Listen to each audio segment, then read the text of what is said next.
Hi everyone, and welcome to this chapter. In this chapter, we're going to talk about MobX, a state management solution for Flutter developers that I'm sure you've been waiting for to learn more about.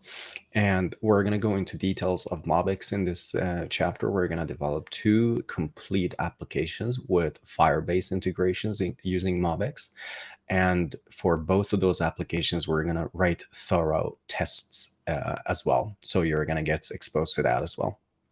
So what is MobX really? Defining MobX in just a few sentences is going to be a little bit difficult. I think you need to work with MobX to get a good feeling of it. But personally, when working with MobX, I feel like MobX is kind of like a kind of like a hybrid between block and kind of like RX and also Redux in that way. So there's a chapter in this playlist as well that I've dedicated to Redux. So you can have a look at that. And also there's a chapter with 11 hours of video in the same playlist here on YouTube that I went through block. So I think it's actually good if you can go through those two chapters and learn about Redux and block before continuing or starting with this chapter, because a lot of the concepts that I'm going to explain here have already been explained in those two videos. So I try not to repeat myself. And also there's going to be a lot of code that we're going to basically kind of lift from those chapters and bring them here. So I try to avoid over explaining and re-explaining the same concepts over and over again.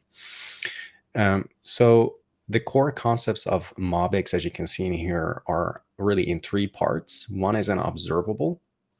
And an observable is, as you'd expect, if you're familiar with reactive programming, you know already what an observable is. But if you haven't, for instance, worked with RX, an observable is a value that changes over time and can notify any listeners of its changes. So kind of like a value notifier in Flutter.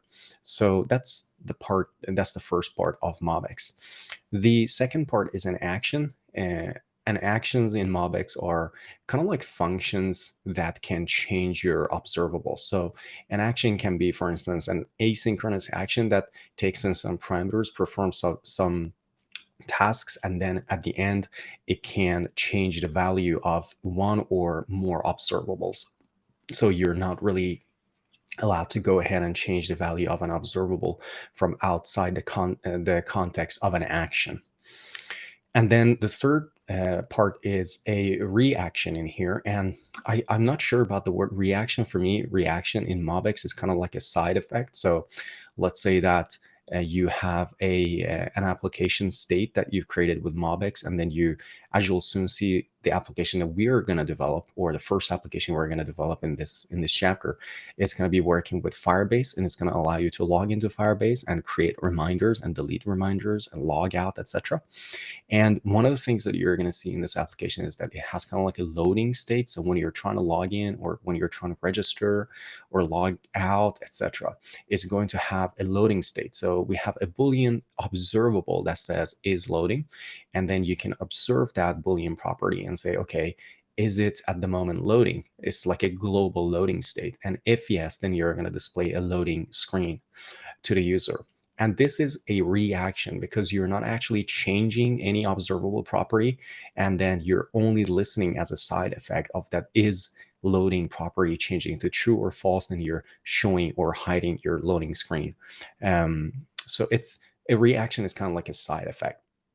And the MobX, the people behind MobX have actually written good documentation about these concepts, which you can find at the address that I've mentioned at the bottom of the screen. I'm going to bring up my browser screen in here so we can have a quick look at these core concepts together, perhaps. Let me just see if I can resize the screen so we can see it together. And maybe I could also change the layout on the screen. So you can see in here, they kind of feed into each other. So you can see an observable and notifies your reaction. So for instance, is loading, and then the reaction can then execute side effects.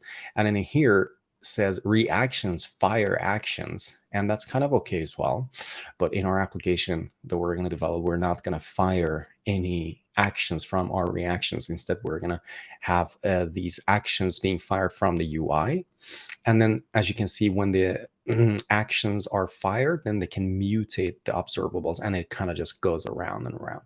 It's kind of like a fancy way of connecting these three concepts, but when looking at this image, you may be actually more like confused about, okay, but what does this even mean?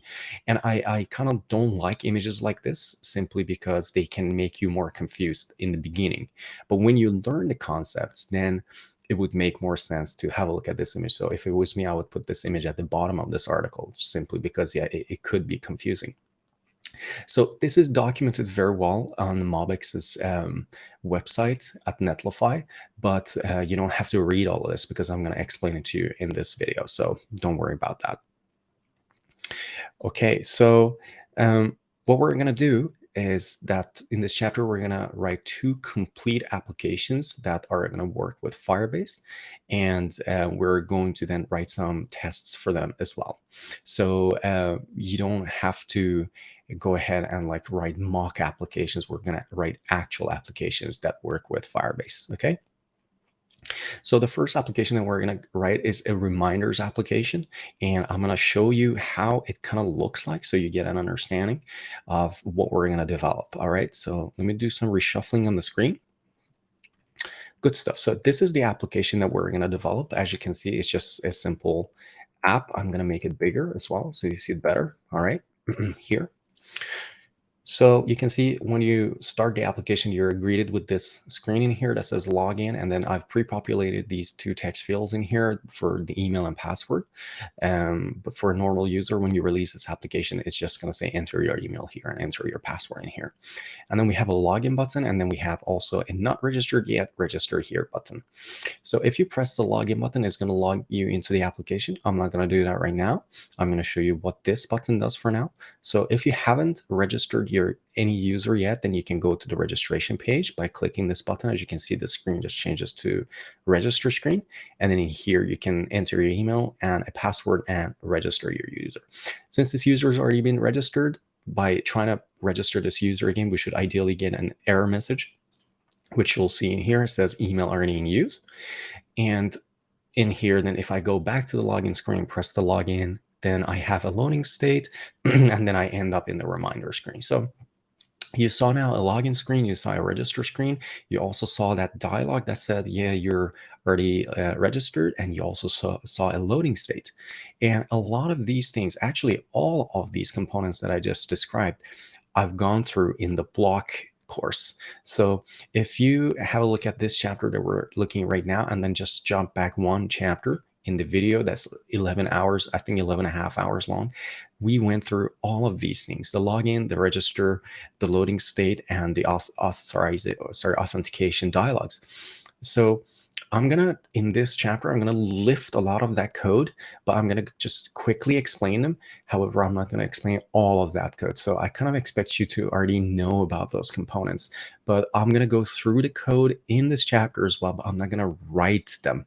So in the previous chapter, we wrote the code together, or like loading screen, the login screen, all of that. I think in this chapter, we'll also write the login screen, but I may copy paste quite a lot of code. But since those parts are not really directly related to MobX, I think it's going to be okay, because you probably already know how to create like a login screen that works with Firebase. So what I'm trying to say is that we're going to reuse quite a lot of code from specifically the block chapter from the previous video.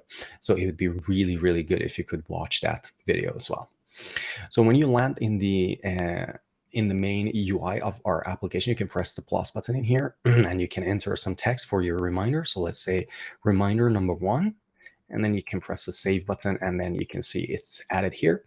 And then we can create another reminder. Let's say reminder number 2, and then it will get added. And all your reminders are going to be sorted by by their creation date. So all the new reminders are going to appear on top.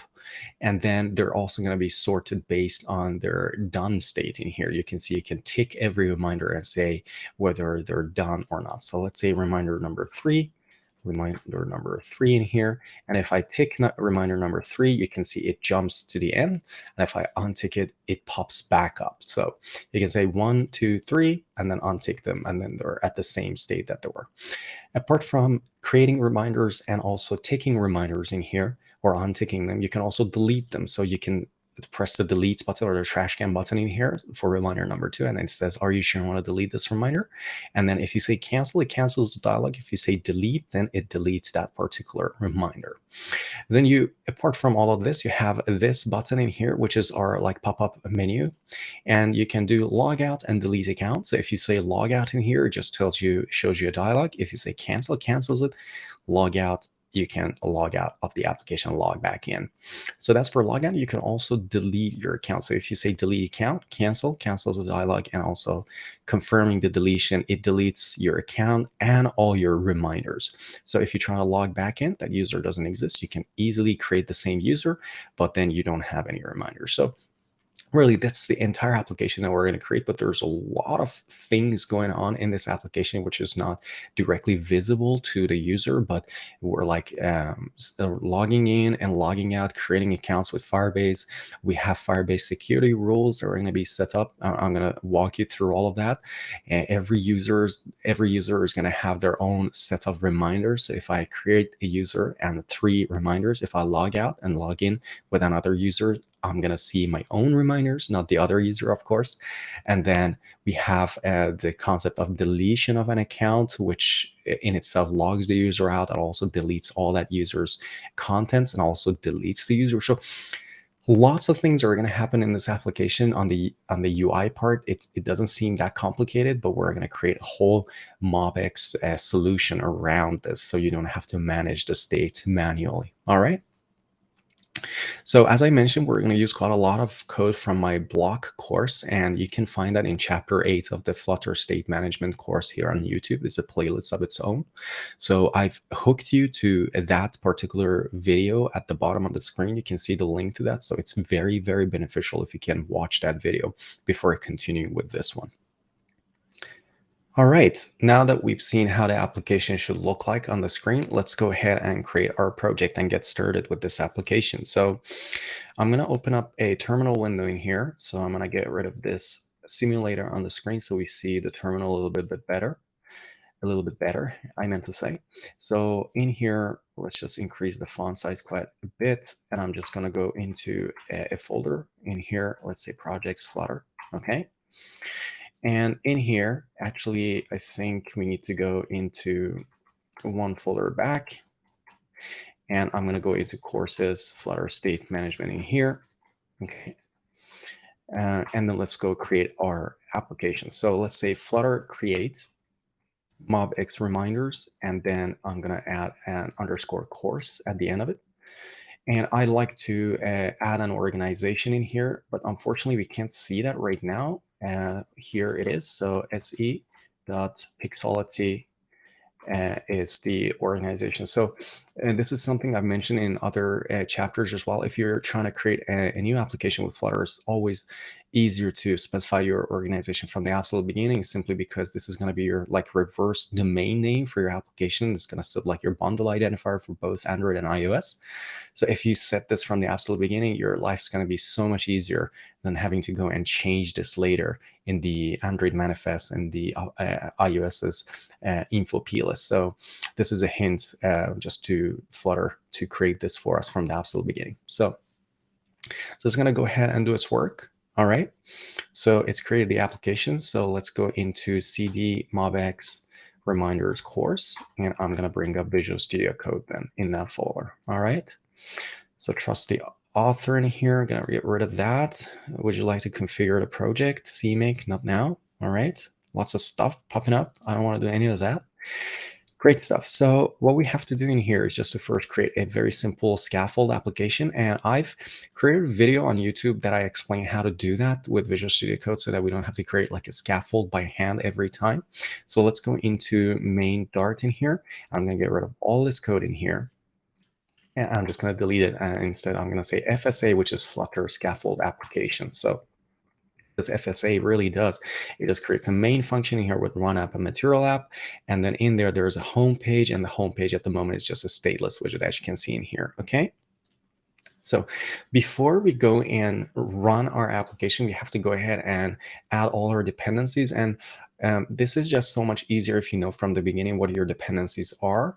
But if you don't know, then you may have to like work with CocoaPods and also Gradle on the Android side if your dependencies are like dramatically changed. Sometimes Flutter itself, you can't really ask it to inject all those dependencies while your application is running. So what I'm trying to say in here is that before you run your application, let's go and add all these big dependencies that we're going to add right now. For instance, Firebase, okay, and MobX, of course. So now that we have the scaffold application, let's go ahead and start with MobX and Flutter MobX. So I'm going to go to the terminal in here, and I'm just going to say Flutter pop add MobX. And just like block and Flutter block, MobX authors have separated MobX and the Flutter part of MobX into two separate packages. So the core of MobX, which is all these observables, reactions, side effects, etc., are inside MobX. However, the parts that have to do with widgets, and for instance, an observer widget that is kind of like a block builder, is going to be inside the MobX Flutter project. So let's go ahead and add Flutter MobX in here as well. So let's say Flutter pop add Flutter MobX, excuse me. All right, that's going to add that dependency for us. Good stuff. So that's for MobX dependencies. Excuse me.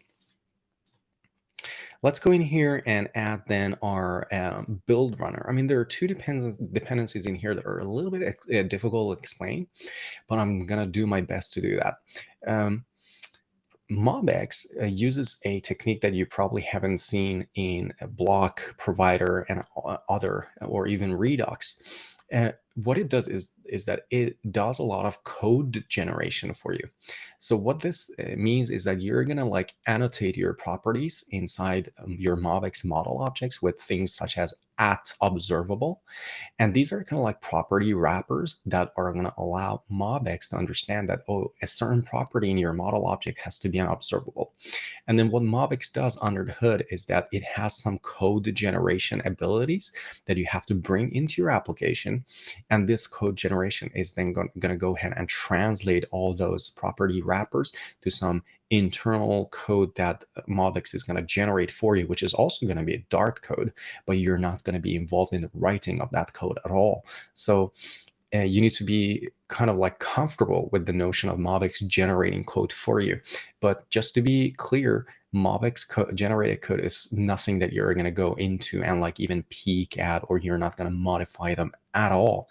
You're just going to write simple Dart code, but then internally MobX is going to go and convert that code somehow and generate like a more sophisticated reactive shell around that code. Okay, and for that to work, we need two properties as two components in here. One is a build runner and the other one is a MobX code gen. So these two are dependencies which we call a dev dependency. So they're not going to be added to your final delivery. If they're not going to be like a Flutter pub add, they're just going to be Flutter pub add dev dependencies. So they're only available in your application while you're developing the app. All right. So let's go ahead and add the build runner in here.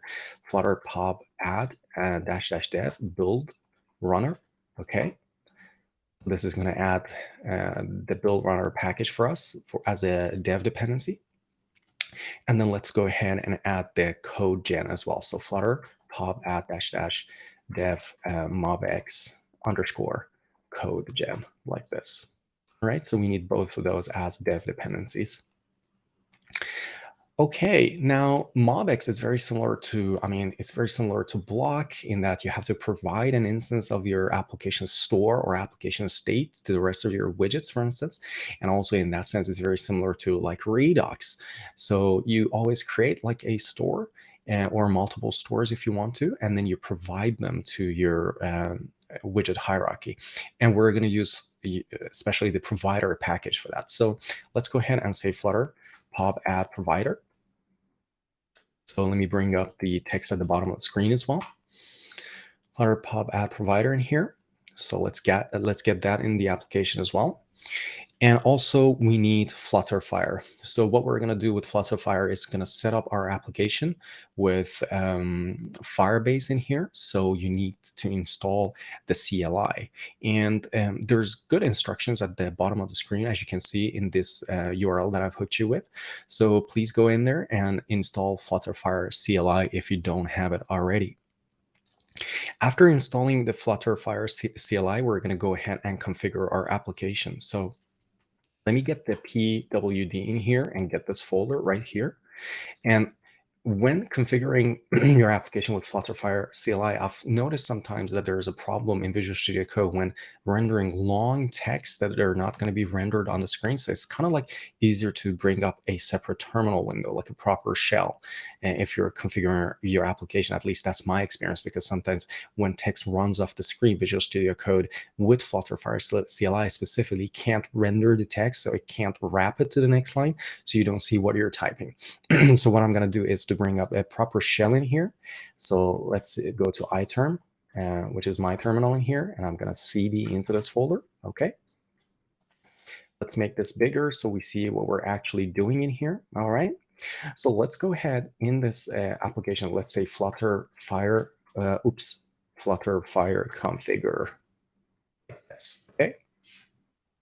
So it's going to fetch available projects for me, and I'm going to go ahead in this green option at the bottom of the screen, and I'm just going to say create a new project. Okay.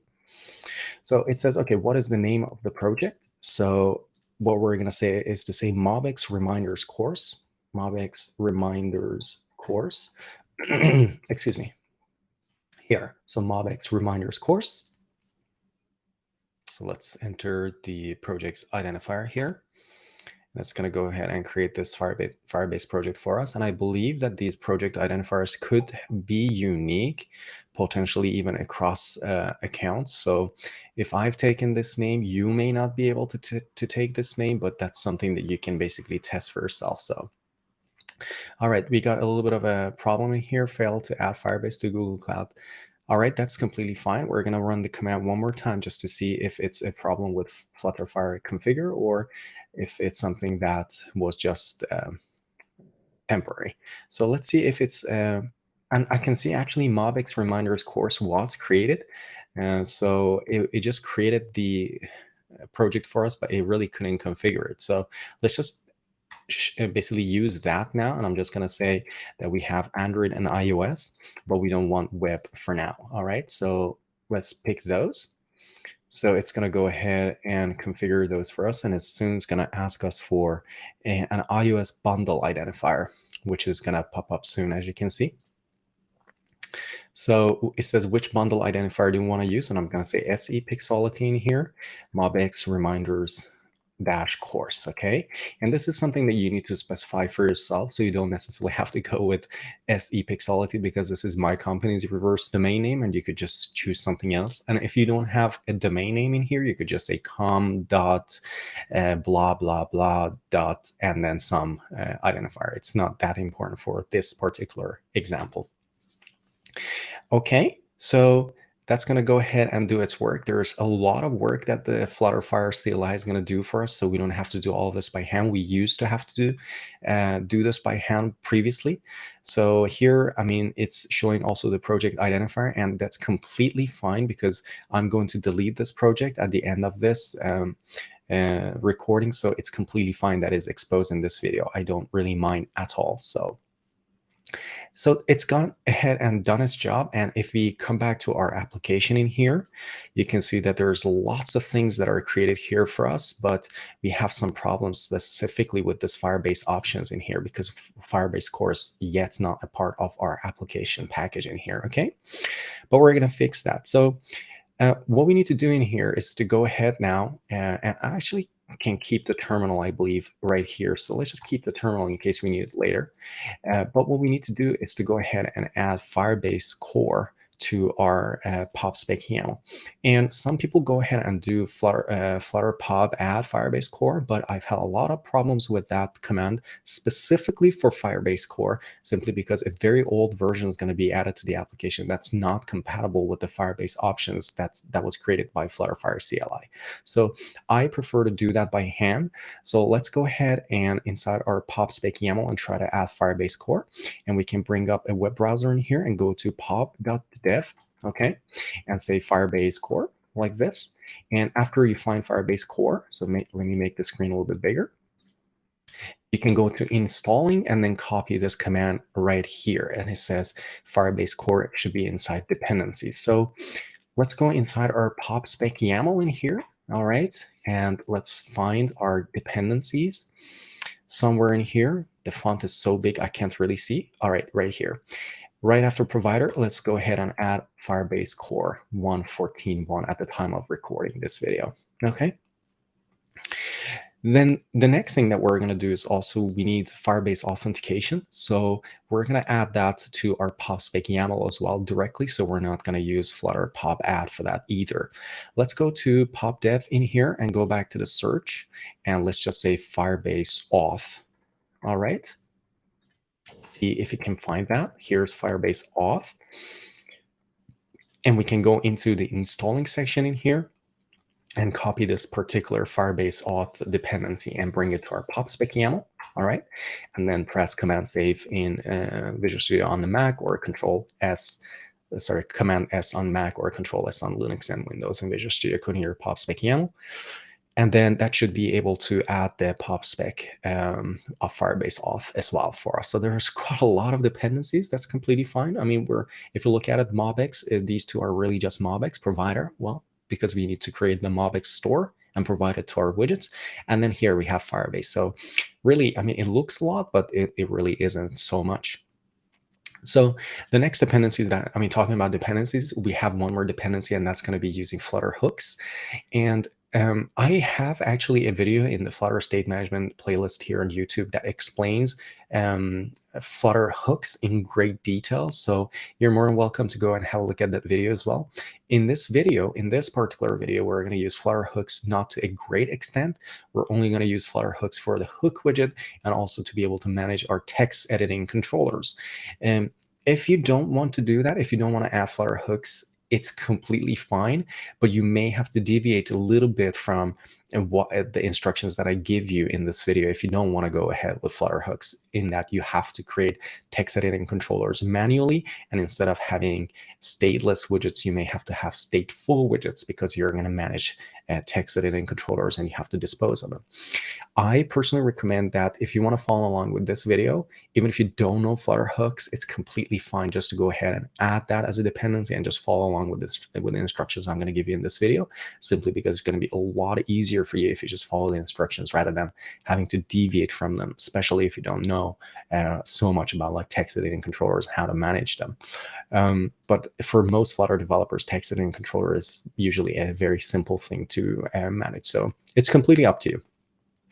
So let's go ahead and add Flutter Hooks to our application. It's completely fine to do that with Flutter pub add. So I haven't had any problems with Flutter pub add and Flutter Hooks. So Flutter pub add Flutter Hooks to add that to our application. And also we need, apart from Firebase Core and Firebase authentication, we also need to add a Cloud Firestore, because that's what we're going to store all our reminders in. So you'll soon see how we're going to configure all of that as well. So let's say Flutter pub add Cloud Firestore, as you can see in here. So for me, I've never had a problem adding Cloud Firestore with Flutter pub add, but if you've had problems with that, you may have to go and directly add that to your PubSpec YAML. All right. Great stuff. We are kind of done with our dependencies. And if you've done everything correctly, then you shouldn't have any red files in here. And we have a red file here for our test, but that is completely fine. Let's just leave it there. But your Firebase options, at least you shouldn't have any problems or like compilation or analysis problems with this Firebase options Dart file specifically. All right. So the next thing that we need to do in order to prepare for email and password authentication is to go ahead in our Firebase console and enable that for our application. So I'm going to go in here and I'm going to say console.firebase Google. I'm going to switch to my correct account in here as well. So let's go to MobX Reminders course, if you can find that somewhere in here. MobX Reminders course. All right. And then let's go to the authentication section in here. All right. And then in here, we say get started. Okay. Press the get started, please. And then we're going to go into sign-in methods, which you're going to be sent into automatically. So it's nothing that I did like manually. Go to native providers and say email and password and just enable email and password authentication and press the save button, as you can see in here. All right. So now we have email and password authentication enabled for our project. Okay, the next thing is to enable Firestore database, Cloud Firestore. So let's go to Firestore database in here section on the left-hand side. And for our course, we're just going to say create database. And I used to start the databases in test mode simply because I wasn't comfortable with the security rules, because if you can see in here, all third-party reads and writes will be denied. So if you go with a production mode, it's kind of like scary because you have to set up the rules yourself, but I want to teach you how to do that. So please start your security rules in production mode, okay? And we're going to fix that soon. So let's press the next button in here. I'm going to change the size of my browser a little bit so you can see it better. Okay. So in here, it's asking us to choose a Firestore location, and I'm in Sweden. So I'm just going to use maybe something in Europe. Let's just say Europe Central or something if there's one available. So Europe Central, okay. And if you're in the States, or if you're in India, or if you're in Brazil, wherever you are, you can choose a location that is preferably closest to you. All right, but it doesn't make so much difference for this application. Let's then press the enable button. So this is going to go ahead and create our Firestore database for us. It may take a while, but usually is faster than Google Cloud at least. So let it do its work, and then we're going to set up the rules for our database once the provisioning of the Cloud Firestore is complete. So let's just wait here until that's done. Okay, now that the provisioning of our database is done, let's go ahead and fix the rules for our database. So I'm going to make this a little bit bigger so we see the screen a little bit more in full details. Okay. And then let's go ahead and set up the rules. So what we're going to do in here, you can see in here, there's collections, like there's a concept of collection. So I can create a collection in here and call it ABC. All right. And then I can add some fields to it. And then I can create another collection called like EFG or something. So what we're going to do in this example is that every user that logs into our application is going to be assigned a unique user identifier by Firebase authentication. And then we're going to take that user identifier and create a collection under that user identifier. And then every reminder that that user creates is going to be placed under that particular collection. So let's say user A logs into the system and creates a reminder. Then we're going to create a collection called A because that's the user's identifier. And in that collection, we're going to store the user's reminders.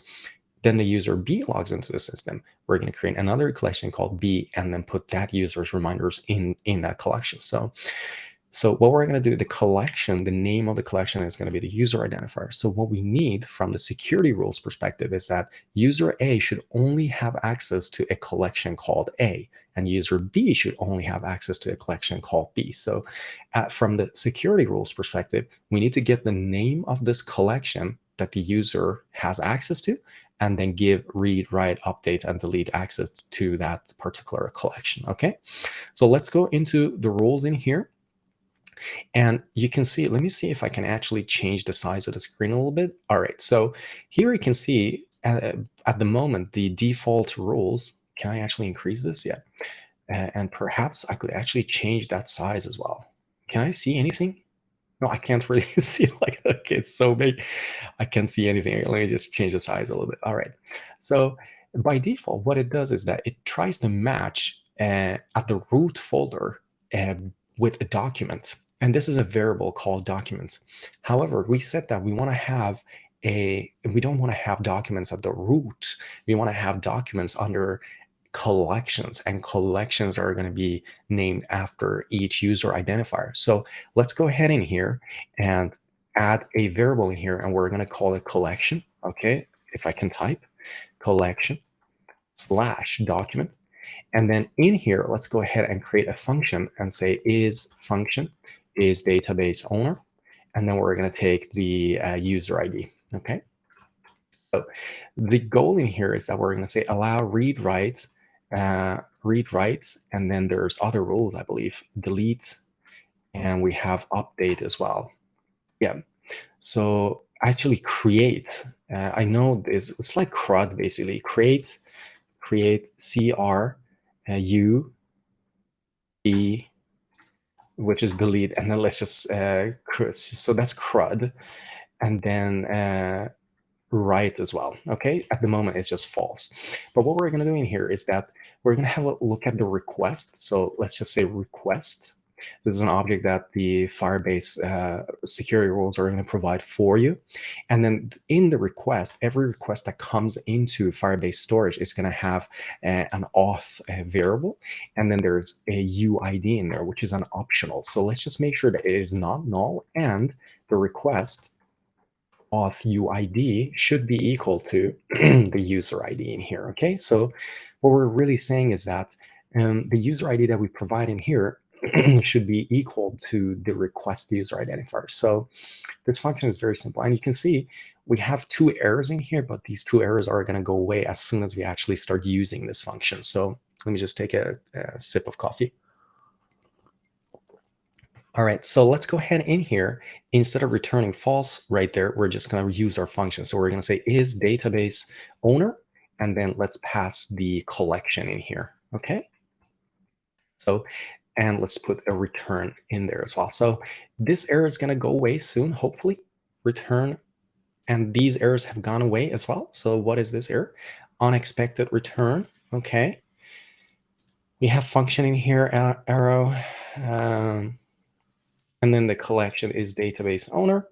And then we have a user ID, and then the collection is right there as well. So let's just publish this anyways. It is fine, error saving rule. Like, I'm just going to copy this. Let's go ahead to the one that I've already created, and then let's just have a look at that. Perhaps there's something that I've missed in here. So in here, if, yeah, we shouldn't use return. We should just use if. So let's go back to our project. I also sometimes forget these stuff. Let's go to the rules and let's paste this back, and then we're going to say if. All right. So we have create, read, update, delete, and write. So we're pretty much putting all the rules in there. And I'm pretty sure for someone who's really comfortable with Firebase security rules, that 1 or 2 of these things maybe is not really needed. Like write is perhaps part of create, or vice versa. I don't know, but we need to read the documentations really carefully in order to understand which ones are actually needed in here. Usually it's CRUD, C-R-U-D. I'm not sure if write is actually needed. Okay. So now we have the security rules set up, and we should be able to then, yeah, we've already published it, so not a problem. Okay, now that that is done, we don't have to look at that screen. So I'm just gonna bring it somewhere else so we don't have to see that. All right. So now that we talked about that, let's talk about models in MobX. MobX has, as I mentioned, it has this concept of code generation. So it's going to be a little bit alien in the beginning. Like you're going to feel like, oh, I've never seen this before. I'm kind of uncomfortable. And I was uncomfortable as well when I learned MobX in the beginning, that, okay, it's doing a lot of magic under the hood, but you're going to feel a lot more comfortable if you knew that this magic is actually something you never really have to look at. And the source code of that magic is also available in case you're like me and a little bit like curious, how is it going to work under the hood? But for now, just know that models are some objects that have properties that are going to be observable. So if you're familiar with Swift UI, you'd kind of know them as like state objects in that, or like an observable object that has published properties. And if you're, for instance, comfortable, yeah, of course, with Flutter's own state management, it's kind of like a mix of set state and variables, but without you having to do set state, kind of. All right. So you need to understand how model objects work, and I'm going to teach you all about that in this video, so don't worry about it. So What are observables really? I touched upon this a little bit earlier in this video, but I'm just going to mention one more time, maybe a little bit more in details. When we create our model objects, let's say that you have a list of reminders, okay, and that is an observable. Then I go ahead in the UI and add a new reminder. What you'll do is that you'll just create a new reminder and add it to the list. And then your UI is listening for changes in this list of reminders. And whenever that list changes, its content changes, something gets added, something gets removed, then your UI is going to use a Flutter widget called Observer that comes from a Flutter MobX and is going to rebuild your user interface with the new information placed in the array or the list or iterable of reminders. So it's very similar to block, and it's kind of like similar to Redux as well. So all you need to really know about is that observables are properties that can change over time, and you can observe them and rebuild your user interface whenever they change. Okay. And with reactions, we mentioned them before as well, but I'm just going to go a little bit more in details right now. Reactions, you should kind of think of them as side effects. So you don't really want to rebuild your user interface, but whenever something changes in your model, for instance, if an authentication error happens, let's say you try to authenticate a login to your account, or you're trying to register a new account, both of these things can trigger an authentication error. So you don't want to go ahead and like handle errors in your application, both in the login screen and in the register screen.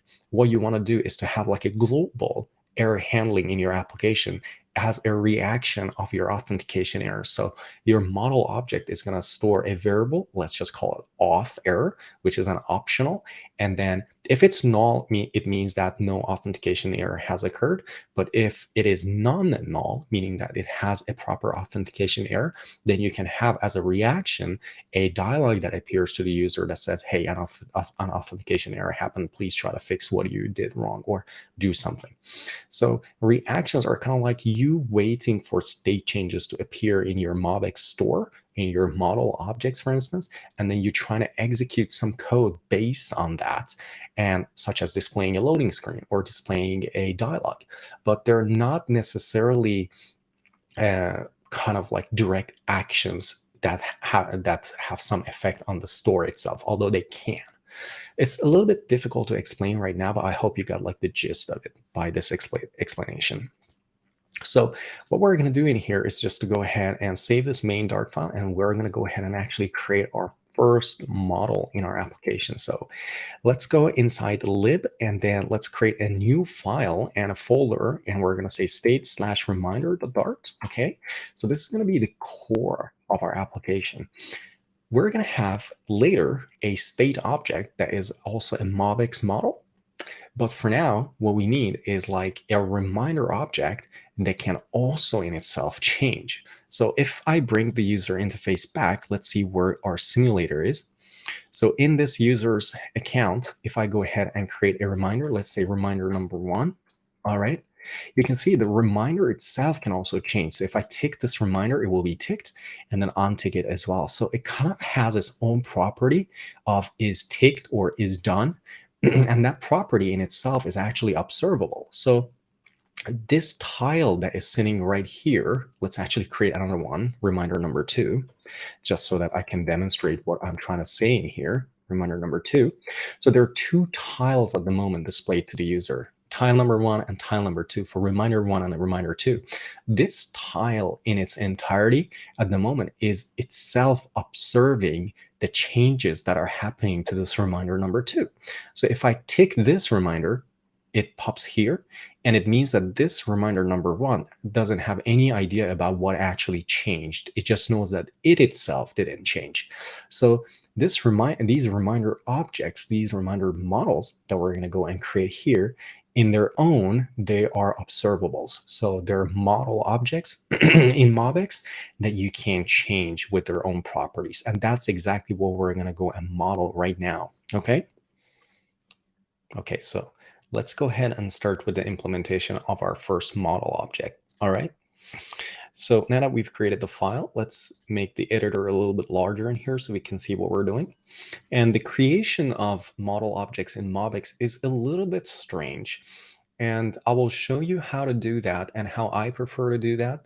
It's just that to get the code generation working for MobX, you have to do a little bit of a magic. However, I mean, this might be a little bit annoying in the beginning, but as soon as you get used to it, then it's going to just come naturally to you. So my approach usually to learning new things is just to not doubt and not to hate it, except see how it works. And then after you've used it for a while, then you can form an opinion about that. So if you have that approach, maybe it will help you as well learn MobX a little bit faster. So what we're going to do is just to start writing a reminder class in here. And the way it works usually for MobX model files is that you start with an abstract class. All right. So let's say abstract class, and then we're going to call it underscore reminder in here. And you'll see soon why it's called reminder, simply because this is not the actual class per se that is going to be used inside our application. Like, we're not going to refer to this as underscore reminder everywhere in our application. We're going to actually use a reminder class that's written like this. And you'll soon see why this guy is an abstract class and why it is written in this way. So for now, let's just say that this abstract class is bringing in a mixin using the with keyword, and we're going to say it's using store.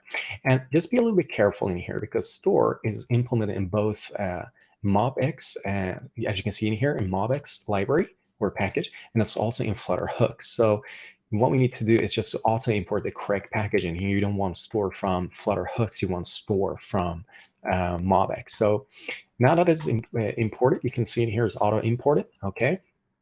And then we have this abstract class reminder in here, all right? So this reminder has a few properties. One is its identifier, which is going to be basically a unique identifier for this reminder. So let's go ahead and say final string ID, okay? And it also has a creation date. So let's say final date time and date time, creation date, all right? So it has a few other properties that we're going to have a look at right now. And these are going to be like the first observable properties of this class, which you are going to work with. So the next property that we're going to add in here is actually the text of that reminder. And we're going to make that observable. In this particular example, we're not going to allow the user to change the text of a reminder. However, we're going to create it as an observable so that you can add that if you want to. So this is going to be the first observable property that we're going to create. So it may be a little bit unusual for you in the beginning, but you're going to get used to it hopefully soon. So let's just say that we start with a string property, and in here we just call it text, okay? Okay, so the reason we have this text property here, and the reason that we're going to make it observable, is that so that in the future we can actually edit the contents of this or any reminder basically without us having to create a new reminder. So let's go ahead in here and make this property an observable. Okay, so this is how in MobX you would mark a property as being a read, write, and also being an observable. So as you can see here, we're saying basically a string variable, as you would say. So without this observable, you'd know that if you create an instance of a class that implements reminder, then you would be able to change its text property because it should be read and write. However, when you also add the add observable in here, it simply means that MobX is going to take care of the synchronization of this variable setting and getting. So if you set the value of this property, then every observer that is listening to changes of this particular property or this instance of a reminder, it's going to be notified of those changes. And don't worry if all of this sounds kind of abstract right now. It kind of actually is abstract until we get to actually using reminders, where you'll see that, yeah, it kind of makes sense. So that's for the text right now. And we're getting a lot of problems at the moment simply because we haven't really finished the implementation of Reminder, but we're going to soon do that. Okay. So we also are going to have another observable property in here, which is going to be a Boolean property called is done. And what this simply means is that you will have the ability to check and uncheck a reminder instance saying that, well, it's done or it's not done. So if you go back to our application, if I bring it up here, you'll see that I can say reminder 1 is done, and I can bring it back up in here, as you can see. So check it, uncheck it, check it, uncheck it. So this is the reason this one is also an observable. I can see that I written it incorrectly as well. So there was a misspelling right there. So let's go ahead and create a constructor for our class because we have a lot of properties in here that haven't been initialized through any kind of constructor. And unfortunately, Visual Studio Code isn't able to do that for us. So let's actually comment these two properties so we can get Visual Studio Code to create the constructor for us. Like that, and then we uncomment these. And then I'll bring them up here. Now we have the constructor. Let's make all of these required properties. So required, required. And also we will go through setting the ID, and then we will say required this.text. And then we have required this is done. And then we will put a trailing comma in here and then the curly bracket. So this is our basic constructor for this reminder abstract class as you saw up here, which is an abstract class. So now that we've done that, we also want to implement equality on this reminder, because what we're going to do is soon we're going to be able to like find a specific reminder in a list of reminders. And for that, we need equality. So let's go and override equality. So let's say override, and then we say bool operator equal, and then we say covariant, and then we say reminder other, like this. And then we will implement equality in here. I'll just paste the code because it's not so important how we implement it. The important thing is that we've implemented it. So it simply is comparing all the fields. You can see ID with other ID, text, and etc. And you'd be actually surprised that these properties that are configured as observable, there are actual properties exactly as their type says, like a string and Boolean. So they're no different than any other property, except that when we then do the code generation for MobX, then they're going to have some extra code that does the syncing of their values and any observer that's watching this observable or these observables. So that's really the only difference you can say. Great stuff. So now that we have the equality implemented, as you can see here, we're getting a warning because we haven't implemented hash code. So let's go ahead and implement hash code in here as well.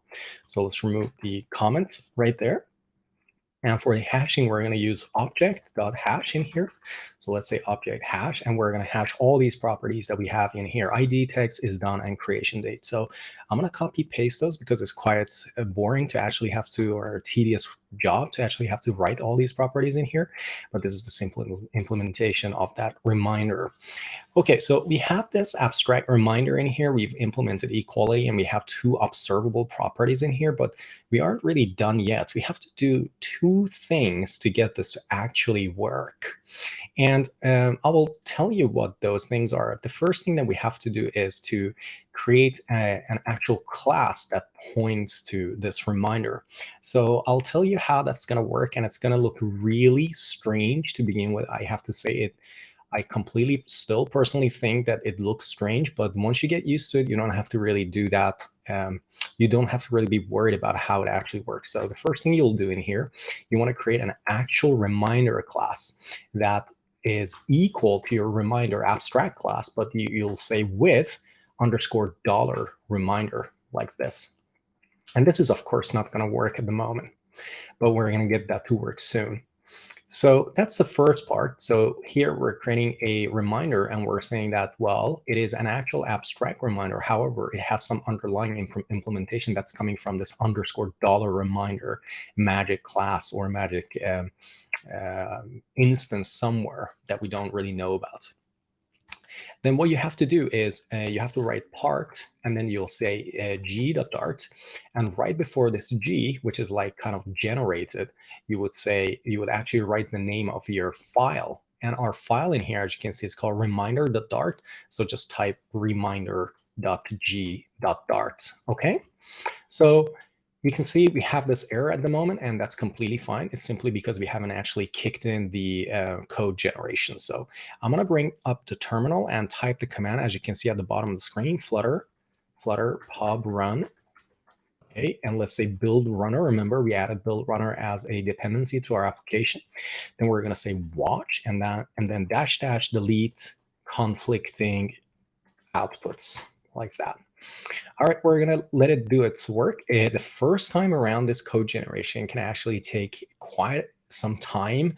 We're talking not about minutes, but we're talking maybe like 10, 20 seconds, depending on your computer speed. And once it's done, then it should be able to generate your code for you. So let it do its thing. I'm going to bring up Visual Studio Code a little bit higher in here so you can see the entire output. So you can see it's completing 1 out of 5 actions in here. And we're just going to let it do its thing. And now it's complete. So, and you can see we passed that watch command to the builder. So what's going to happen is that now it's just going to stand there ready for us to issue new commands. So, and as you can see, our errors just went away. And if you go back to your browser in here or your Explorer, you'll see that there's a new file in here called reminder.g.dart, and that's where this thing is coming from. So this G thing is the generated reminder class. So this is what this build runner is creating for us as part of our implementation of this reminder abstract class. So let's go in there and have a look. And this is what the Mobx build runner created for us. So you can see in here is done, and also text have some special implementations because they're observables, but the rest are just from the reminder class that we've created before. And you can see it's like using store in here. So there's quite a lot of magic happening here, which you don't really need to know about, but just know that these are kind of like observable properties, which have special meaning in the world of Mobx, which we're going to soon see how to use. So the key here really is when you're developing your models, start with an abstract class and use an underscore. I mean, you don't have to, but that's kind of like the tradition. And you would say underscore and then your class with store. So that's very important. And just define your properties, your constructor, equality, whatever you want to. And then after doing that, then define the same class, say class, but don't use the underscore this time. Use a public name in here and say it's equal to your underscore class, and then use this particular syntax, underscore dollar, and then the name of the class, okay, which is this one. And before that, you will have to, or actually after doing that, but in the code, it has to appear before, then you'd say this Dart file is a part of this reminder.g.dart, okay? And this is the name of your file rather than the name of your class, okay? So if your file is called reminder.dart, then this should be reminder.g.dart, okay? So that's the first model that we've created for our Mobx. And I completely understand it may look a little bit strange, but you'll get used to it as you create more and more models in your application with this store. Good stuff. Now that we have the reminder, we actually have to create an application state. All right, so let's go ahead inside the state folder in here. Let's just say new file, and then we're going to say app state, as you can see at the bottom of the screen. So we have now app state, and we're going to go ahead and start implementing it. And the first thing that we really have to do in here inside our app state is to define these the keys that we're going to work with. So let me bring this up. So document keys. So let's go ahead and implement document keys. And what this document keys really is nothing magical. When we work with Firebase Firestore, it's kind of like a document-based database. So when we create a new reminder, then we're going to have keys and values. So for like the key of creation date, we're going to add the current date as the creation date. For the key of text, we're going to add the current text for that reminder. And for the key of is underscore done, for instance, then we're going to add a Boolean property of true or false. So this, as you can see at the bottom of the screen, we're going to create an abstract class in which we're going to put some of these keys in there. So we're just going to reuse these keys. All right. So let's go ahead and say abstract class in here, if I can spell it, abstract class. document keys, and this is very important because we're going to use this for the entirety of this example and also the coming example. So it's very important we actually write it correctly. All right. So in app state, I'm also going to remove the reminder from there. So we have document keys in here. So let's go ahead and define these keys. So let's say static const text. So this one is called text. And we're going to say static const creation date. Creation date is creation date like this. And then we're going to have a static const is done like this in strings. Again, your keys always have to be strings, all right? Because that's what Firebase actually expects us to do. All right, we're getting a lot of warnings in here, but this is completely fine. It's simply telling us that we're not using these fields at the moment, and we're going to take care of that soon, okay? Okay, so now that we've done that, let's go ahead and define our login and registration function. So this is quite interesting because what we're going to do soon, as you will soon see, the login and registration in Firebase are just totally alike. The process of doing the login, it calls a function on Firebase authentication and says login with this email and password, and also registration does the same thing. It says register with this email and password, and they kind of need to handle the same kind of authentication errors. They have to do the same async and await. So really, if you think a function for logging into Firebase is 10 lines of code, including error handling, and the same function for registration is going to be 10 lines of code. Really, the only thing different between these 10 lines of code is the call to the correct function for either logging in or registering. The rest is the same. So what we're going to do in here is to define a function signature that both logging in and registration of a Firebase are going to adhere to. And we're going to create then a function that expects a function that adheres to this signature. So we're going to create a generic function that says, okay, I'm going to call a function that has an email and password, and then I'm going to do some error handling on it. And then we're going to go ahead and define like a login function and a registration function and pass the correct function handle to our own function. I know it's a little bit abstract at the moment, but you'll see how it works soon. So the first thing we have to do really, as you can see at the bottom of the screen, is just to do a type def for the login and the registration function. So let's just say type def in here. And we're going to say login or register function. And this is a function that returns a future of user credential. And let's just auto import it from Firebase auth, as you can see in here. Okay. And it is a function, and it has two parameters in here. So let's go ahead and say the two parameters are required string email and required string password. Okay, just like that. And just like that, we've now defined our login or registration function signature. So this is not the actual function definition or implementation. It's really just a type definition. All right. So now that we've done that, we're also going to go ahead and write another utility function in here, which is going to allow us, as you can see in here, like we have a reminder number 2.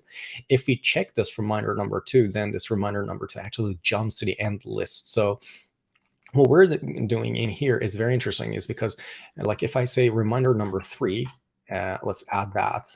And then let's say reminder number 4. Okay, so I'm going to check then reminder number 2 and reminder number 3. You can see reminder number 2 and 3, they're actually sorted as well. So they jump to the end of the list because they're checked. But then since they're checked, they're also sorted internally using their creation dates.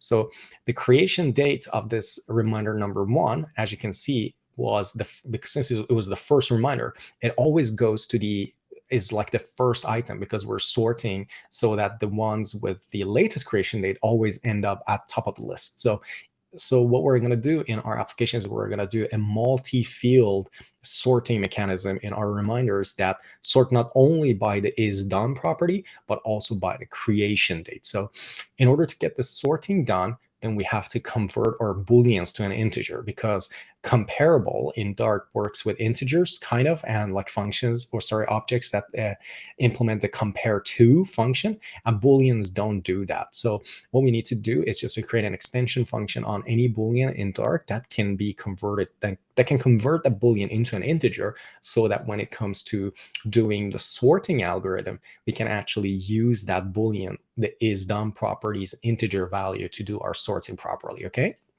So let's go ahead and say extension toInt on bool, as you can see at the bottom of the screen, and then let's say int to integer like this, and I'm going to say if this is true, then 1, otherwise 0. Okay, so this is very simple extension function on Boolean.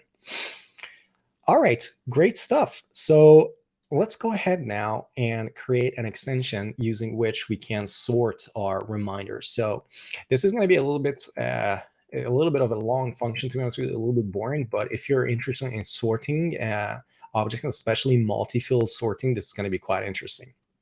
So let's call this extension sorted, and we're going to say this is on a list of reminders, okay? And the result of this is going to actually be a list of reminder, and we have to import reminder. Remember that? So let's just import it. And we have a list of reminder, and we're going to call this sorted. So what we're going to do is just to make a copy of our current list of reminders, and then let's call the sort function on it. So in here, we have the left-hand side and the right-hand side. And in here, we have to do the actual sorting. So let's say final is done. So first of all, let's go and compare is done with each other. So let's just say is done is equal to LHS is done to int, right? This is the extension function that we just created. And then we say compare to right-hand side is done to integer, okay? And then we say if is done is not equal to 0, then return is done. So what we're really doing in here is saying that, okay, if the isDone fields of the left-hand side and the right-hand side don't match, there is no need to even look at the creation date. Then the result is just simply is done. And otherwise, if the result is 0, we continue and do the sorting by the creation date. So let's go ahead in here and just say return LHS creation date compared to our right-hand side creation date, okay? A value of type void. Okay, so that's fine because we have to have 2 dots in here. Okay, so that's really simply it. So it's not more complicated than this. This is basically a multi-field comparison and sorting algorithm. And I've actually done in my Flutter tips and tricks GitHub repository. I've done a trick about this, which you can see more details about if you're interested in that type of thing. Okay, we have this extension now, so we can sort our reminders. And we're going to go ahead and start with the app screen. So in our application, as you'll soon see, when we go ahead and define like the UI of our application, the UI isn't going to hold on to which screen it has to display. It's going to be our app state, which is going to be adhering to this store object that comes from MobX. So in there, we're going to define a variable that points to an instance of an enumeration that we're going to call, I think, app screen. And that variable is going to point to which screen has to be displayed on the screen to the user, or which view has to be displayed on the screen to the user, whether it has to be the login view, the registration view, or the reminders view. So we can pick between 3. So let's go ahead and define that as an enumeration in here and call it app screen. And let's say login, and we have register and then reminders like this. Okay, so we've defined our app screen right now. So now we need to go ahead, since we have some of the basic functionality here, we have to go ahead and create our app state, which is also of type store. So remember what we said we have to do first, do this thing, app state thing. So abstract class, app state, all right. And we say it's with store, which comes from MobX. Remember, if you have Flutter hooks, make sure that you're not importing Flutter hooks in here. Let's just go ahead and import MobX. Now that you have your app state abstract class, let's say we have a class app state without the underscore is equal to app state with underscore $app state. And this is going to give you an error for now, but that's okay because we know that we have to go ahead and say that part, and let's say app, I think we have to say app underscore state something like this, because it needs to be the name of the file. So the name of the file is app_state and then g.dart, as in generated Dart. So now that is there, let's go ahead to our terminal and see how it's doing. So since we're watching the changes to file system, as soon as I press Command S in here, the rebuilding is going to be done, and then you can see the error went away, because now all of a sudden we have an auto-generated app state in here. So you can see it has no properties at the moment. It only has 2 string.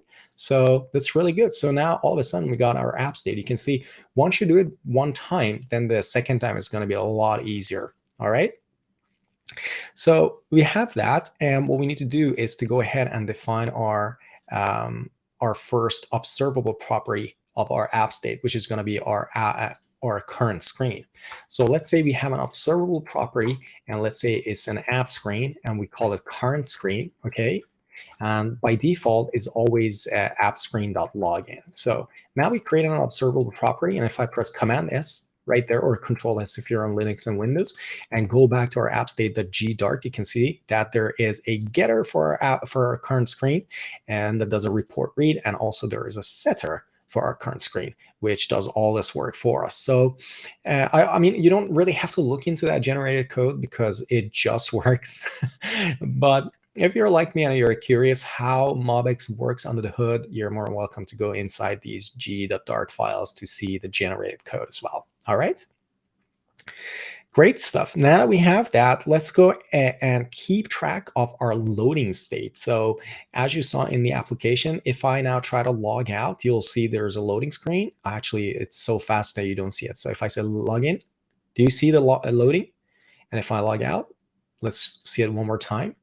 Login, do you see? So we're going to have like a global is loading property, which is observable. So let's say observable, and then we're going to say that this is a bool is loading, and by default we start with false. Okay, great stuff.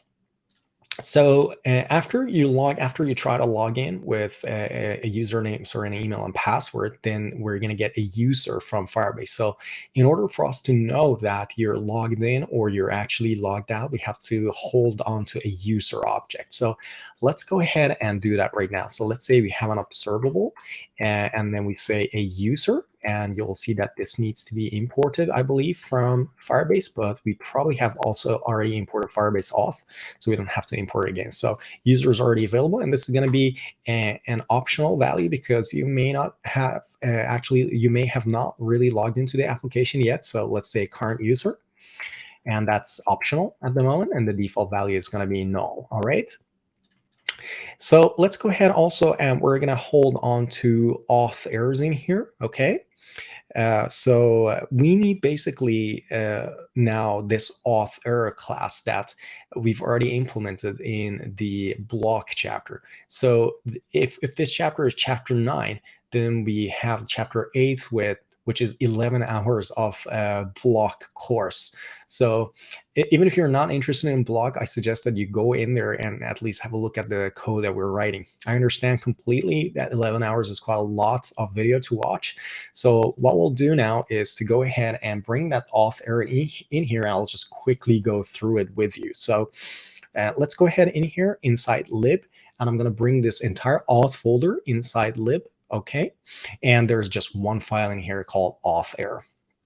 And the way really it looks is, as you can see in here, we have an immutable class, abstract class auth error that has a dialog title and dialog text. And then there is a factory on that abstract class that says auth error from a Firebase auth exception. So it can be constructed from any Firebase auth exception. And then it goes through its auth error mapping, which is up here. And it says, okay, I'm going to extract from this exception that you give me. I'm going to get its code, do a lowercase and trim it. And then if that, for instance, code is user not found, I'm going to give you an instance of auth error user not found, which, as you can see in here, is extending that auth error, but it's like giving a dialog title and dialog text. So this is really just boilerplate code that is going to be so boring to have to type all of this again. But I'm going to just scroll through this file for you. If you don't want to go to the block video and watch it, you can just have a look at this video and pause this video at times to have a look at the implementation. You can see here is an auth error unknown. Here's an author, no current user. Error requires recent login, which is an interesting error. Sometimes Firebase can throw, for instance, if you try to delete your account, but you haven't logged into your account for a long time, it can throw this error. Strange. And also there is an operation not allowed. Okay. Then we have user not found. So if you try to log in with a user that doesn't exist, or if you're trying to register with a very weak password, you get this one, and the auth error code is actually auth/weak password. Then we have author invalid email. And when you're registering with an invalid email, you'll get this. And last but not least, we have author email already in use. So if you're trying to register with a user that already exists in the system, you're going to get this error. Okay. So you can then pause the video at times when I explain all these. And then if you want to go ahead and type them by hand, you're more welcome to do that. Okay. So now that we have these auth errors, let's go ahead and define the current auth error. And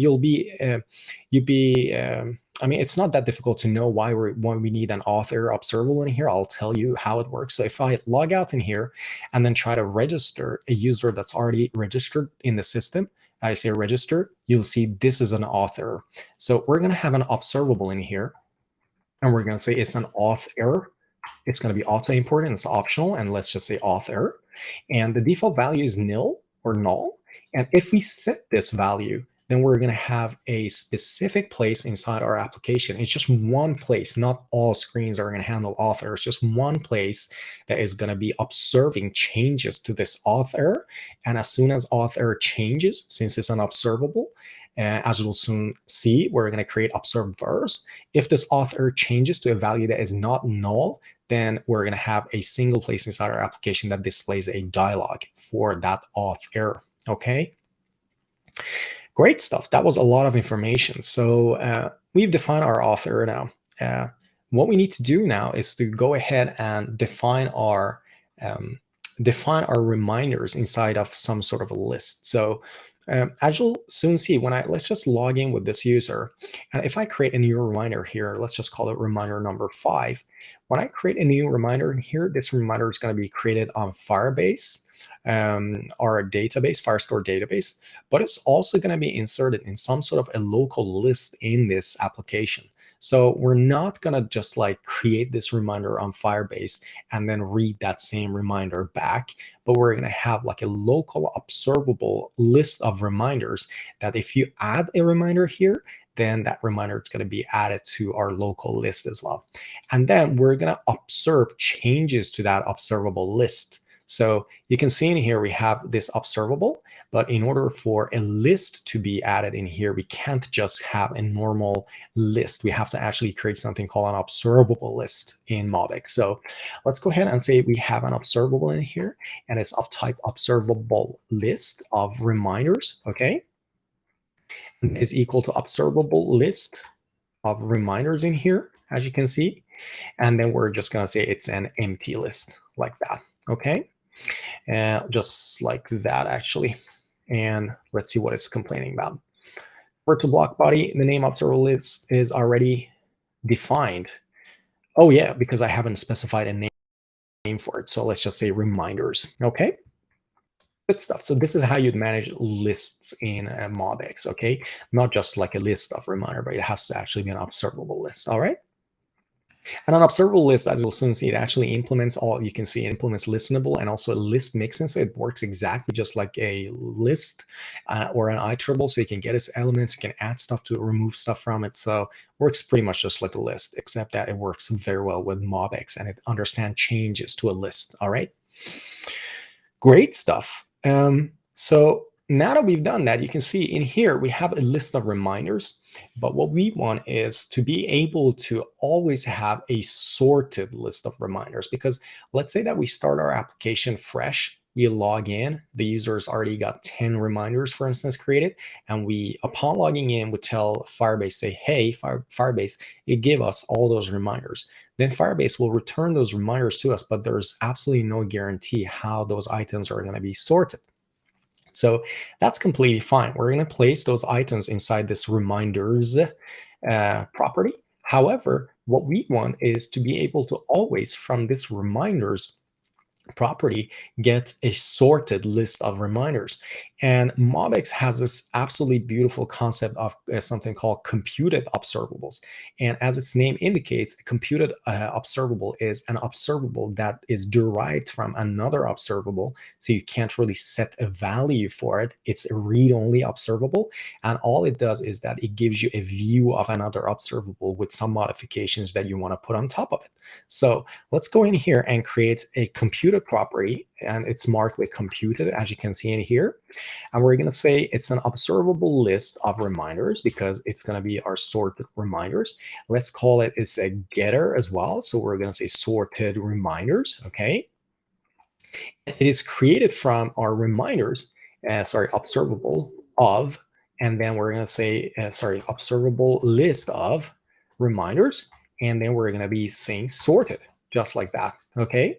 So you can see it creates an observable list whenever it's listened to, and then it takes our reminders observable and it creates a sorted version of it and returns it inside observable list. So the way this really works is that if you add a reminder into this reminders observable, this will also get updated automatically. So you don't have to worry about having to recompute this manually. All right.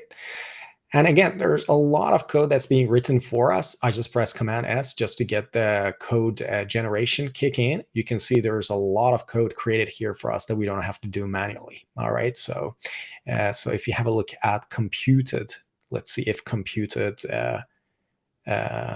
sorted reminders here, you can see. Yeah, it's created the code for us. And if you're curious about it, you can go ahead inside this computer and see how it actually works. Okay, so now that we have that, we also have to create some sort of a function or an action. It's actually going to be our first action, which I'm quite excited about. And we'll have to create an action that allows our UI to dictate to the app state which screen it has to go to.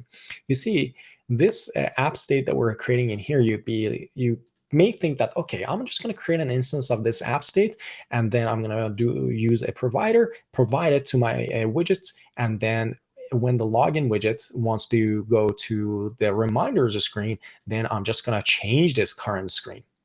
Well, this is something that you need to know about. In MobX, observables cannot be changed from outside functions that are marked as actions. So there is this special notation in MobX called action. You can see in here. And then you would write a void function, for instance, myfunc. And in functions that are marked as actions, you're able to and you're allowed to change the values of your observable properties. If this function is not marked as action, and if it tries to change the value of an observable property, then you will get an exception in your debug console telling you that observables cannot be changed from outside an action. So if you want to play with your observables, if you want to change their values, you need to make sure that the function that does that is actually marked as @action. All right. So let's call this function, as you can see at the bottom of the screen, go to, and let's just say app screen.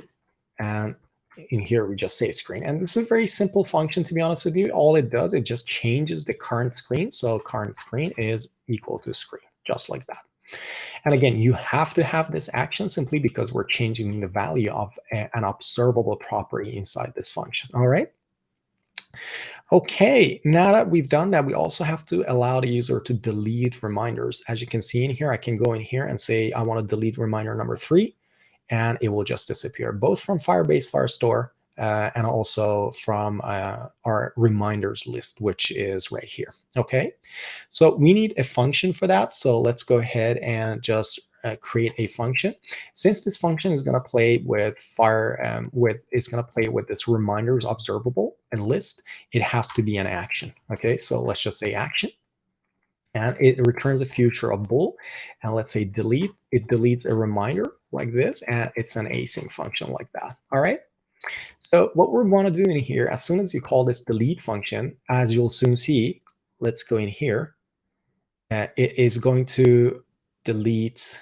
You can see here, it is going to display a loading screen. So here, pressing it displays a loading screen, right? So with that in mind, let's go ahead and implement our delete function. The first thing that we have to do, as you've seen, is to set the loading state of the application to true. So let's go ahead in here and just immediately say is loading is true. And this is just a property that we're setting at the moment. But remember, it is an observable property, meaning that later when we go and develop the UI of the application, we can actually listen to changes to this property and display our loading screen. And this loading screen is also something that we did in chapter 8 when we talked about block for 11 hours. And so when it comes to doing the loading, I'm not actually going to write the loading screen completely from scratch, but we're going to lift the code from chapter 8 and bring it to this application. But I'm going to actually explain that code at least. So, but we're not going to write it by hand, but we'll get there soon. So let's not worry about that at the moment. Let's just set the is loading property to true for now. And let's get an instance of our Firebase in here. So let's just say final auth is Firebase auth dot instance, and this is going to help us basically do a deletion of our content. And the reason we have to get the auth in here is just so that we can get the user's ID. Because if you remember from before, let's go here to console Firebase. If you go to our project, perhaps I should actually keep that open. So let's go here, reminders, and let's go into, let me bring this up into Firestore database. What we said is that every user is going to have a collection under their user ID. So we first need to get the user's identifier in here, okay? So let's just say final user is auth, current user. And we're then going to say if the user is null, then we're going to return from this function and return the value of a false. So if user is null, then let's just say return false, but don't forget to set the is loading state to false as well, so that your application is not just going to be hung there loading forever if the user is null. But we don't expect really the delete function to be called when the application is, when the user is not really logged into the app. So I don't think we have to worry so much about it, but it just makes programming sense and logical sense to put it here. When we turn it to true, we have to turn it to false before we return from the function, okay? All right, so let's get the user ID then. So we say user ID is equal to user UID, and then we're going to get a collection from our Firestore database under this user ID. So let's say final collection is Firebase Firestore, and it is going to be auto imported. So I'm not going to import this manually in here. So let's say Firestore, and then we're going to say instance, and then we're going to say a collection under this user ID in here. And then we're going to get that collection. And this is a future, so let's just await for it. So then you can see in here, this will be a reference. So it's a query snapshot for that collection reference, okay? So then what we're going to do in here is we're going to look for a document inside this collection with this reminder ID, because if you remember, every reminder has an identifier in here. So let's go ahead and create a try and catch block in here. So let's just say try, and then inside catch, we just don't care about the error that might happen. We're just going to say return false, and we're going to put a finally in here, and in finally we're going to say is loading is equal to false, because regardless of whether the try block is going to succeed or the catch block is going to be called because of an error, we need to always make sure that the is loading property is set to false when we're done with this function. So that's why we have finally in there. So let's go ahead inside this collection here. And collection has a property called docs, which is a list of query document snapshots in here. And we're going to say docs first. So this list, call this one an element. We're going to say an element with that same ID, element dot, let's see, collections first, and then element first, where it is called actually, yeah. Element dot ID should be equal to our reminder ID in here, okay? So let's call it Firebase reminder, okay? So we get the reminder, let's put a comma in there so we get the formatting a bit nicer in here. And what we're gonna do is we're gonna delete this reference. So let's just say await on Firebase reminder reference, I believe, Firebase reminder dot reference dot delete. Okay, so this is going to delete that document for us if you could find it. And then now we've deleted the reminder from the storage. But we also, remember, we also have a local storage that we store all the reminders in. And the idea here is that we have like a Firebase Firestore database backing. So all the data is going to be stored in that database, but we also going to have a local copy of all that data. So it will be a list which is observable so that our UI will immediately react to deletions and insertions. So we don't have to wait for documents to be actually inserted really into Firestore. So we don't have like a direct connection between our Firestore database and the local UI. We only are going to have like the Firebase Firestore database as a backend storage kind of. So it's just a storage that we will sync with when the application starts, and also we will sync the documents with it when a new document is created or a document is deleted. Okay. So given that we have this observable of reminders in here, I believe, let's see. Here we have reminders. We need to also go into this reminders and delete that reminder that we were asked to delete. So let's go in here. So let's put a comment in here and say delete from Firebase. And then we will say delete locally as well. All right. So in this delete locally as well, we have to go through our reminders. And remember, reminders were an observable list. So if I type reminders in here, you can see it's an observable list. But if you also remember, I mentioned that when we created this observable property, that these observable lists in here, let's go up here, these observable lists actually implement list mixin, meaning that you can interact with them just like you would interact with any list in Dart. So you can delete stuff from them, you can add stuff to them. There's really no difference. So let's go in here and say remove first, or remove where, and this is an element, then we're going to say as long as the element's ID is equal to the reminder ID, then remove that element. So that's it really. So that concludes the deletion of our elements from the reminders list. Okay, that's great. So that's for that function. Then what we're going to do is to go ahead and implement the functionality for deleting an account. And deleting an account is going to be a little bit more complicated because we have quite a lot of stuff to do actually in delete account. If you create an account with Firebase and then you store some documents in the Firebase database, like reminders, let's just not call them documents because they're reminders in our example. And if you then delete your user, you need to ensure that you're also deleting all the reminders that we'd created for that user.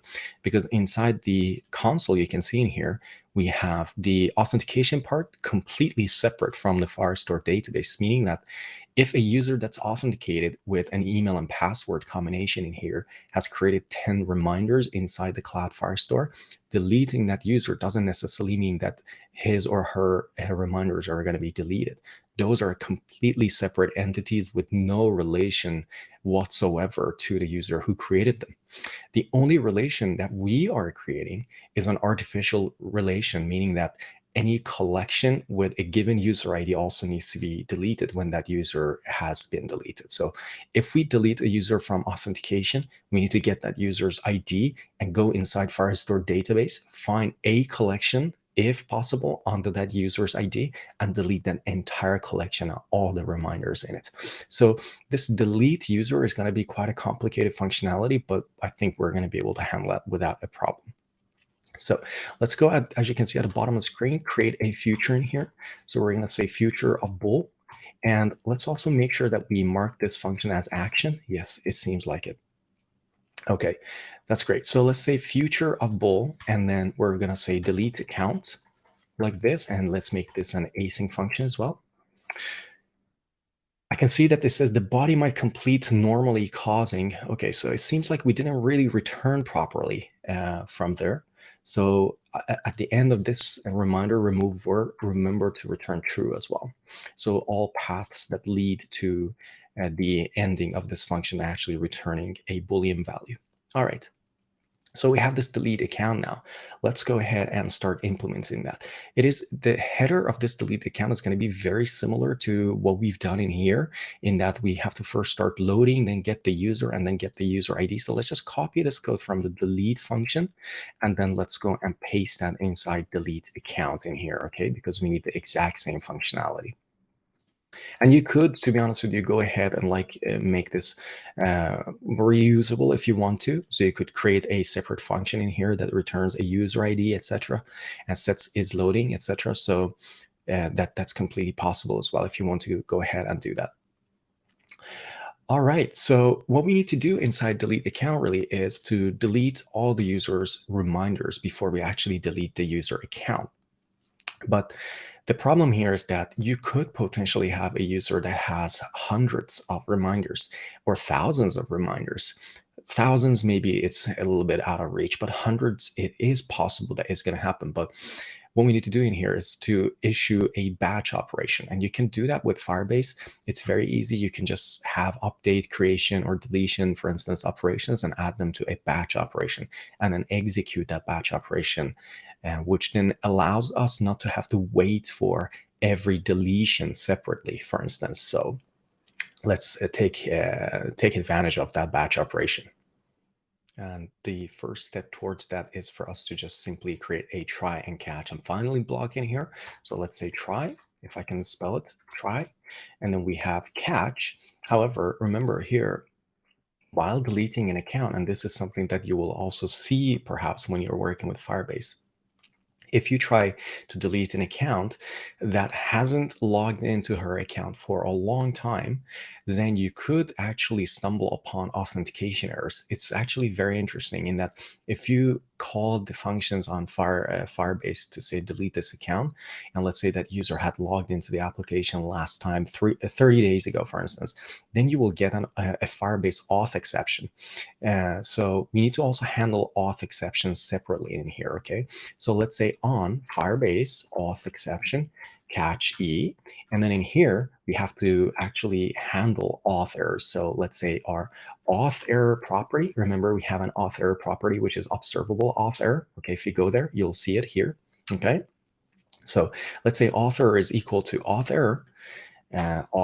error from E, okay? So that's that block, and in this case, we're going to return false.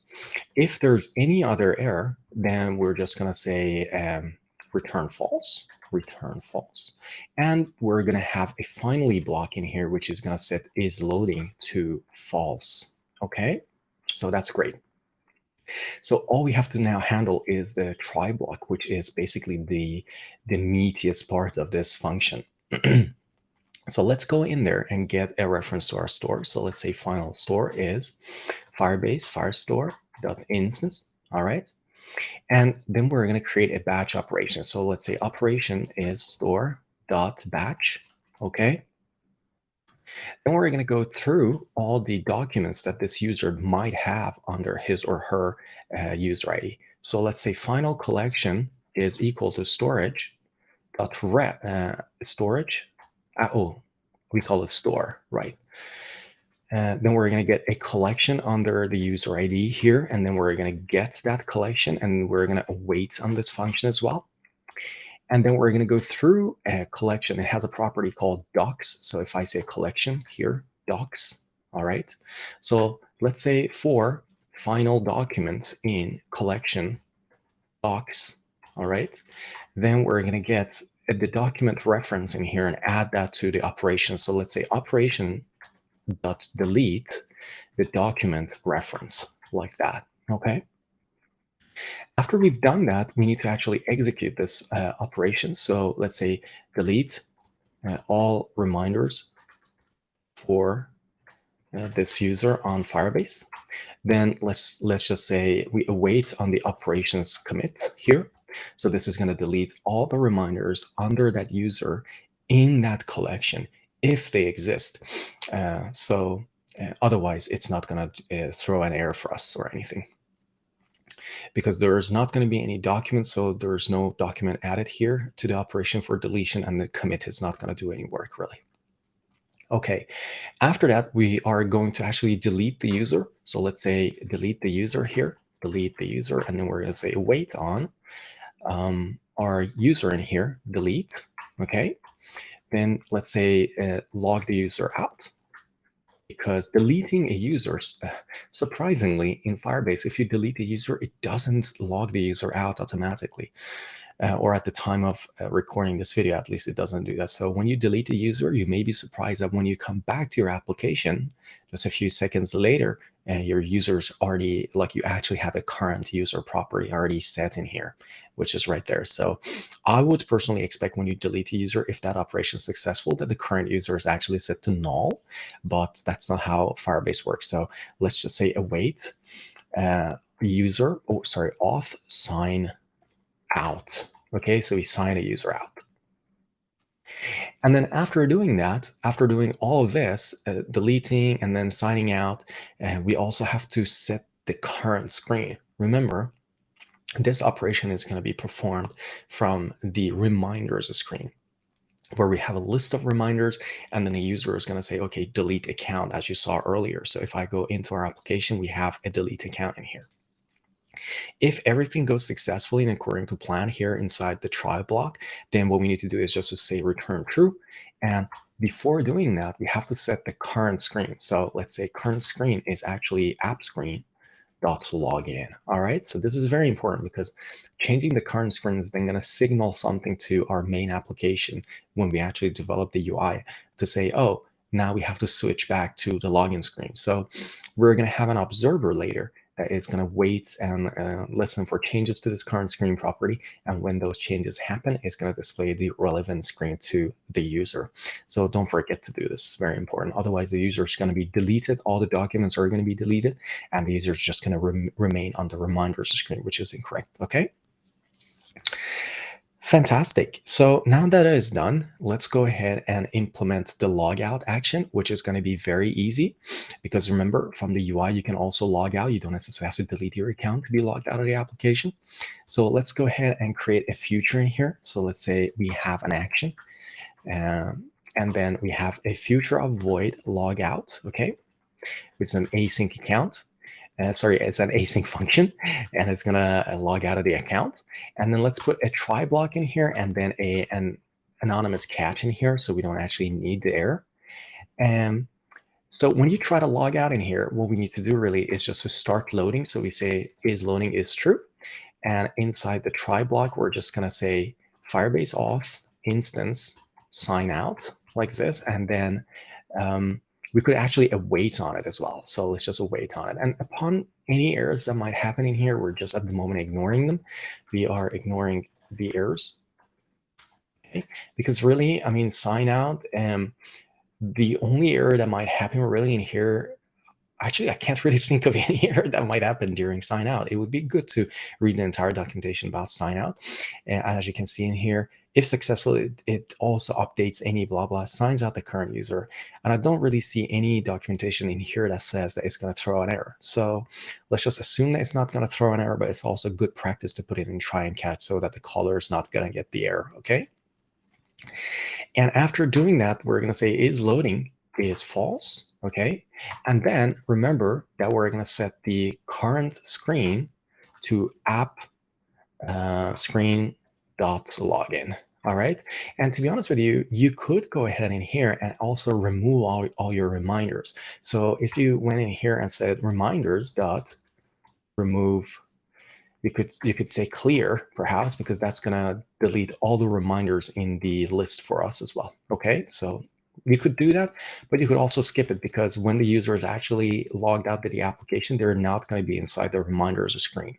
But for the sake of actually cleaning some space in the memory, you could remove the reminders that may have been placed inside the reminders list. All right. So now what we need to do is to go ahead and create the first function that is going to interact with reminders. So this function, as you can see at the bottom of the screen, is going to create a reminder for us. And there's a few properties. Actually, there's one property that we have to pass to it, which is the text. And then the other properties, which are the creation date and is done, are the things that we're going to set ourselves in the code using document keys. All right. So what we need to do in here is to go ahead and say, okay, if we go back to, let's see if we've implemented login already. Delete we've implemented, but we're going to implement login as well soon, so don't worry about that. But once we do login and register, both of those functions are going to set this current user to the actual user that's logged into the application. All right. So let's just use this current user inside this function that we're going to implement, create reminder, in order to get the user identifier. Okay. So let's go down here and create a new function. I'm going to actually copy the function signature. It's just it's going to save us some time. All right, so inside create reminder, let's get the user identifier. I'm just going to copy and paste that as well. So because it's very easy code, you can see the first thing that we're doing is setting the loading to true and then getting the user ID. And then if the user ID is null, we're just going to return false in here, meaning that you cannot create a reminder if you don't have a user identifier, all right? Or you don't have a current user, basically. Okay, and here also we have to set is loading is false, all right, because we need to make sure that we're balancing the is loading, all right. Great stuff. Inside this then, let's go ahead and get the current date, because remember, when we're creating a reminder, we're going to actually have a, we need to set a date for it, for the date of creation. So let's say final creation date is, let's say date time dot now, all right. And what we need to do in here is to say create the Firebase reminder, all right. So let's say final Firebase reminder is awaiting on Firebase storage, Firebase Firestore instance. And then we're going to get a collection under the user ID. Remember, that's how we're going to create this document in here. And then we're going to issue the add command. As you can see, the add function in here expects a map of string and dynamic. The strings are the keys and dynamic is the data that you want to set, or the value for every key. The keys, we know they need to be of type document keys, and their values, to be honest with you, the creation date, that is going to also be a string. Is done is going to be a Boolean, and text is going to be a string as well. So we really just have a map of string and just one that is a Boolean as well. All right. So inside this add, let's go ahead and create our hash map in here. And for the keys of document keys, let's go and add the values. So let's say document key is the key of text, needs to be the given text. Remember, text is a property or a parameter that was sent here to our function. For the key of creation date, we're going to say creation date. And for the key of is done, we're going to say false, because every reminder when it's created first is not done yet. So the checkbox is going to be unchecked, basically. All right. Let's put a comma in there as well to get the formatting right. Okay, now that we've done the Firebase reminder in there, let's go ahead and actually create the reminder locally as well. Because remember, this is going to go ahead and add that object to the collection under the user identifier. But we also have this local storage in here, remember? Reminders. Okay, so let's go ahead and create an actual local reminder and add that to our storage. So let's say final, create a local reminder. So let's say final reminder is a new reminder object here. And in here, we're going to have a few properties for the creation date. We already have that on top. Then we have other properties like an identifier in here. An ID is going to be the ID of the actual Firebase reminder, because when you create a new document inside Firebase storage, that document is going to by default get an identifier. So it's not an identifier that we have to set, it's automatically generated for us, so we don't have to generate random or UUIDs. So that's the reason we have this guy here as a final variable. So let's say the ID is going to be this guy's ID. And then we have another property of is none equal to false. And then the text is going to be the text parameter that was sent to us. Okay. Great stuff. Now that we have this reminder, let's add it to our reminders list in here. So let's say reminders, add reminder. Okay. If I can spell it, reminder. And then we're going to set the is loading to false. And then we're going to return true from here. Great stuff. And again, remember these functions are called action functions. They're prefixed with this action property wrapper simply because they're actually modifying observable properties. So this is loading and also reminders. These are these are observable properties. You're not allowed to change their values outside action functions. So only functions that are prefixed with the @action property wrapper are allowed to change observable properties. So if you create a simple function, so without this action, you will get a runtime error when you try to change the value of an observable property. So remember to prefix your functions with action if you're changing any observable properties inside MobX, okay? Wow, that was great. Okay, so now let's go and create a function in here for setting reminders as done. So when we are setting reminders as done, it's just a simple checkbox from the user's perspective in here. So if I go ahead and add a new one, let's say reminder number 1, it's a simple checkbox, but it is doing two things. The first thing that it's doing is that it's going to Firebase storage and setting the is done flag for that particular reminder also to true. So if I go back to the other, I have, because you see, the one that we're developing right now, the solution we're developing right now, it's called MobX Reminders course, but I've already implemented this entire course from before, and this is the application. This application is talking with this Firebase instance. So let's have a look and see what is happening. So you can see here, this is a collection, and this collection is the user's identifier. So this user that's already logged into the application has an identifier, and we can find that identifier if we just go to authentication. You can see this is my email address, and here's my user ID. It starts with CF2. Now, if you go to the storage part, you can see there is a collection under the same name, which says CF2. And then there is a document with a reminder identifier. So this is the identifier that Firebase created for us, the Firebase storage, when we added this reminder to the collection.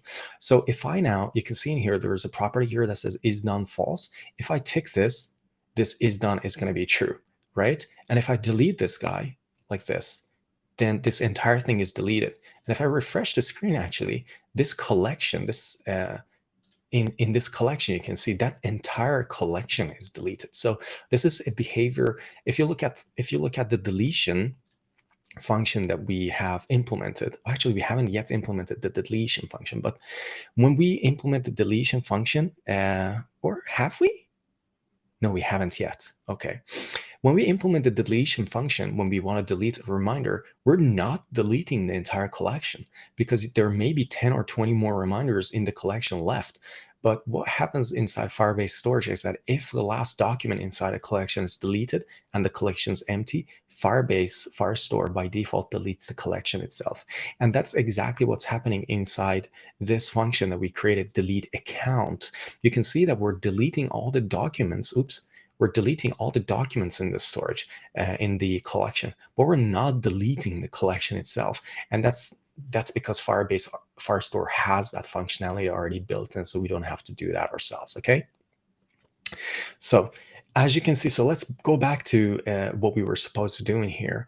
What we need to do in here in this function is to modify a reminder by setting is done flag to true or false, okay?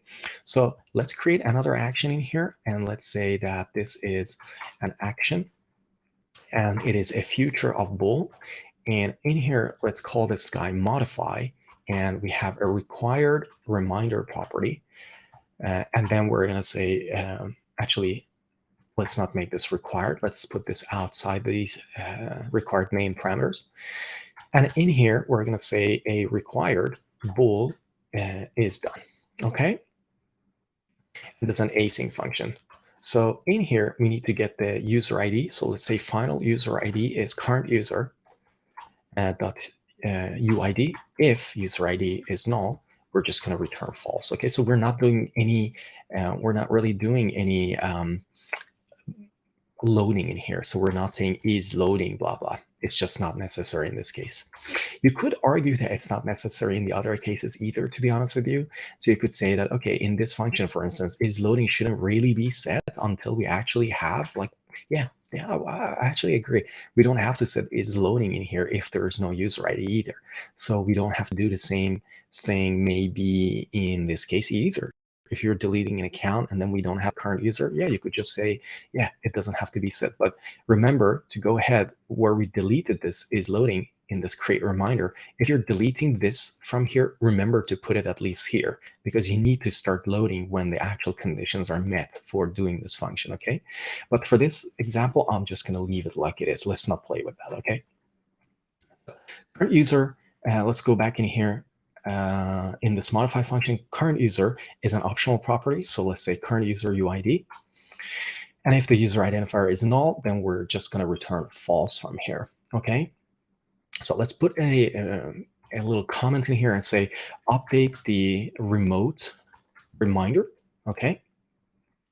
Let's get that collection now because we have to get the collection under the user ID. So let's say final collection is Firebase Firestore .instance collection under the user ID, and then we get that, and let's just await on it as well. Okay, now we need to get all the documents inside this collection. Actually, not all of them. We need to just get the document that matches this user. Let's see, actually. We need to find a document that matches this reminders ID in here, okay? So let's say final Firebase reminder is collection docs where, let's say elements in here. Okay, let me break this down. So this element is any document that is stored under that collection, which are for us going to be reminders. And let's say the elements ID should be equal to the reminder ID. Okay. And we're going to get the first one only, and then we're going to get its reference. Right, so that's our Firebase reminder. Then there's an update function on this guy. So let's say Firebase reminder update, and then we pass only the document keys of is done to is done like this. All right, and we have to await on this guy. So this is going to update that property for us. Then what we also need to do, so this is going to update, as you can see, the remote reminder, but also let's update the local reminder. So update the local reminder.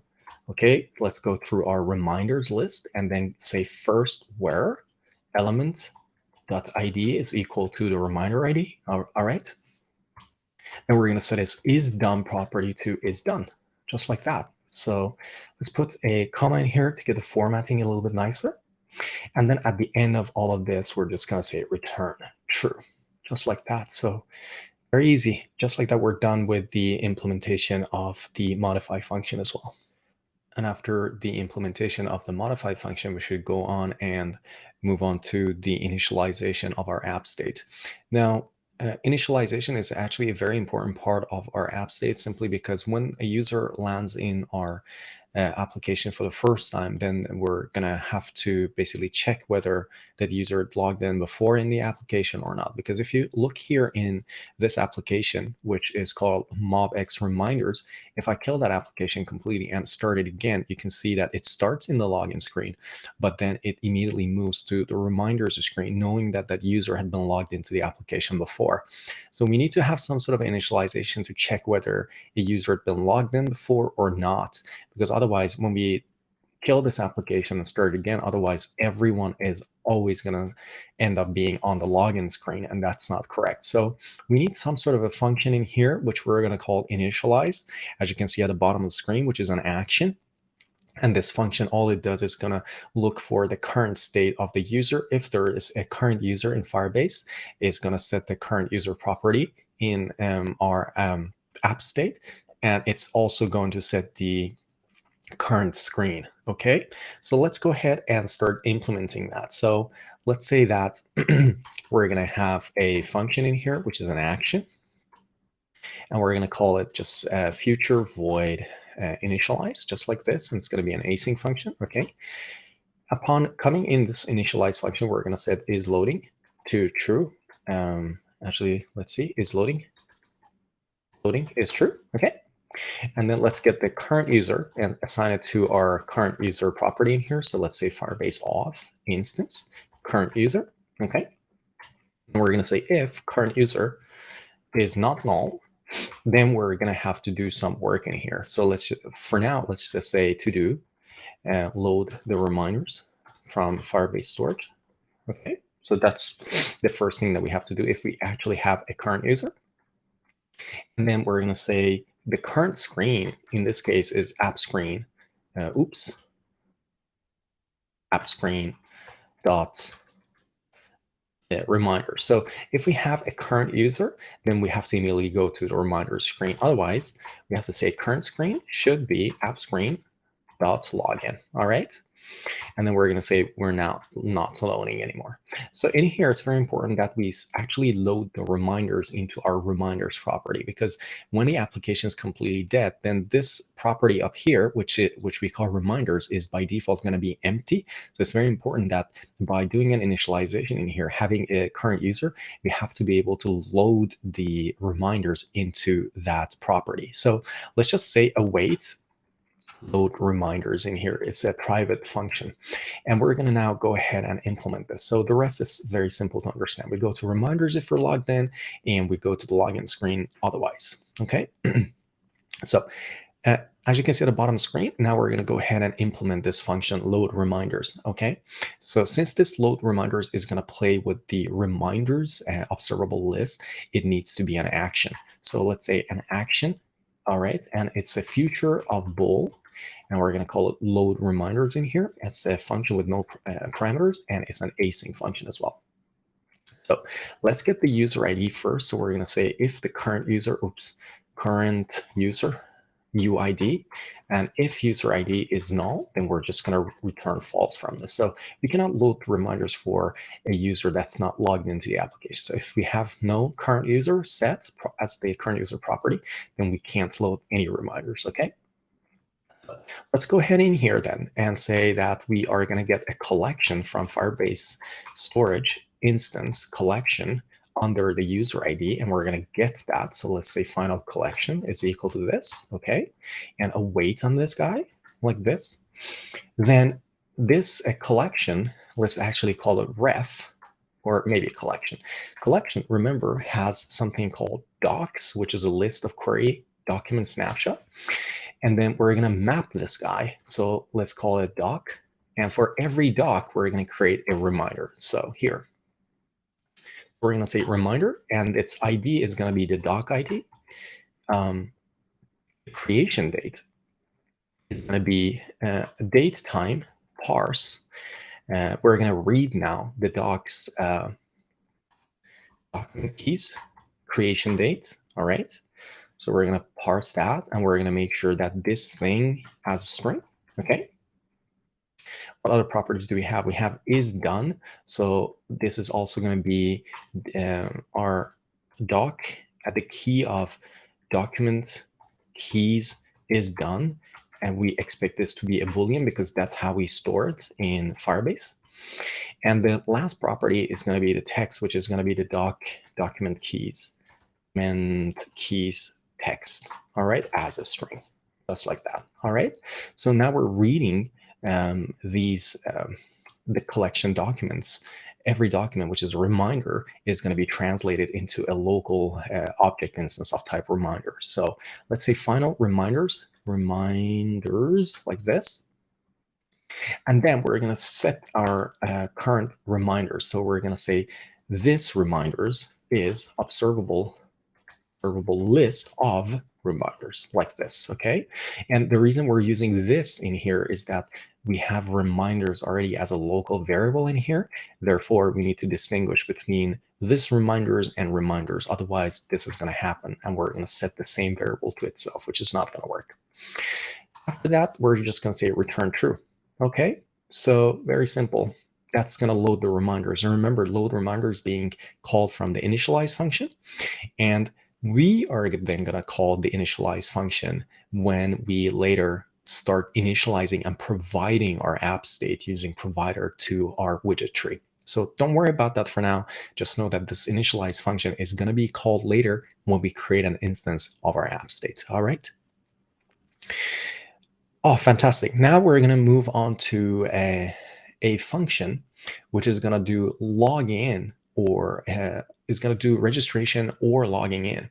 If you remember, I mentioned in the beginning of this chapter that logging in and signing up or registration for Firebase using email password, they're very similar. The functions are, I mean, there are two separate functions, but they do, I mean, they're parameters are the exact same thing and their returns are the exact same thing. So we're going to create a function in here that allows us to do registration or logging in by expecting a function pointer of this type. Okay, so and then later when we actually do the implementation of logging in and registration, we're going to just pass two different function pointers to this function that we're going to implement right now. Okay, it's going to be a lot clearer when we actually implement it. It's quite difficult to explain it. It's going to be very abstract for me to explain it, but let's just go ahead and start implementing it. Okay. So let's say this is an action and we're going to call it a future a bool and underscore register or login. Okay, and this is going to have three required parameters, and it's going to be an async function in here. Okay, so the three required parameters, the first one is actually going to be a function pointer of this type. So let's just say required I and fn. Okay, so that's a function that we have to perform. It's going to either be login or register. We have a required parameter here of type string called email, and the same thing, but this time called password. All right. So what we need to do there is upon doing a registration or login, the first thing we have to do is to clear the author and set that to null. Also say is loading is true. Okay. Then we're going to have a try catch block in here, and we're going to say on Firebase auth exception. Catch an error in here, and then we're going to say auth error is equal to an auth error from E. So we translate this error from here and put it and create an author and then assign it to our author observable property. Because if during login or registration we get an error, then our application is going to be able to display that error in form of a dialog to the user. So it's going to look like this. If I log out in here and then try to log in with an email that doesn't exist, you can see that this is an auth error. That's what this guy is doing in here. Okay. But so that's for the auth error handling. And then we're going to say finally in here, finally block. Then we're going to set the is loading to false. And then we're going to say, okay, if the current user of this current user property, which is up on top of the implementation of app state, if it's not null, then we're going to go to the reminders screen. So let's say current screen is app screen.reminders. Okay. So then we're going to do the try statement in here. And in this try, if we can actually log in or register, we're going to set the current user to the logged in or the registered user. All right. Good stuff. So let's go in here and await on that function. You see, we have a function pointer, and then we have the two parameters that we have to pass to that function. So let's just await on that function. Let's just say await fn, and we're going to say email and password. Email is email, and password is password, like this. All right. So we're awaiting on that function in here. Then we're going to say the current user is Firebase auth instance current user, like that. And then upon doing that, you see, upon logging in, for instance, if you're trying to log in, then we also need to make sure that we're basically loading your reminders. Okay, so let's just say await load reminders like this. And we just say return true. So you may be wondering why we're doing load reminders here, and we're also doing load reminders up here during initialization. So the explanation to that is that initialize is a function that's going to be called when you start the application for the first time. So let's actually take this example. This is actually a good example. Let's just kill this application and I start the app. Now initialize is going to look for the current user. The current user in this case is null because we're not logged into the application. So this block is not going to be executed at all. It's just, this block is not going to be executed, but this one is going to be executed, meaning that initializes load reminders is only useful when you already have a current user, meaning that you've already been logged into the application before and you haven't logged out. So now that you're in here, if you then try to log in with an existing user, you also want to load the reminders for that user, because maybe that user who had reminders before had signed out of the application, but now they want to sign back in or log back in. And that's why we have this load reminders right here, okay? All right, so one thing that we forgot in here is that upon doing an auth error in here, setting the auth error, we also have to set the current user to null. All right, and we also have to return false from here, okay? And now the error is gone for the register login function. Great stuff. Now that we have that, it comes to the exciting part, because we have a reusable function that can do either register or logging in. Now we're going to go ahead and actually implement the register and login functions. So as you can see at the bottom of the screen, we're going to go ahead and implement the register function. So let's create the register function signature in here. I'm just going to copy paste that function signature because it is quite a tedious task to have to write all these function signatures, but the implementation we're going to go ahead and do together.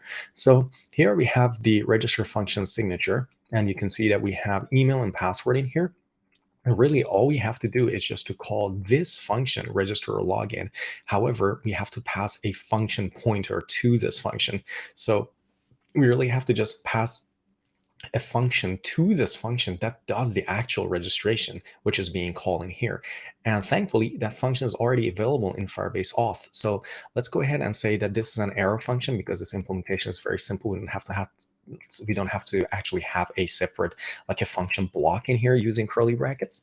So let's say that this function in itself calls the register or login function, and let's just close it there and a colon to get the formatting right. And the registration function is in Firebase Auth, and then we're going to say instance in here, and then it's called create user. Okay, and you can see that we can just remove those parameters. So you can see now we're passing a function pointer to this function, and we're going to pass the email and password to it as well. So it's just beautiful, to be honest with you, if you ask me. We're just doing the same code for both register and login, but we're passing a different function signature or a function pointer to our register or login function. All right. Similar to the registration in here, we're going to have to do the logging in. So I'm just going to copy this code right here, and let's just do a paste in here below it, and let's just call it login. And for login, we have another function in Firebase Auth, which is called sign in email and password. Okay, so let's pass that function pointer here. Great stuff. So as simple as that. Now we have login, and it's really being reused to the max, because we have the register login function that does the same functionality for both login and register. Okay, so if you haven't already done that, you need to bring auth errors into the project. We've already done that. You can see here we have auth error, so we don't have to do that again. Now what we need to do is to bring a delete account dialog into our project. So if you saw from the simulator, if I log into this user, if I go in here and say delete account, then it's displaying this dialog to us. Are you sure you want to delete your account? You cannot undo this operation.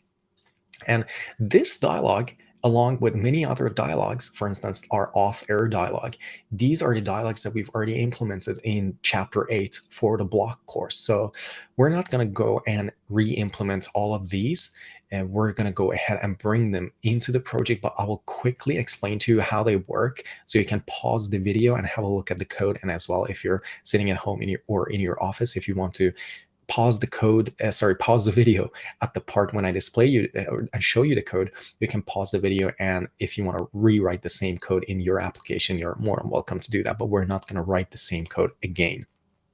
Okay, so let's go ahead in here and have a look at bringing that dialog into our application. So let's create a folder in here, and let's just call it a new folder, and we're going to call it dialogs. Okay. And this one is called delete account dialog. So I'm just going to paste it right here. And you can see it looks like this. It has, at the moment, it says show generic dialog, and it has a title a content and 2 buttons, and it returns a boolean, and this boolean indicates whether because you see we have this show generic dialog, which is a function we are going to implement soon. So it's using that with a boolean value, return value, and there's 2 buttons, one cancel that returns false and a delete account that returns true. So it's very simple. Don't worry about these imports, we're going to fix them soon. So we have this show generic dialog, which is like the key for all our dialogues in this application. They're all using show generic dialog, except for this dialog that creates a new reminder because it has a text field in it. So we need to now bring this show generic dialog to our application. So let's go into dialogues, and I'm just going to bring the generic dialog into the code right here. And you can see this generic dialog is using a builder, which builds its buttons. So I'm just going to scroll through this because I've already explained this in the blog chapter, so it would be a waste of time to have to explain all of this again. I'm just going to simply scroll through it so you see how it's built. And if you want to code the same thing in your application, you're more than welcome to do that. But it's quite irrelevant, to be honest with you, to the MobX chapter, this chapter. So we're not going to spend too much time going through the details of this since we've already gone through the details before. Okay, now we have the generic dialog. Let's go into this delete account dialog and fix the imports, because at the moment it can't really understand where this generic dialog is coming from. Let me remove this import and ask Visual Studio Code to import the correct file for us. Okay, fantastic. So they're green, they're fine now, working. Now we have to bring the logout dialog into the application, and it's this dialog. So we've already done this again, so no need to explain it. I'm going to bring the logout dialog into dialogs, and we're just going to fix the import in here. So remove that import and just use the correct import path in here. You can see it's also using the show generic dialog. All right. We also have this auth error dialogs. So all the various auth errors, if you see in here, if I say logout, and I try to log in with a user that doesn't exist, here's an auth error. If I try to register with an invalid email, then we will also get an auth error. So there's plenty of auth errors. We've already defined them inside auth error in here, you can see. Now we need to have a dialog that can display any of those auth errors. So let's go ahead and bring that auth error into our application, show auth error. I'm going to drop it in here into dialogs, and let's fix the imports in here. So I'm going to remove those imports and use the correct import of auth error and the show generic dialog. You can have a look at the implementation. It's very simple. It takes an auth error, and it also has a build context, and then uses that auth error's title and dialog text properties to display a generic dialog with an OK button to the user. Okay, so it's very simple. And we've already done this, to be honest with you, in the previous chapter, so no need to explain it again. Now we need a new dialog for deleting reminders, and it kind of, if we try to go back to the login screen, log in here, you can see if I create a reminder and I say hello, and then I say I want to delete this, you can see that we have a delete reminder dialog in here. So we need to implement this since we haven't implemented this before. So it's called delete reminder dialog. So let's go ahead and implement that together. First, create the file, and it's going to be called delete reminder dialog.dart. Okay. And then in here, we're going to go ahead and use our generic dialog again. So I'm going to copy paste some code in here. Let's fix that import, which is using show generic dialog. And you can see all it does is that it uses show generic dialog with a Boolean return value. The title is delete reminder. The content is, are you sure you want to delete this reminder? And then there's a cancel button that returns false and a delete button that returns true. So we can await on this function later. And then if it returns true, we know that we have to delete that reminder. Okay. Now, what we need to do is to create this dialog that I talked about before, and that is our create. It's going to be a new dialog for creating a reminder. So if we go here and I create a reminder, you can see that it's a dialog that has a title and a text field in it, and 2 buttons, cancel and save. All right, and it's called show text field dialog. So this one is a little bit special and it's not something that we've done before. So let's go ahead and implement it together. Okay. So let's go in dialogues in here and call it show text field dialog. So show text field dialog.dart. And then in here, we're going to start with a function that returns an optional string. So it's a future of optional string, because remember, if you create this dialog and the user presses cancel, then the return of this dialog actually has to be null. But if you enter some stuff in here and you press save, then the return has to be a valid string. That's the reason it's an optional string as the return value. Okay. And let's just call it show text field dialog in here. And it has a few required properties, and it has to have an option builder actually. So we either have a confirm button in here or a cancel button. So let's just actually implement those options in here. So let's say enum text field dialog button type. It's either cancel or confirm. And then we're going to have a builder so that the user can, for the cancel button, give us a different title, and for the confirm button, they can give us a different title. So you can see confirm in this case call save, and cancel is call cancel. But it's completely up to the programmer or the caller of this function to specify the titles for each of these button types. Okay, so let's say type def, and we're going to say dialog option builder.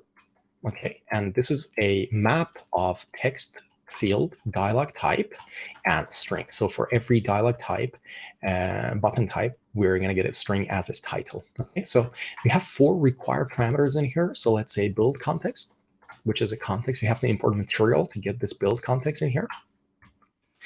So that's the first parameter. And we're going to say required string. This is the title. Okay, and then we have a required string, optional hint text, which is this text in here. You can see enter your reminder text in here. So it's optional at the moment. All right. And also we need a required parameter in here of type dialog option builder. So let's say options builder. Okay. So now that we have that, let's go ahead and implement this function. So we need a text editing controller. So let's create a little controller in here. Let's say late final. Final controller is text editing controller. Okay. And what we need to do in here is the first thing that we need to do when we come into this function is to clear that text editing controller, because if this function is called, let's say if I say hello world, whatever, and if I cancel it, then the next time I display it, this should be cleared. So let's clear the text editing controller. First thing that we do, we say controller clear. Okay. Then we grab our options. So remember, this is a function actually. It shouldn't just be a map really like that. So let's call our options builder in here. Okay. So it is actually the way we've implemented it at the moment is just a variable of this type, but it shouldn't be. It really should just be a function. So let's just say a function with empty parameters. So we can call that function and then get the results. Okay. So let's say final options is options builder. So then this is going to give us the options. You can see in here is a map of the button types and the string titles. All right. Okay, after doing that, so let's create a return show dialog in here. All right. And this show dialog is going to have a string result. All right. The context of this is going to be context. And then we have a little builder in here. You can see it gets a build context, or let's just call it context. All right. And then at the bottom of this, we're going to say, yeah, let's just keep it like that, actually. Perfect. Okay. Now that we have that, let's just create an alert dialog. So we say return alert dialog. All right. So we need to start adding the commas to get the formatting right in here. The title is going to be a text of that title that we're given. All right. And then the content is going to be a text field. The controller of the text field is going to be the controller that we created on top of this file. And it's going to be auto-focused so that when the dialog appears, then the keyword's also going to appear in front of the user. We're not seeing the keyword appear here because I'm using a software keyboard.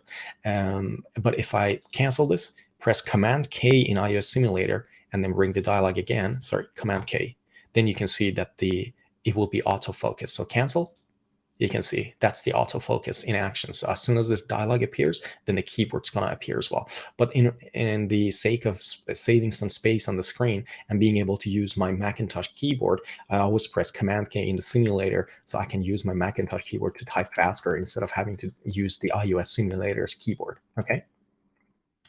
So autofocus controller, let's add a decoration to add this hint text in here. So let's say decoration is input decoration. Okay. Hint text is the hint text property, parameter that we were given in here, hint text, okay? And then we're going to have two actions in here. And these actions, let's go ahead and implement them in here. So let's say actions.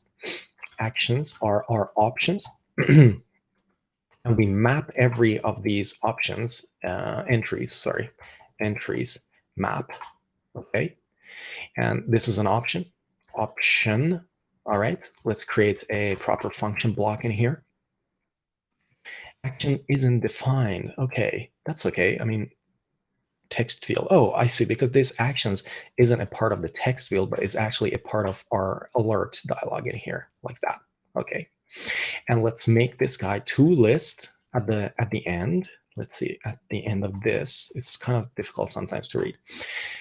Okay, so what we need to do now is for every one of these options, you can see is actually a map entry of the button type and the string. We're going to create an action in here. So let's say return a text button unpressed, a function in here, and then the title of the text button is actually going to be the child, and then we're going to text, which is then going to be our option value. So let's say option value, okay? And unpressed of this guy, what we need to do is grab, basically dependent on whether it's cancel or save, we have to do two separate things. So we have the option, we know it's key. So let's say switch the option key, which is the button type. Then we're going to ask Visual Studio Code to complete this for us. So let's add the missing clauses in here. If the cancel button is tapped, then we have to just pop in the navigation. So navigator of context, pop, okay? And then we just pop with no value if the cancel is tapped. But if confirm is tapped, then we're going to take the value of the controller. So we're going to say controller.controller.text, okay? And then we're going to break. Great stuff. So that's really it. I'm going to get some formatting in here by adding the trailing commas in here, okay? So that's really it. There's not much more to it. We just implemented our dialog that can display a text field with a hint to the user and extract the string result optionally and give it back to us. So now that we're done with these things, with the dialogues, we should go ahead and start implementing some helper functions and classes. And you'll soon see what I mean by those things. So one of the helper functions that we also added in Chapter 8 is an extension function called if debugging. And I use this if debugging quite a lot in my applications. What it does really is that it takes a string instance, and if we are in debug mode in our application, it returns that string. Otherwise, it returns null. And it's a very useful extension on string when you're debugging your applications in order to pre-populate text field instances only while you're debugging. Because let's say that you open your application, you don't want to, for instance, if you log out, you don't want to have to type your email and password every time you're testing your application in debug mode. It's quite annoying. So if you could just hard code this like blah blah and say that populate this in this text field only when I'm debugging my application, is quite useful, okay? And also keep in mind with this extension, your strings, the strings that you're going to pass into that extension, they're going to be built into your binary. So remember to remove all of those, the emails and passwords that you're building into your binary before you release your application. It's very important. It's just a security concern to have those emails and passwords built into your binary. So please be careful with that. Use it only while you're debugging your application, and before you release your application, completely remove that extension and all usages of that extension, okay? So we've already done that if debugging before. So I'm not going to go and implement it again. So let's go ahead into lib folder and create a new folder in here, call it extensions, like this. And in this extensions, we're going to bring this if debugging. You can see it's a very simple extension on string that says, okay, it optionally returns a string. If we're in debug mode, then return the current string. Otherwise, return null. Okay, and we're using kdebug mode from Foundation. Okay, good stuff. Now, what we need to do also is to bring two very, very key components into our application, which is the loading screen and the loading screen controller. I've explained the loading screen implementation in 2 separate videos, but the most recent video I explained this is inside the block course, which is chapter 8 of the Flutter State Management course playlist on YouTube. These two are quite, you would say, like large, one of them at least, like the loading screen, not the controller. It is a big piece of code. It's not like 10 lines. I think it's about 40 lines of code. So I'm not going to explain that again, but I'll just show you quickly how it works so that we can skim over it quickly together. Okay. So let's bring that entire folder in here. So let's bring it into lib. And you can see is a folder called loading. Let's fix the imports in here. So I'm going to remove that import and fix this import in here. And then I'm going to show you how this guy actually works. So let's go into loading and first start with a controller. You can see we have a little controller object in here. What it does really is that it holds on to 2 blocks of functions for closing and updating. And then the loading screen implementation itself, upon us creating a loading screen for the first time, it creates an instance of loading screen controller and holds on to that instance. Then if the loading screen is already displayed to the user, and then you try to show another loading screen, all it does is that it updates its own content without having to hide itself and then show itself again. So loading screen controller is really just a proxy object for the loading screen itself to hold on to. We're never going to use a loading screen controller from outside the loading screen file. So let's go to loading screen here. It has a very simple interface. We have a show function that takes a build context with a text, and then it has a hide function. And all the other functionality really is just private. We could actually make this function private as well because no one is going to use that from outside this class. So I'm just going to quickly go over it with you. So we have a shared instance implementation in here for because our loading screen is a singleton. Then it holds on to a property of type loading screen controller. I told you about this before. We have a show function, which you can see it takes a build context and text. And then it says, if we have a controller that can call the update function on, then just do the update and return. Otherwise, create a new controller by calling the show overlay function. We have a hide function, which it just goes to our controller and says close the dialog. And then we have the show overlay, which is the meatiest part of this class. And all it does really is just that it creates a stream controller with the text. It creates an overlay, as you can see in here. It creates an overlay entry, creates a material widget in here, and I can actually show you how it looks like on the screen if we're quick enough. I just took a screenshot of it. It looks like, where is that going to be saved? How can we open it? Here, it looks like this. So you can see that it has a material background, all that it kind of like darkens the entire background in here, okay? And that color is coming from here. Material colors black with alpha of 150 out of 255. And then it has a center container, which is this guy in here. You can see, okay? And then it has a box constraint of maximum width and height, and it has a minimum width as well, which is this half the size of the screen, so that it won't be too tight, basically, horizontally. And it has a box decoration with circular borders. You can see right here, it's not having like very 90 degrees angle borders. And then it has a child with a padding in here with a single child scroll view of let's have a look in here of a column that has a size box of 10, which is the spacing on top. It has a circular progress indicator, which is displayed right here. It has another spacing of 20, and then it has a stream builder of this little guy in here, loading. And the reason that this is a stream builder is that we can update the text of this loading screen while it is displayed on the screen. So you can have 20 different calls to display the loading screen, but all it does is really it updates this text stream in here, and our stream builder will display the current or the correct text. Okay. So there's a lot of code in here. I've already explained this quite a lot before, but if you want to pause this video, I'm going to just go scroll through it quickly so you see how it's implemented, and we don't have to explain it all over again. So good stuff. Now we have a loading screen. We can move on to actually starting to implement the UI of our application, because all the different bits and pieces are now in place. We can go ahead and do, for instance, the login screen, the register screen, and also the reminders screen.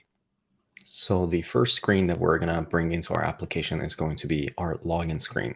Let's go ahead and take care of that. So what we're going to do, as you can see at the bottom of the screen, we're going to go ahead and create a file in here inside our views. Let's see if we have views prepared already, and we don't. So I'm going to create a file in here, and let's call it views/login view.dart. Okay.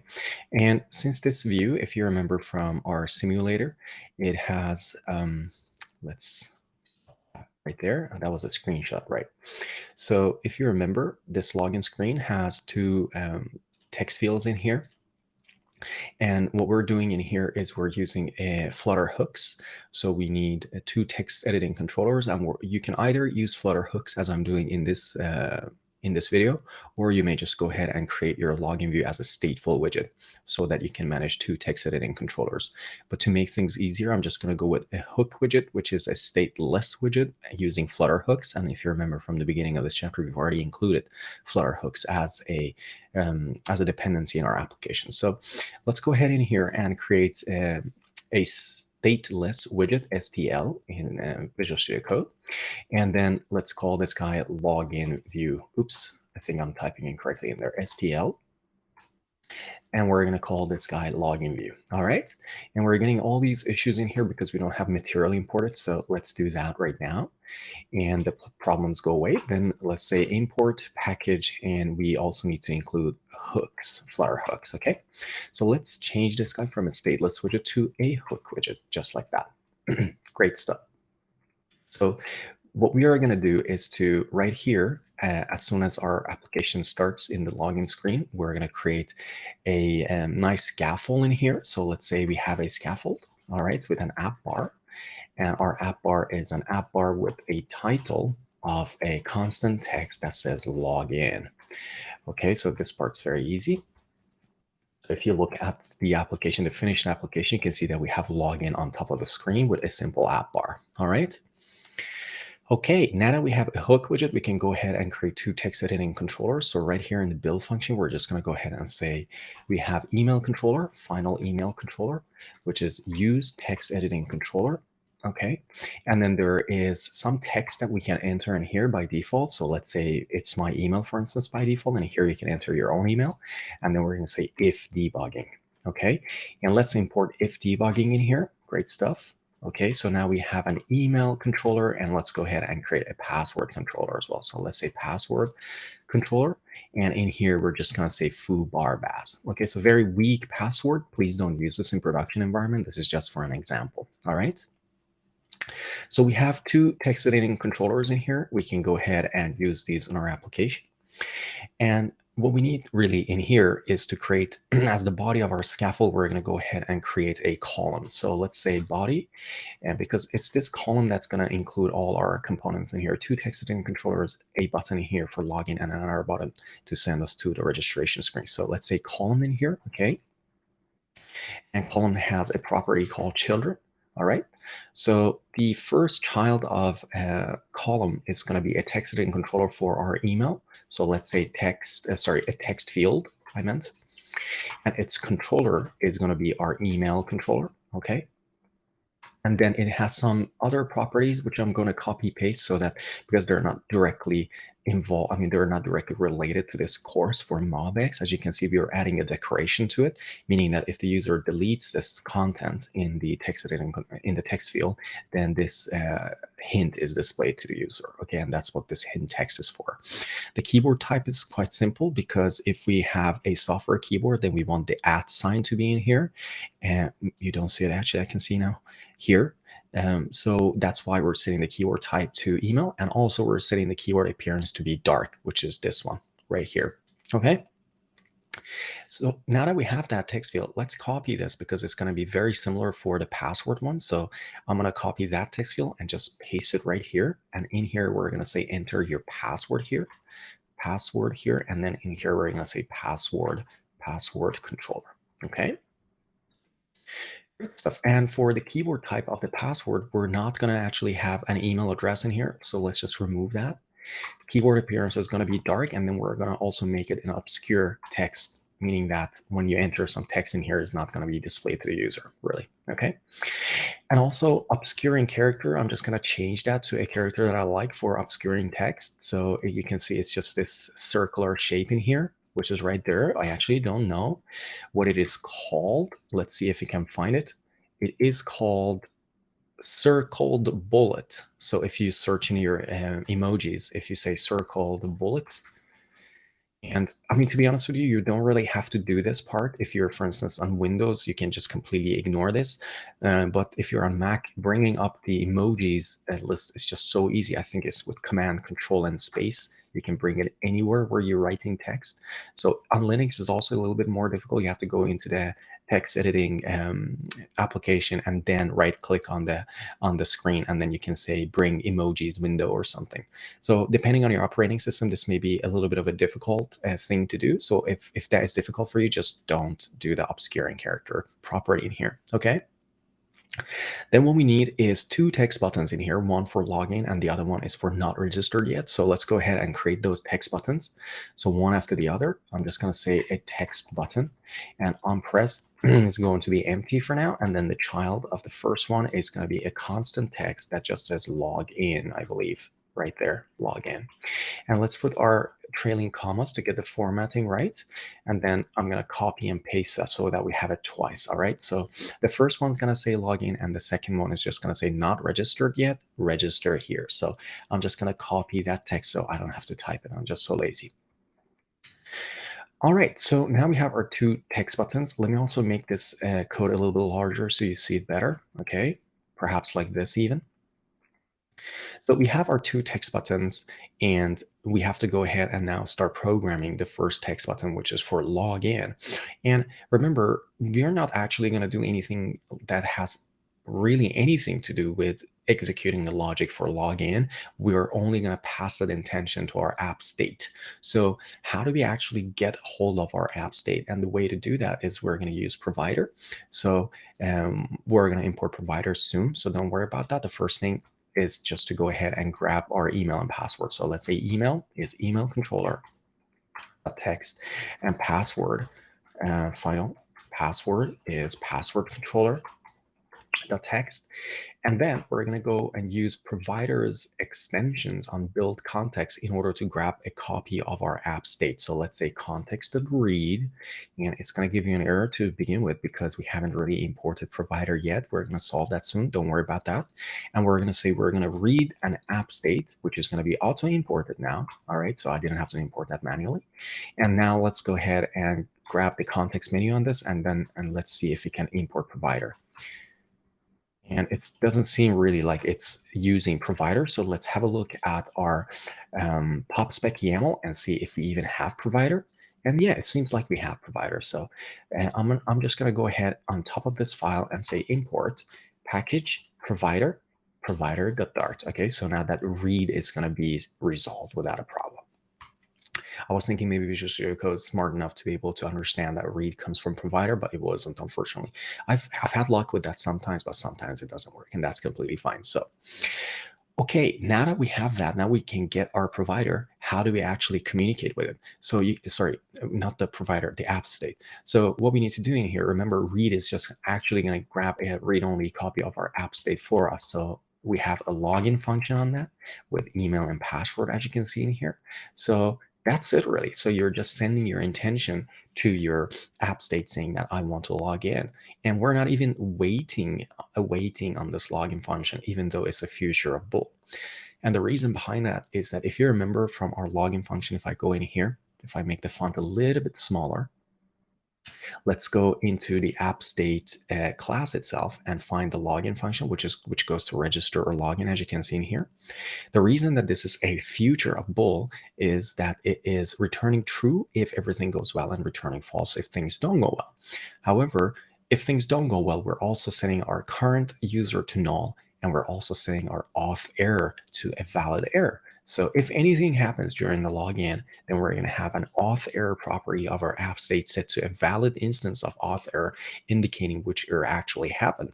And as you'll soon see, we're going to handle authentication errors in a centralized place.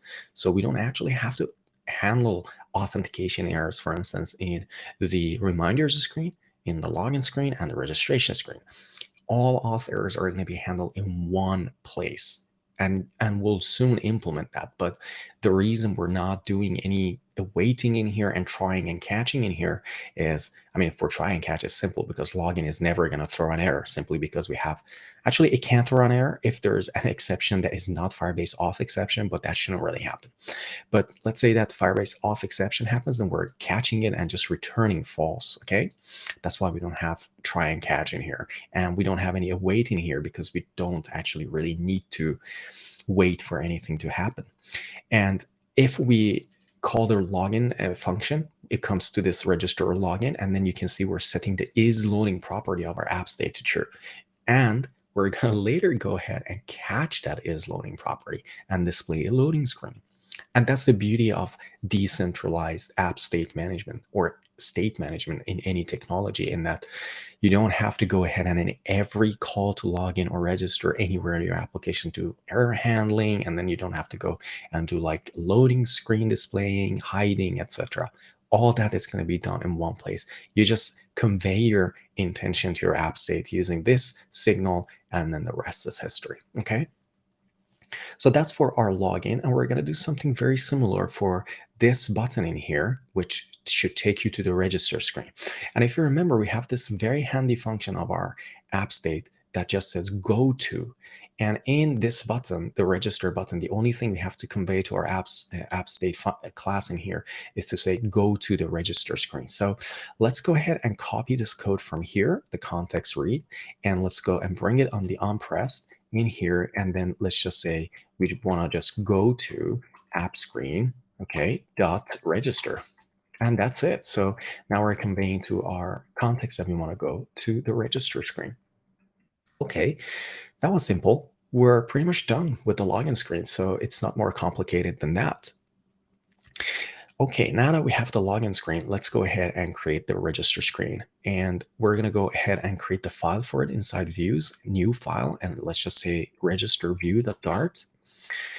And the register view is going to be very similar to our login view. So what I think we could actually do, to be honest with you, is to copy paste the entire code from login view right here and just bring it into register view. Okay, like that. So now we have a basic register view. And of course, our button in here, instead of login, should say register, I believe. Let's go to that screen. It should say register. So let's say, oops, let's just say register. And in here, in the in its functionality, instead of calling login, it should just say register. Okay, great stuff. So that's that. And here in the button that is down here, it says already registered, go to the login screen or login here. So let me just copy and paste that code or text and bring it here. It says already registered, login here. And instead of going to the register screen, they should just go to the login screen. And that's it. You see now in a matter of maybe 2-3 minutes, we got both screens done with quite a lot of logic, to be honest with you. But since the logic is like centralized and we're going to place like the loading and error handling in one place, these screens don't have to handle those. That's why they're so lean and small. Okay. Great stuff. And here we're calling it login view, but we should call it register view. So I'm going to do some refactoring. Let's say register view like that. And I think we're good to go. And also the title should say register. Okay. And apart from that, I think everything is done, really. Okay, now what we need to handle is this pop-up menu button, which you can see in here. So if I go to the login screen and log in with my application in here and then press this button in here, you can see that it says log out and delete account. This is a pop-up menu button, and we've implemented this already in the blog chapter, which is chapter 8 of the same playlist that you're watching. So there's a bit of code in it. I mean, there's creation of these buttons, etc., etc. And I'm not planning really to redo the same thing. So we're going to go ahead and bring that code into this application, and I will just quickly explain how it works, okay? So let's go ahead in our views, and I'm going to bring that main pop-up, what do we call it? Main pop-up menu button inside views right here, okay? So I'm going to bring it and paste it here like that. And we have some problems with the imports, but that's fine. Let's just fix those imports. Oops, not that. Let's use this app state we need. And don't worry about this. I mean, I'm just fixing the imports, and I'm just going to explain everything that's happening in this file. So, okay. So also maybe the logout dialog shouldn't be imported like that. Let's see if we can actually import it with its full path. All right. So let's see what this guy is actually doing. So we have an enumeration for a menu action, a logout, and a delete account. So you can see they're both in here. Okay. And then we have a widget, which is a stateless widget, and it's in its build function in here, we're returning a pop-up menu button that conveys either logout or delete account. That's what this generic value is in here, okay? Then there is a property in here, and it's in the constructor a pop-up menu button that says unselected. So when we get a menu action, if we get logout, when the user presses logout, what we're doing is that we're showing the logout dialog first. If the result of that dialog is true, then we're telling the app state to log out. All right, that's it. Then we're going to the delete account thing and showing the show delete account dialog. And that is a future of bool again, and just like the show logout dialog. If the result of that is true, then we're just telling context read the app state to delete an account. And you can see also in here, you see we're not awaiting on any of these guys. The reason behind that again is that if you go to our app state and delete account in here, you can see that we're setting the loading property, which is an observable property, to true. And when later we go and observe this property, we're going to display a loading screen. So while all of this is happening, we're actually displaying a loading screen to the user. So that's the reason this pop-up menu button or any other of our views don't really have to await on any of these features, okay? Great, so that's for the unselected. So that's for the actions of our pop-up menu button. Then we have this parameter of the constructor of the pop-up menu button called item builder, which gets the context. And what this guy actually has to return, you can see in here, is a list of pop-up menu entries. The first one is a pop-up menu item of menu action, and its value is logout, and its text is logout. And the second one says delete account, menu action, and its text is also delete account. So this is how we're actually creating the UI, and this is how we're handling the events that should happen or the actions that should be triggered once any of those buttons in the pop-up menu button are tapped. Okay, great stuff. Now we have our main pop-up menu button, and we can go to the next part.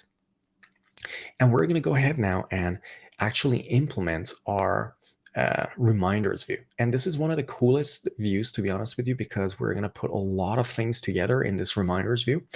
For the first time, we're going to actually work with observers. Up to this point, we've learned about actions. We've learned about observables. We've learned about state and store.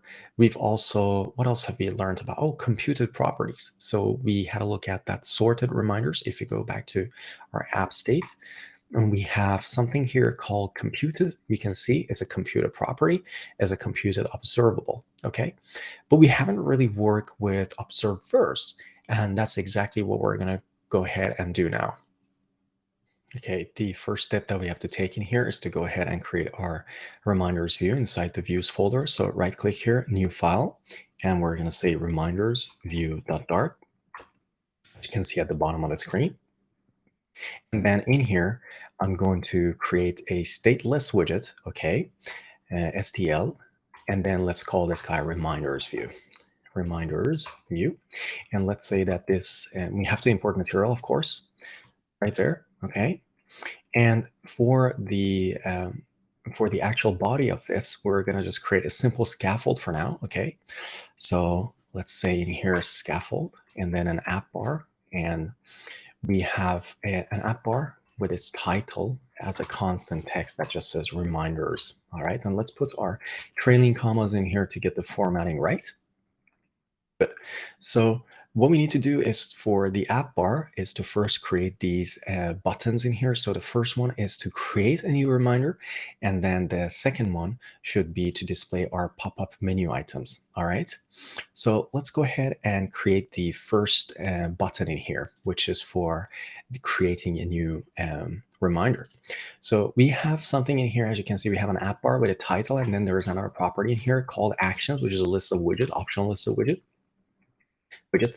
And the first item in here is going to be an icon button. So let's say an icon button, which is this plus button. Remember, it's unpressed at the moment. It's going to be empty. Let's see. Icon button unpressed in here. All right. And let's make this guy an async function simply because when you press this, there will be a dialog displayed in here. So we have to await on the appearance of this dialog and the enter text. Okay. So that's the reason it's async.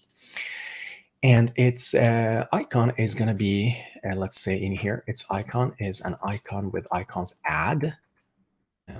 Icons.add, like that. And we can make this whole thing a const right there, comma, comma, to get the formatting right, and another comma to get the formatting right there as well. Okay, that's for the icon button for the plus thing, for the plus button. And then we have to display this icon button right here. Okay. So let's go ahead in there, and right after this icon button, let's say that the next button that we have to display is our main pop-up menu. What do we call it? Pop-up menu button. Const main pop-up menu button, and it's auto imported, so I didn't have to import that. Okay. Good stuff. So let's go in here in the unpressed of this button and say that as soon as that is pressed, then we have to display our text dialog, which is right here. As you can see, dialogs, show text field dialog, and right there. Okay. So let's go in here and say when you press that button, we're going to go ahead and display that dialog. All right. So let's create a variable that's going to take the result of that dialog. Let's say reminder text is show text field dialog, and it's going to be auto imported. And let's put the comma to get the formatting right. The title and the hint text, I'm just going to bring from the other project, so I don't have to type them manually. You can see the title says, what do you want me to remind you about? Which is this thing. And then there is a hint text that says, enter your reminder text here. Great stuff. Then we have to create two buttons. Remember, this options builder is a function that returns actually a map like this. And the map, if you see, the keys should be text field dialog button type. So text field dialog button type cancel. The cancel one should actually say cancel. So like this. And then the other one should be a text field dialog confirm. And that one should just say save. All right. So right there, let's see what this is complaining about. Expected an identifier. This stops there. And maybe we had one too many parentheses. Okay. And we have to await on this dialog. So we're awaiting on it. Oops, if I can spell await. And remember, this returns an optional string simply because if the user cancels this dialog or presses anywhere outside this dialog on the outside boundaries, then this dialog gets canceled. So that means that the return string is actually going to be null in those cases. So let's go ahead and say if reminder text is null, then we just return simply from this function.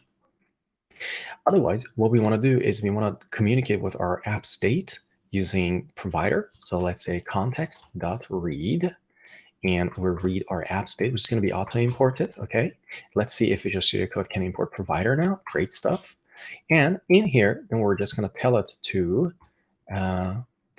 create a reminder like that. Okay, and this is the reminder text. And again, you can see in here, we're not waiting on the result of this to return, because create reminder is actually returning a future bool. But while this create reminder is actually being called inside the app state, it's setting the loading state to true. meaning that the user is actually going to see a little loading screen here. So let's say hello world. Okay, that was that little loading screen. So we don't have to await on this at all, which to me is actually really, really nice. All right, so those are our buttons, and what we're gonna do in here is to create another stateless widget right here in this reminders view that does the rendering of all our reminders by observing our app state for the first time.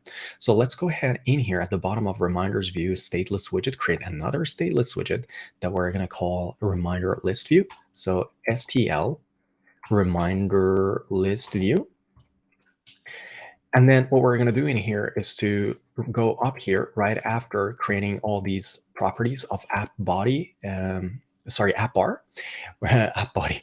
And then we're going to create a body in here. And then we say we return a const reminder list view. So we could pretty much say that the reminders view in its own, it's not actually displaying the reminders, really, it's only embedding the reminder list view in itself. So this reminders view is only providing the app bar, the buttons and their functionalities, and pretty much that's it.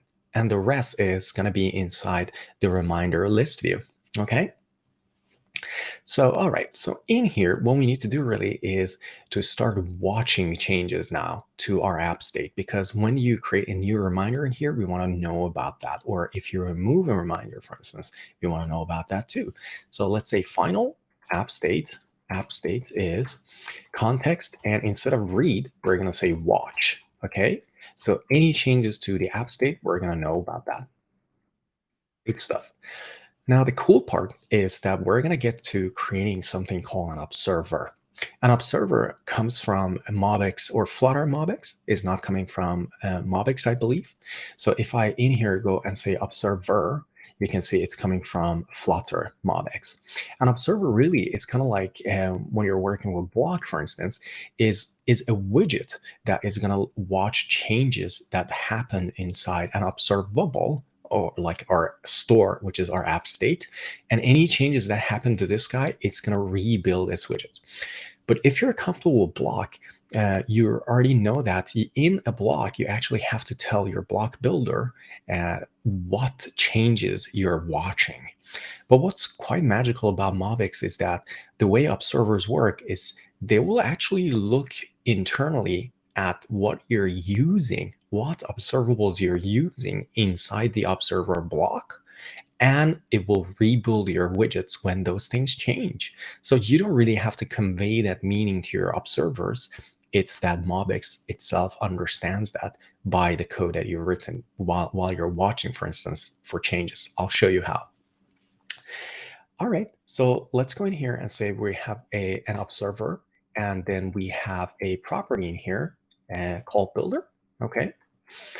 Oh, isn't defined. We have to import Flutter MobX in here. Okay. Then we have a builder. As you can see, it says it has to return a widget. It is a function that takes a build context. So here we have that. Okay. So that's our builder. And all we have to really do in here is to create a list view. So let's say we return a list view dot builder. Okay. And there are a few properties in here we want to implement, which is the item count. And the item count, remember, is our sorted reminders properties length. So let's say app state dot sorted reminders like this, and then length. And then we have an item builder, which is going to be, if we have a look at its signature, is going to give us the build context and the index of the item that we have to display to the user. So let's say context, and we're going to call this guy index. And in here, then we have to return a widget. All right. Great stuff. So what we need to do in here is to first get the reminder at this index. So let's say final reminder is app state sorted reminders, and then we're going to go inside that particular index to get that reminder. Okay. So let's create a checkbox list tile, because that's the checkbox in here. Okay. For every reminder, we're going to create a checkbox list tile. It's quite a long word to say. So let's say checkbox list tile. All right. Has a few properties that we have to specify in here. Value, I can see we have, and pretty much unchanged, and also control affinity. All right, so we want to bring the checkbox to the left. So let's say control affinity in here, and list tile control affinity leading. That brings the text, that brings the checkbox to the left-hand side.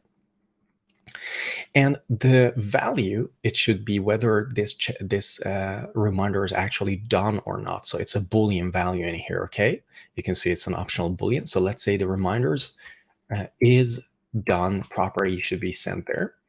And then we have unchanged, which we're going to implement in here. You can see it is, as you can see, it's a function that has no returns. It only takes the Boolean value of the checkbox, and pretty much that's it. So let's say in here, we're going to call this guy is done.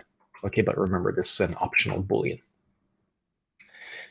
All right, so what we need to do then is to, as soon as the unchanged is given to us, we need to tell our app state that this particular reminder is either done or not. So let's say context.read, and then we're going to get our app state, okay? Or you could just communicate it with the app state that is up here. You could do that too, okay? So, but I'm just going to say context read app state. And then let's go in here, get the app state, and then we're going to modify this particular reminder and say it's either done or false. And the reason we're doing this else operator in here is that is done property here is going to be an optional Boolean. So if it's null, then we're just going to pass false in here. All right. Great stuff. Now that we've done this, now we're modifying that reminder. We also are going to set the reminders is done property like this. Reminder is done is either is done or false. Okay, and you could actually argue that app state's doing that, and we could experiment with removing that. We could actually do it together. We could remove this and see if everything works as expected as well. So that shouldn't be a problem. Okay, now we have to construct the title for this guy. We have, you can see in here, we have the checkbox list tile unchanged, but we don't have a title. So let's go ahead and create the title now. So we're just gonna scroll down a little bit in here. And then let's say for the title, then we're gonna have a row. Because in this row, we have the text, and we also have a little icon button here for the deletion. So let's go ahead and say, we have the text, and we're going to put it inside some sort of an expanded, so that it expands to the available space. If you don't put the text in an expanded, then if hello world is too short, it's going to end right here. And then this icon button is going to be displayed right next to it. And that's the reason we're going to put it inside an expanded. So a row, and the first component in that is going to be expanded with a text, and then we're going to put an icon button in that row as a second child. All right, so let's say row and its children are empty for now, and the first item in here is expanded, and the child of that expanded is going to be the text of our reminder text. Okay, and puts the trailing commas in here to get the formatting right. So that's for the text. And then the next one, the next widget that we're going to create here is an icon button. So let's say icon button, and its icon or unpressed. Let's implement that first. And we're going to make this guy async, simply because when you press this, then we have to await the presentation of this deletion dialog. So it's an async function in here, and its icon is going to be an icon with icons.delete, just like that. Okay, and let's make this a constant. Great. And let's implement then this icon. And I'm going to copy the code for this deletion. So we have to start using this show delete reminder dialog. Let's import that. See, what we're doing is that we're just awaiting on the displaying of this show delete reminder dialog with that context. And if the result is true, then we're getting a read-only copy of our app state, and then we're just saying delete that particular reminder. Okay, good stuff. And that's really it. I don't think we have much more to create in here. So you could say that if you look at our views, let's go in here and say we have the login view, we have the register view, and we also have the reminders view. So these are the only three views that we have to have in our application. But we're missing something. We're basically missing the implementation of our main Dart file, because if you go in the main Dart file let's see. At the moment, we just have a very simple homepage in here with a scaffold that says homepage, and there's nothing else in here. So we're missing the glue that puts all those three components together. So let's go ahead and start implementing our main Dart file. Since we have our Firebase authentication, so we have Firebase built into our application, then we have to turn our void main function in here to an async function. And we also have to do some implementation of Firebase in here so that we're initializing Firebase, okay? Let's import then Firebase Core in here, and then let's import default Firebase options. So we get that part out of the way.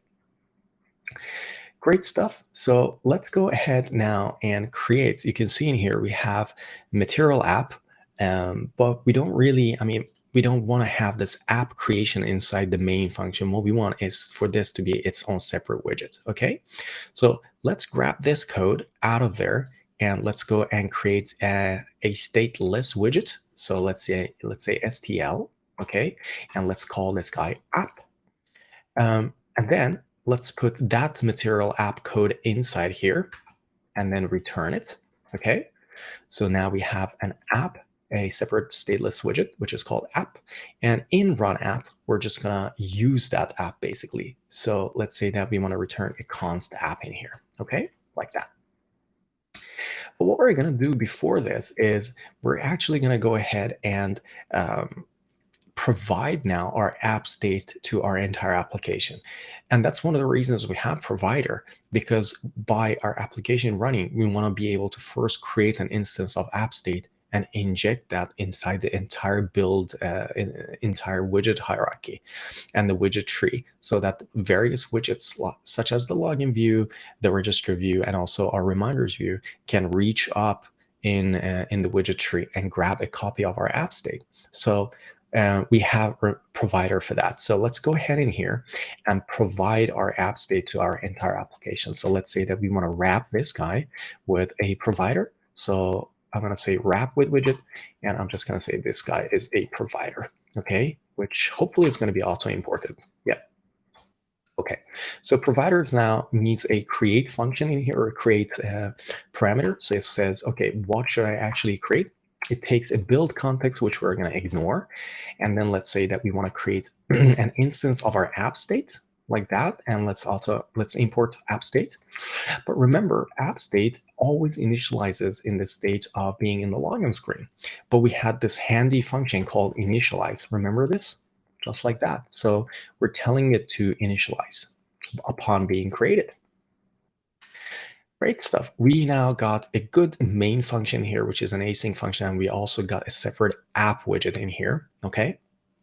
So what we could do really is just to go ahead and first remove this home page. We don't need an actual home page in here, and let's remove this home from here as well, okay?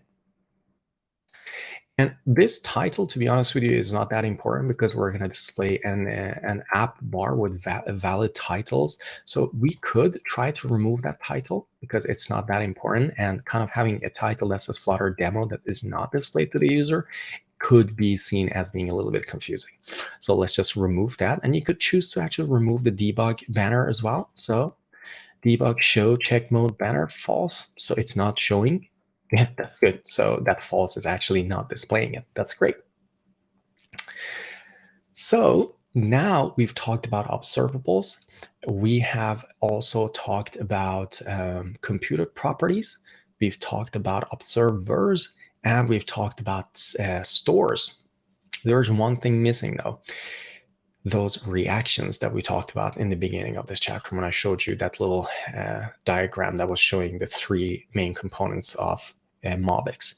We had observables, and then we had actions, and then the third component was the reactions. And we're going to actually use a component here that comes from Flutter MobX, and it is called Reaction Builder. Actually, I think it's called Reaction Builder. Yeah. And what this reaction builder does really is kind of like a block consumer. If you watch the block consumer if you watch the block chapter 8 of this Flutter state management course, you know that a block consumer is a combination of block builder and block listener. And a block listener is what we're interested in right now. In the MobX world, a block consumer is something called a reaction builder. And a reaction builder, what it does is that it allows you to do side effects once things change in your app state. For instance, the is loading property, remember? Once that is loading property is set to true, is a reaction that we want to create some sort of a loading screen and display to the user. But reactions in MobX can also affect the state of your store, of your application. But in this particular example, for us, reactions are only going to be things that we receive. We're not going to change the state of our app state by receiving a reaction.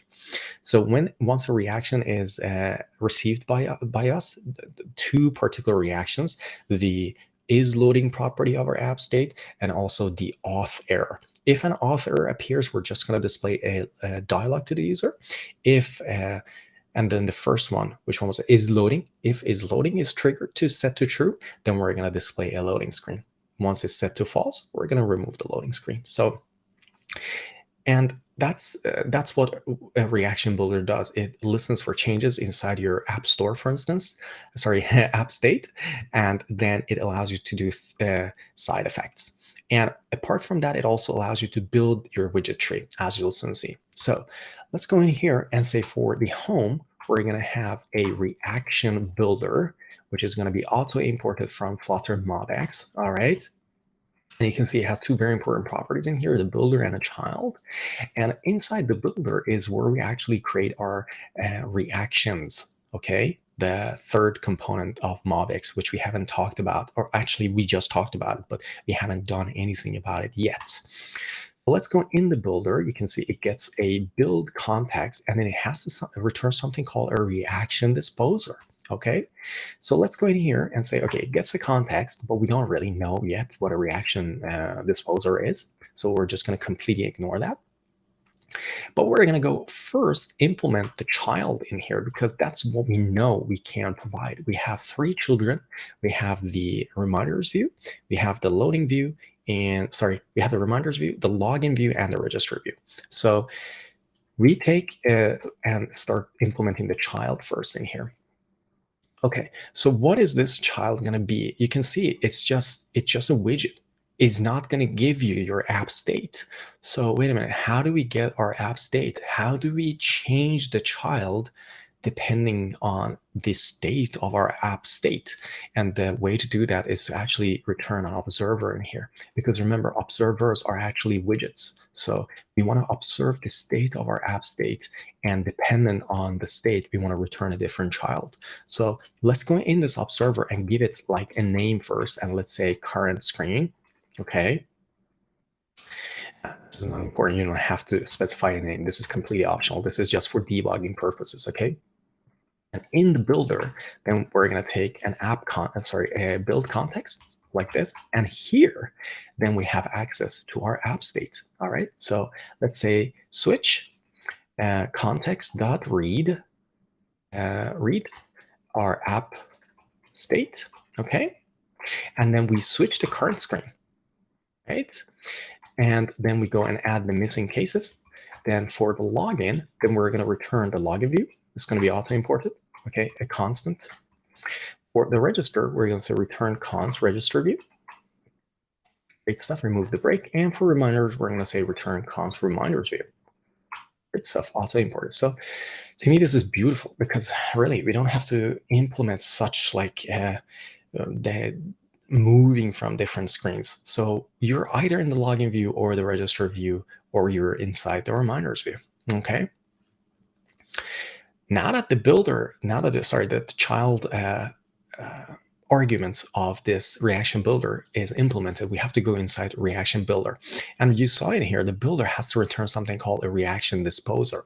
And there are different ways of listening for reactions. One of the functions that does that is called auto run, I believe. Yes. So if we just return an auto run in here, it's going to be imported from MobX. And you can see it actually has a function in here. So we say we ignore the value that comes in here, and then we just create a function. All right. So Just look at this code. What this auto run really does, if you look at it as a result, is a reaction disposer. And what it does really is that whenever anything happens to the app state, which we're observing, then it will just run this function automatically. And that's exactly what we want, because once the app state, for instance, goes to loading, then we want to display a loading screen. Once it starts displaying an auth error, or once its auth error property is set to a value that is not null, we want to display an auth error dialog. So let's go ahead in this guy and say, okay, we want to first know if we're loading. Final is loading is context read app state, okay? And then we say is loading, and then we're going to say if is loading, and we know that we have to display our dialog. Otherwise, we're going to remove our loading screen. So let's say then we're going to say loading screen auto imported instance, and then let's just say show, and then we have a build context, and for the text we're just going to say loading ... All right, like that, and then a semicolon at the end. Then if we're not loading, let's just remove the loading screen from here. So let's say loading screen .instance .hide. Simple as that. All right.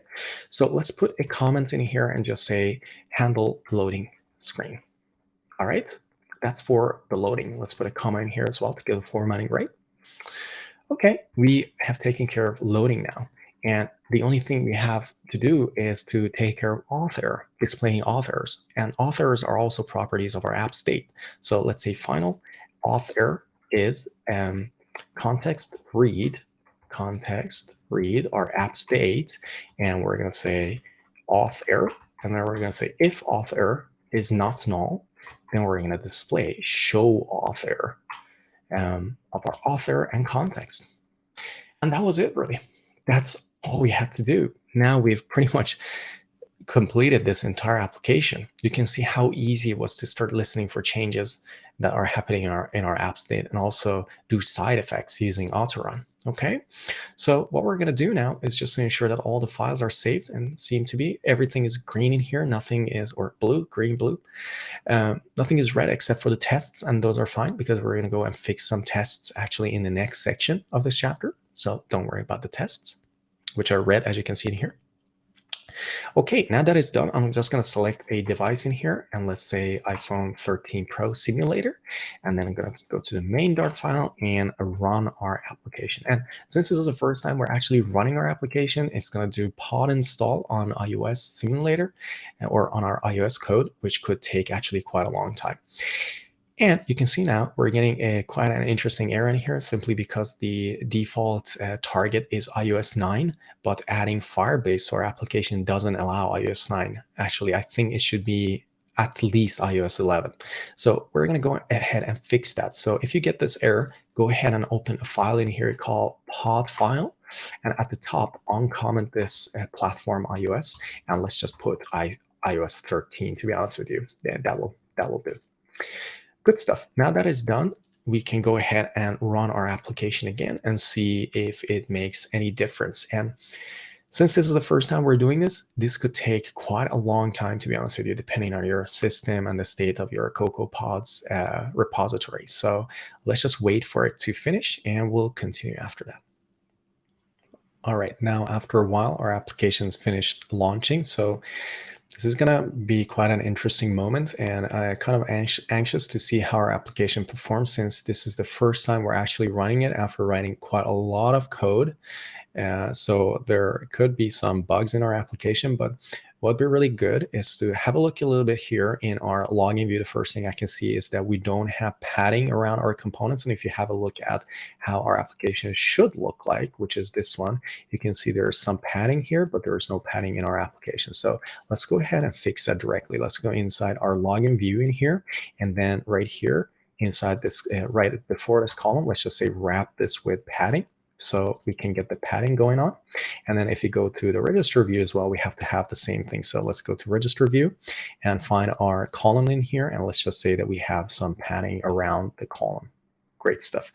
The first thing that I noticed is that we can actually go between the login and the register screen without a problem. So that's really good. Now let's say login. You can see a loading screen and then an authentication error, meaning that our both reactions are actually working using auto run inside the main Dart. You can see in here. So that is also really positive. Let's go to register screen. And also while we're doing all of this, I'm going to bring up console.firebase and let's go to our project in here. Okay. And let's go to this project that we have in here, which is MobX reminders course, and watch the changes that are going to happen in our Firebase authentication. And let's make sure that sign-in is enabled with email and password. And also we have no users currently. Inside the register screen, let's go ahead and register a new user, register. And I can see that the registration actually worked and we went to the reminders screen. So let's just do a refresh in here. We now have to have a user, and the user's user identifier in here is HR3P. Okay, so let's remember that. Then let's go to the Firestore database. And our rules should also be set up correctly in here. Let's just double check that. Yes. And let's go to data and just stay right there. What we're going to do is to create a new reminder. Let's just call it reminder 1 and press the save button. And we can see that it displayed here. Let's go to our storage, refresh. And I can see that using a collection under the user's identifier, now we have basically the user identifier as a separate collection. And then we have a new document in here that's created April 16th, is done false, and its text is reminder 1. Now let's bring the simulator and check that reminder. I can see that it actually is set to true, but not on the UI. You see, the UI isn't really reflecting that. So that's very interesting. We've done something wrong in our reminders, the list tile. All right, so let's go ahead and fix that. So something isn't really working in our reminders view. So let's go to reminders view and have a look at the code that we've written. So reminders view. So in our reminders view, we should have a look at if we're actually watching the app state, or in here, right there in the reminders list view.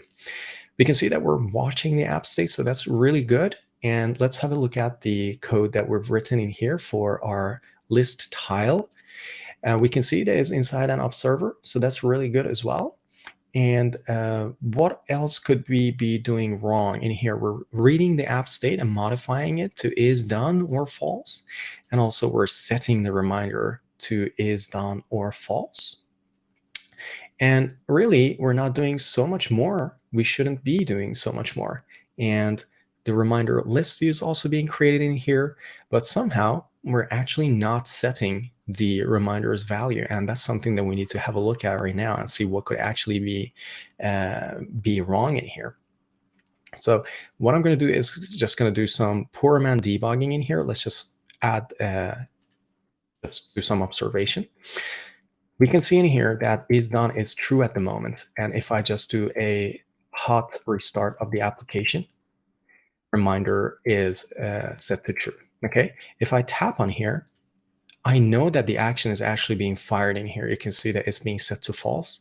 And if I tap one more time, now it is not being set to true. So it's just something wrong with like this action on unchanged. So let's have a look at what that problem could actually be. And if we continue looking in here, one thing is quite obvious in that our observer right here is observing the changes that are happening to our app state. You can see in here, we're using app state right here, sorted reminders. So MobX understands that in this particular observer, we're interested in changes that are happening to app state. However, in this particular block where we're creating our checkbox list tile, and especially, yes, the checkbox list tile, this particular component also needs to be aware of changes that are happening in each reminder, because the checkbox list tile is actually using a reminder as an observable object as well. So what we need to do in order to get all of this to work is to make checkbox list tile also a child of its own observer. So it's very important to keep that in mind, okay? Because, I mean, the reason behind that really is that if you look at the modify function, let me just explain that actually. If you go to app state and have a look at the modify function, let's see if you can find it in here. Create modify. the way it works really is that it is updating that object in Firebase storage, and also it's setting that reminder is done to whatever value it pass in here. However, by changing an object inside this reminders observable, we're not actually changing the value of reminders property. It is the same property. We're just changing a property of that property. So this is kind of like a nested change, and MobX isn't going to be able to understand that something has actually happened to one of the reminders that we're observing the list of. So what we need to do in here is to go in here and say, tell MobX that, hey, we have a separate observer in here. So let's say wrap it with widget and say observer, okay? And in here, we have a builder. So let's grab this entire checkbox list tile up to here, okay? Gonna grab that, and the child is gonna take a context. Sorry, not gonna be child, it's gonna be builder. It has a context, and in here, we're gonna return that list tile, all right? So now that we've done this, we have two nested observers. The first observer is going to look for changes in the sorted reminders property, because that's what MobX understands from this code up until this.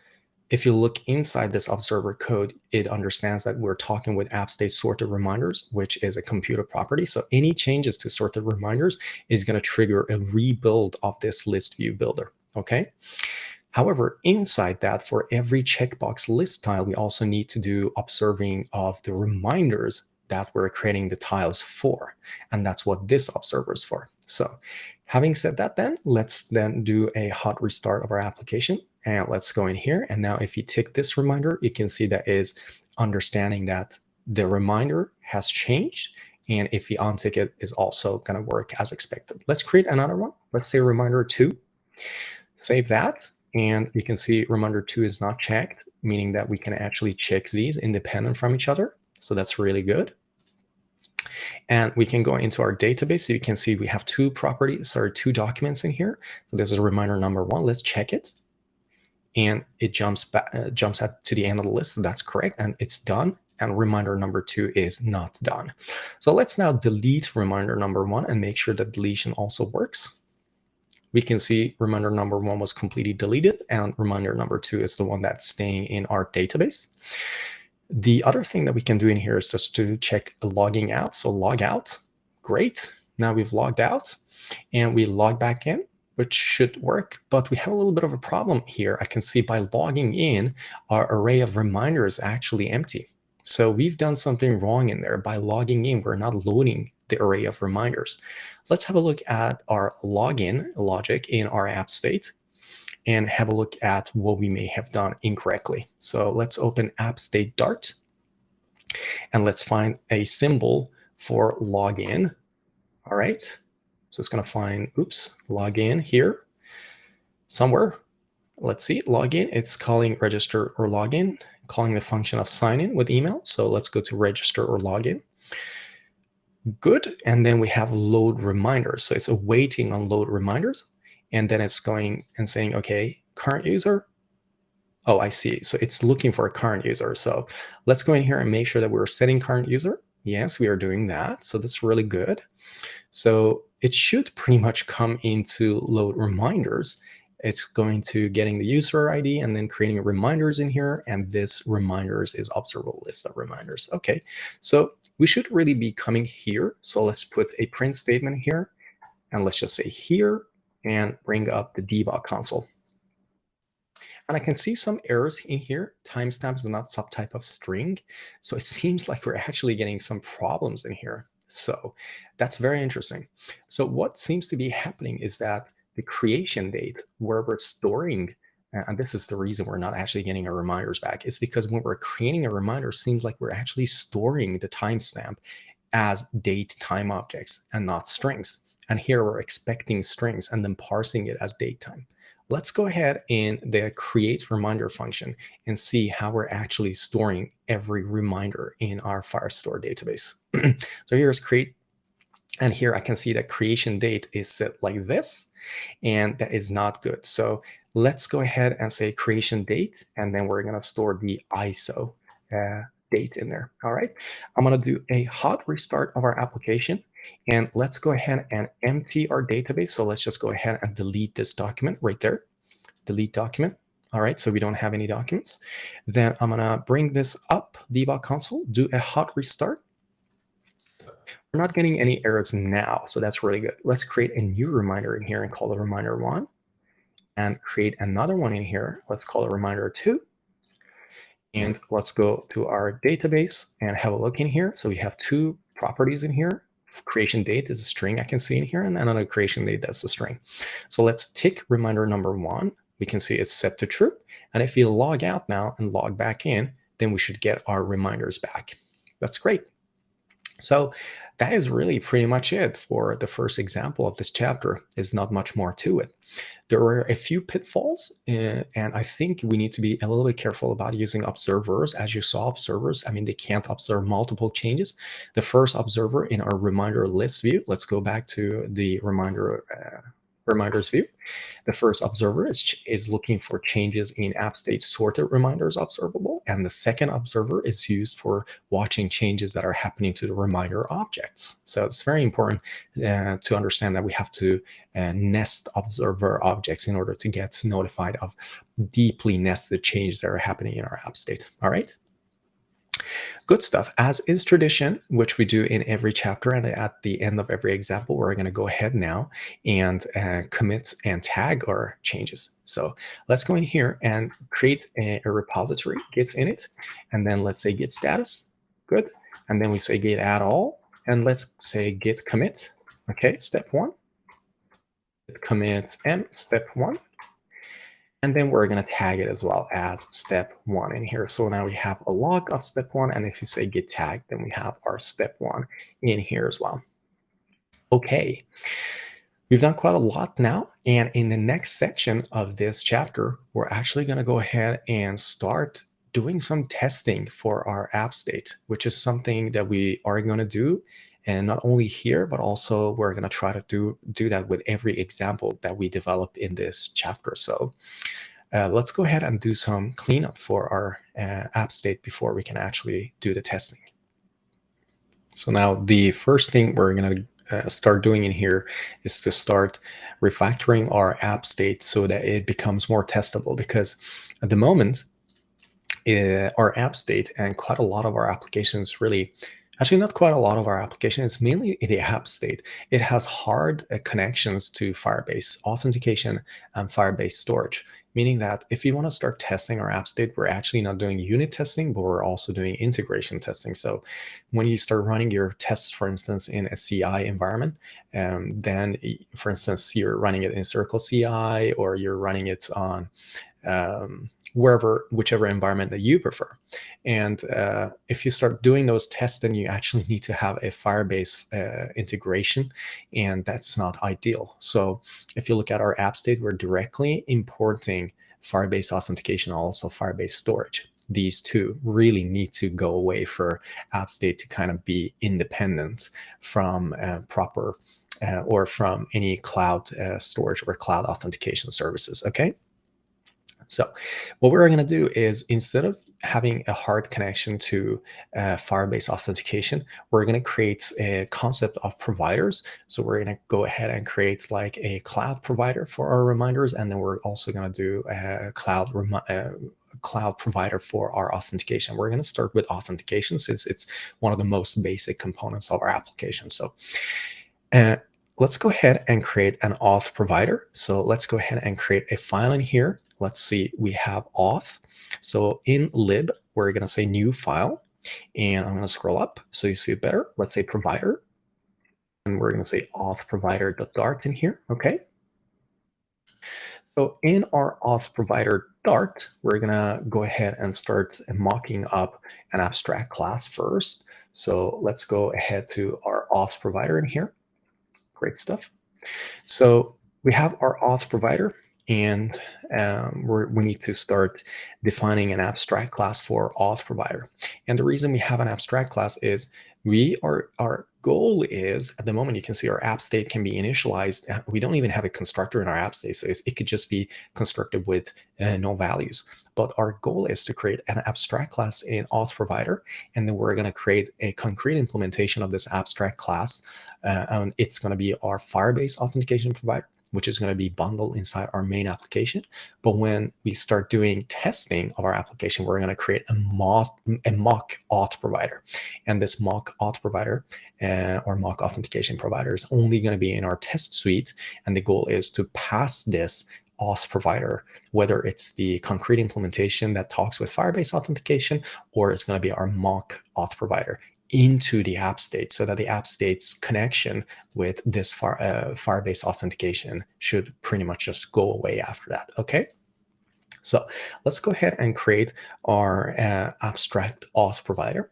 I'm going to copy and paste this because it's not so important. Actually, we typed this together. So I'm going to paste it, and then we're going to explain what's actually happening in here. So you can see it's an abstract class, meaning that it has no constructors. It can't be initialized like that. It can't be constructed. And what the auth provider should do, it should be able to always provide its user or its consumer with a user ID, optional user ID if the user is logged in. It should allow the user, the programmer, to delete an account and sign out. It should allow us to sign out only if you want to. It should allow us to register, and it should also allow us to log in.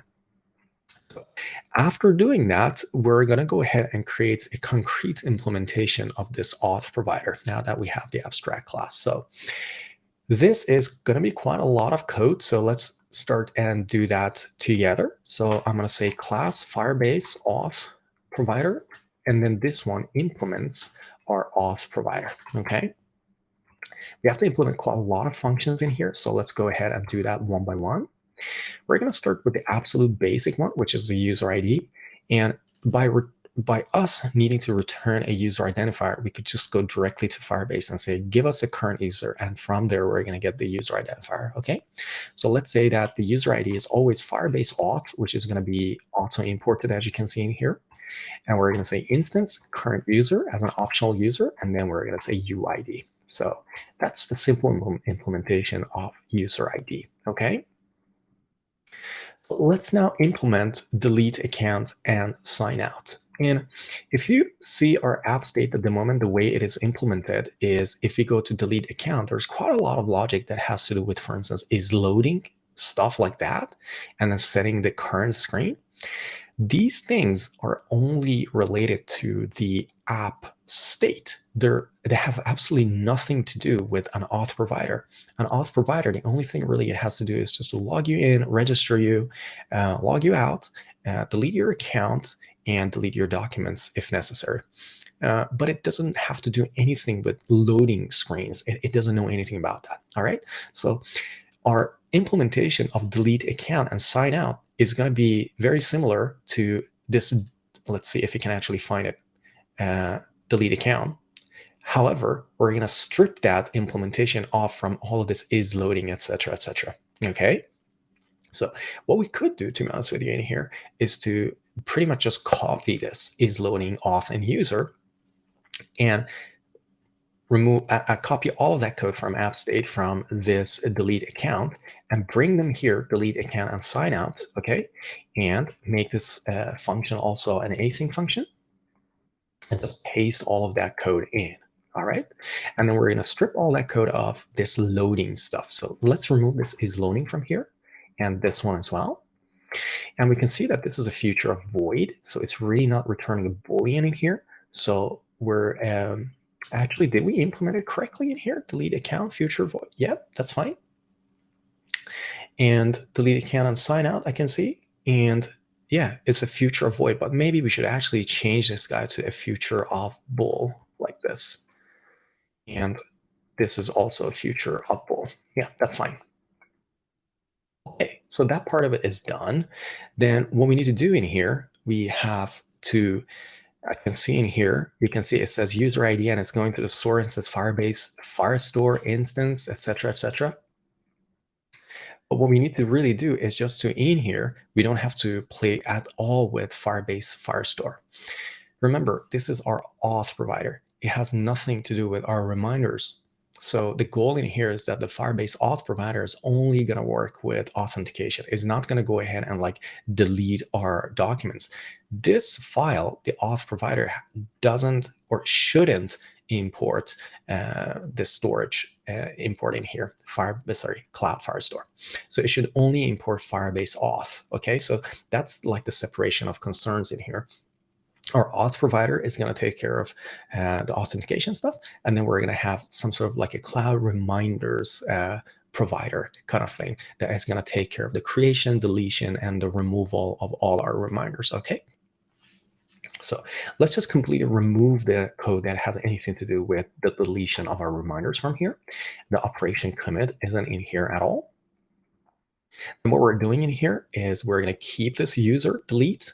Let's remove the user ID from here because that user ID was used for retrieving a reference to the collection on Firebase storage in order to delete all our documents. We don't need that anymore.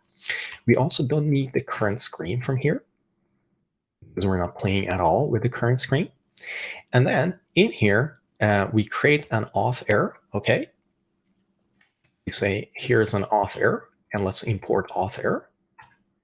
And what we're going to do then, we're not going to just say return false in here. We're actually going to throw our auth error. So you see the difference? In app state, if we go ahead and look at this delete account, when a Firebase auth exception is thrown, is saying that create auth error from that and assign it to this observable property. But in here, we're catching that error and actually making an auth error from that exception and throwing the auth error.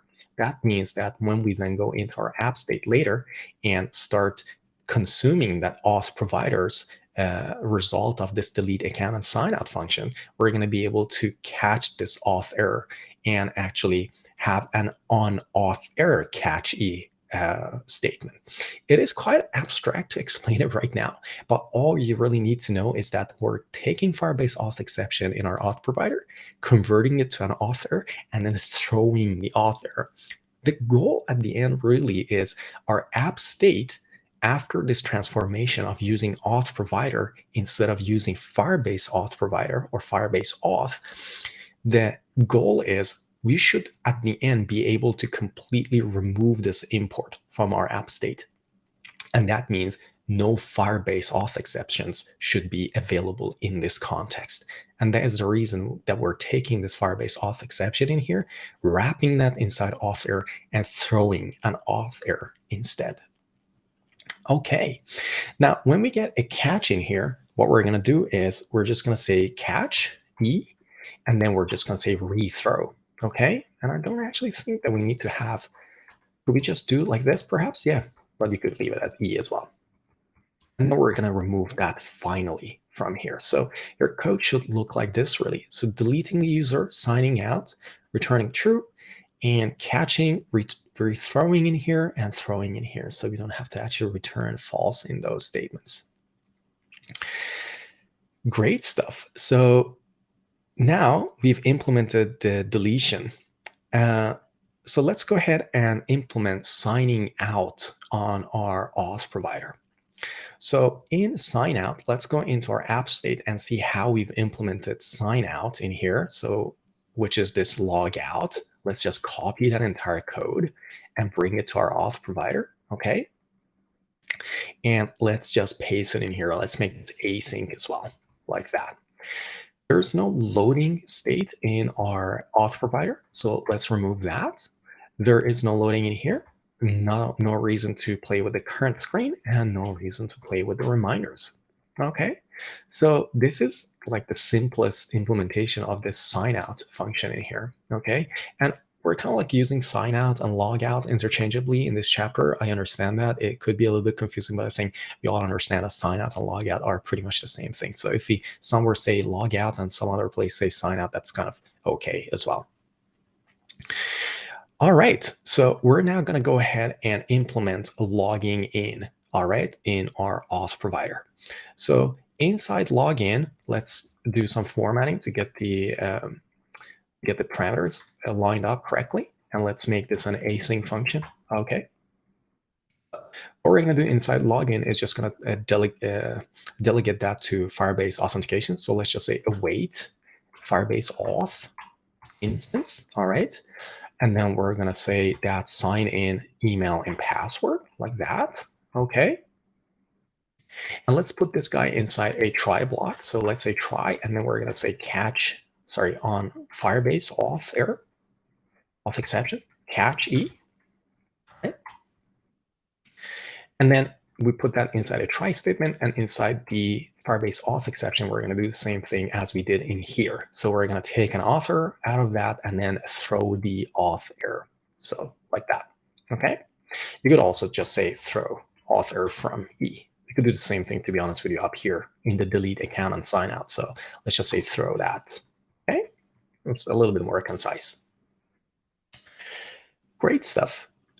Now you can see that this is a futureable login, and we are going to basically return a value from here. If the value should be true, that means that we have to have a current user. So if logging in was successful in here, signing in was successful, then we should have a current user. So let's just say return Firebase auth instance current user shouldn't be null. All right.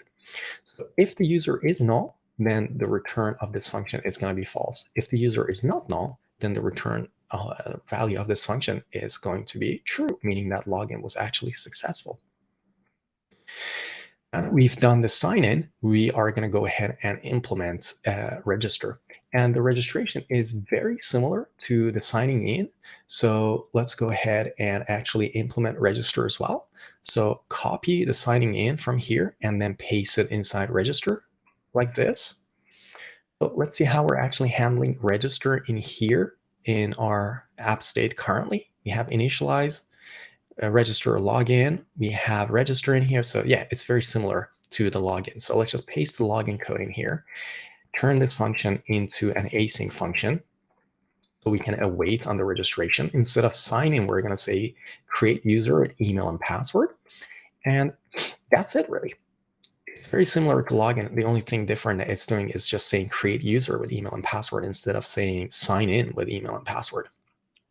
All right. Now that we are done with our auth provider, we should also start removing the dependency of the cloud Firestore from our app state, because at the moment, the app state file, if you go back to app state here, you can see that not only do we have a hard dependency to Firebase authentication, but we also have a hard dependency to Cloud Firestore. So as I mentioned before, our goal is now to completely remove this import from our app state and also be able to remove the Cloud Firestore Dart import from our app state. So that is going to be the next stage of the creation of our provider. So let's close the file.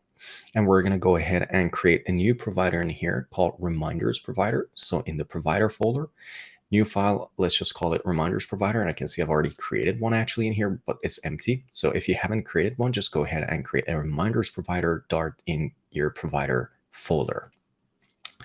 So now that we have that file, we can get started by defining our the interface of this reminders provider.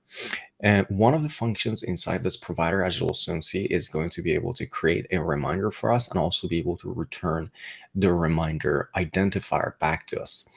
And when you're creating functions, let's say we're going to call this function create reminder.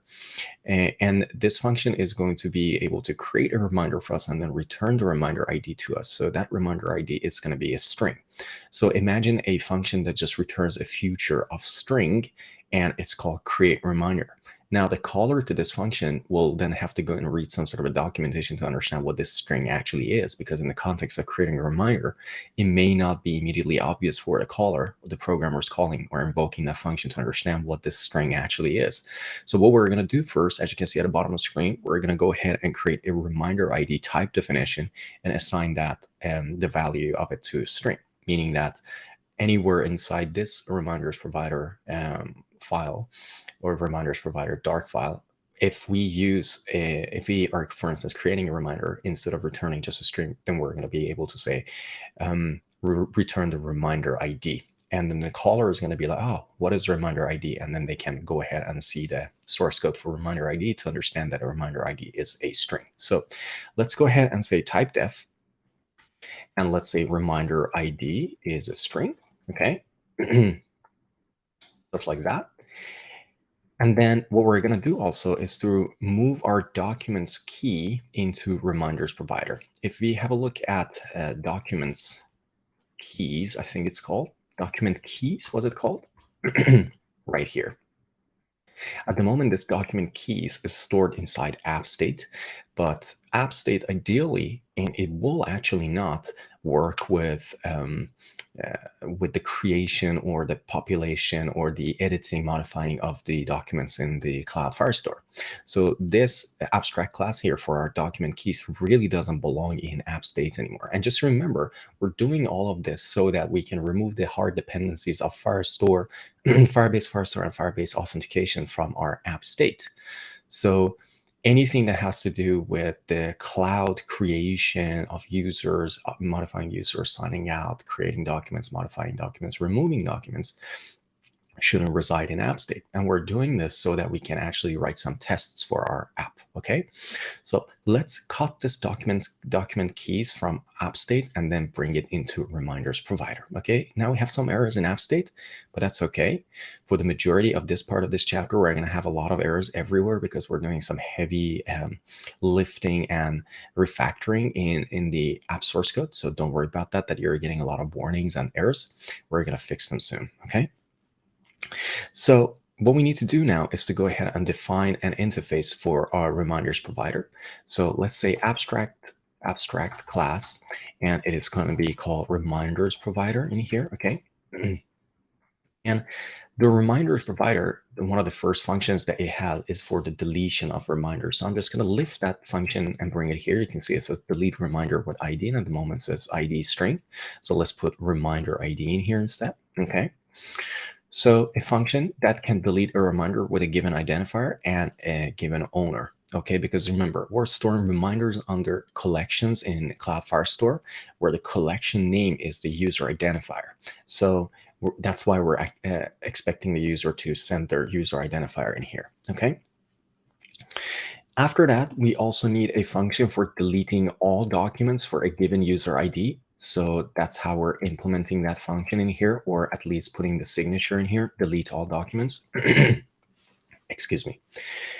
Then we also need a function to create reminders. So let me bring that function signature in here. You can see it returns a reminder identifier, as I mentioned at the beginning of this chapter, for a given user ID, which is going to be the collection in Cloud Firestore, given a text and a creation date. Then we're going to create a reminder and return the reminder ID.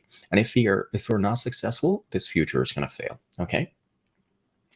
So that's for that. Let's also create a function to modify a reminder and set its done flag to true or false. Remember, in the user interface of our application, let me see if I can bring the simulator from somewhere. It's docked here, I think.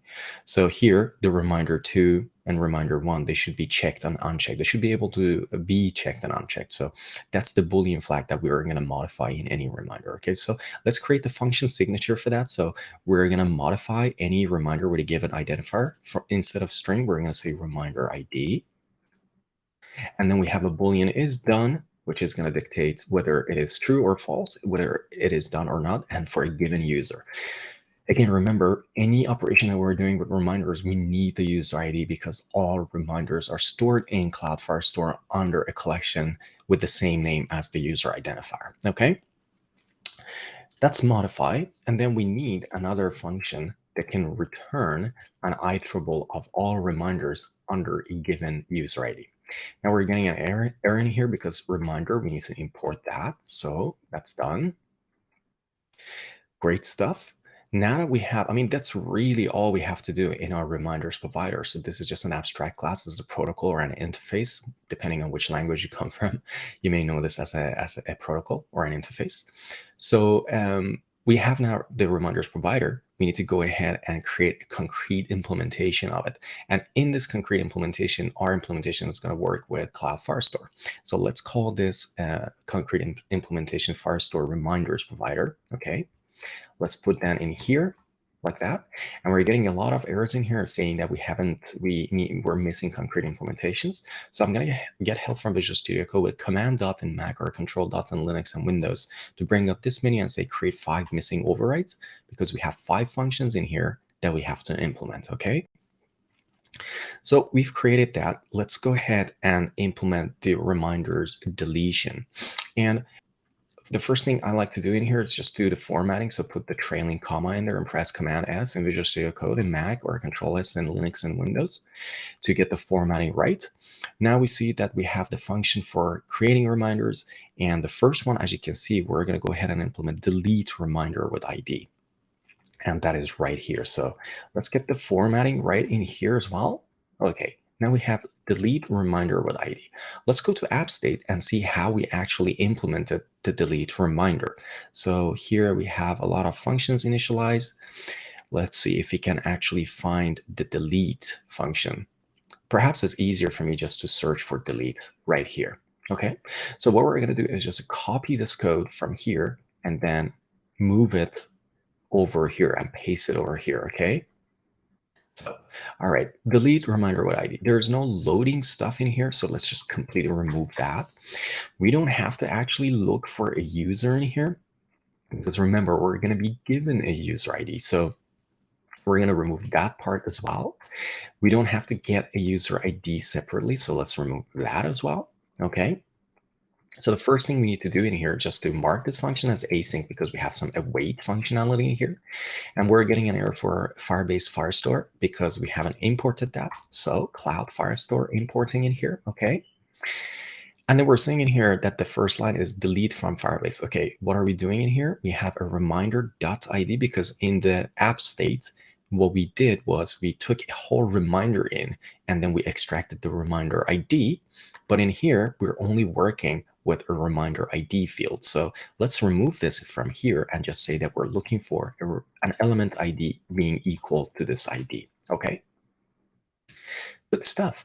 After doing that, after doing the deletion, really, we don't have to do much more. So it's just, we could literally just move all of this, actually, all these 3 lines or 3 commands from here and remove the try statement.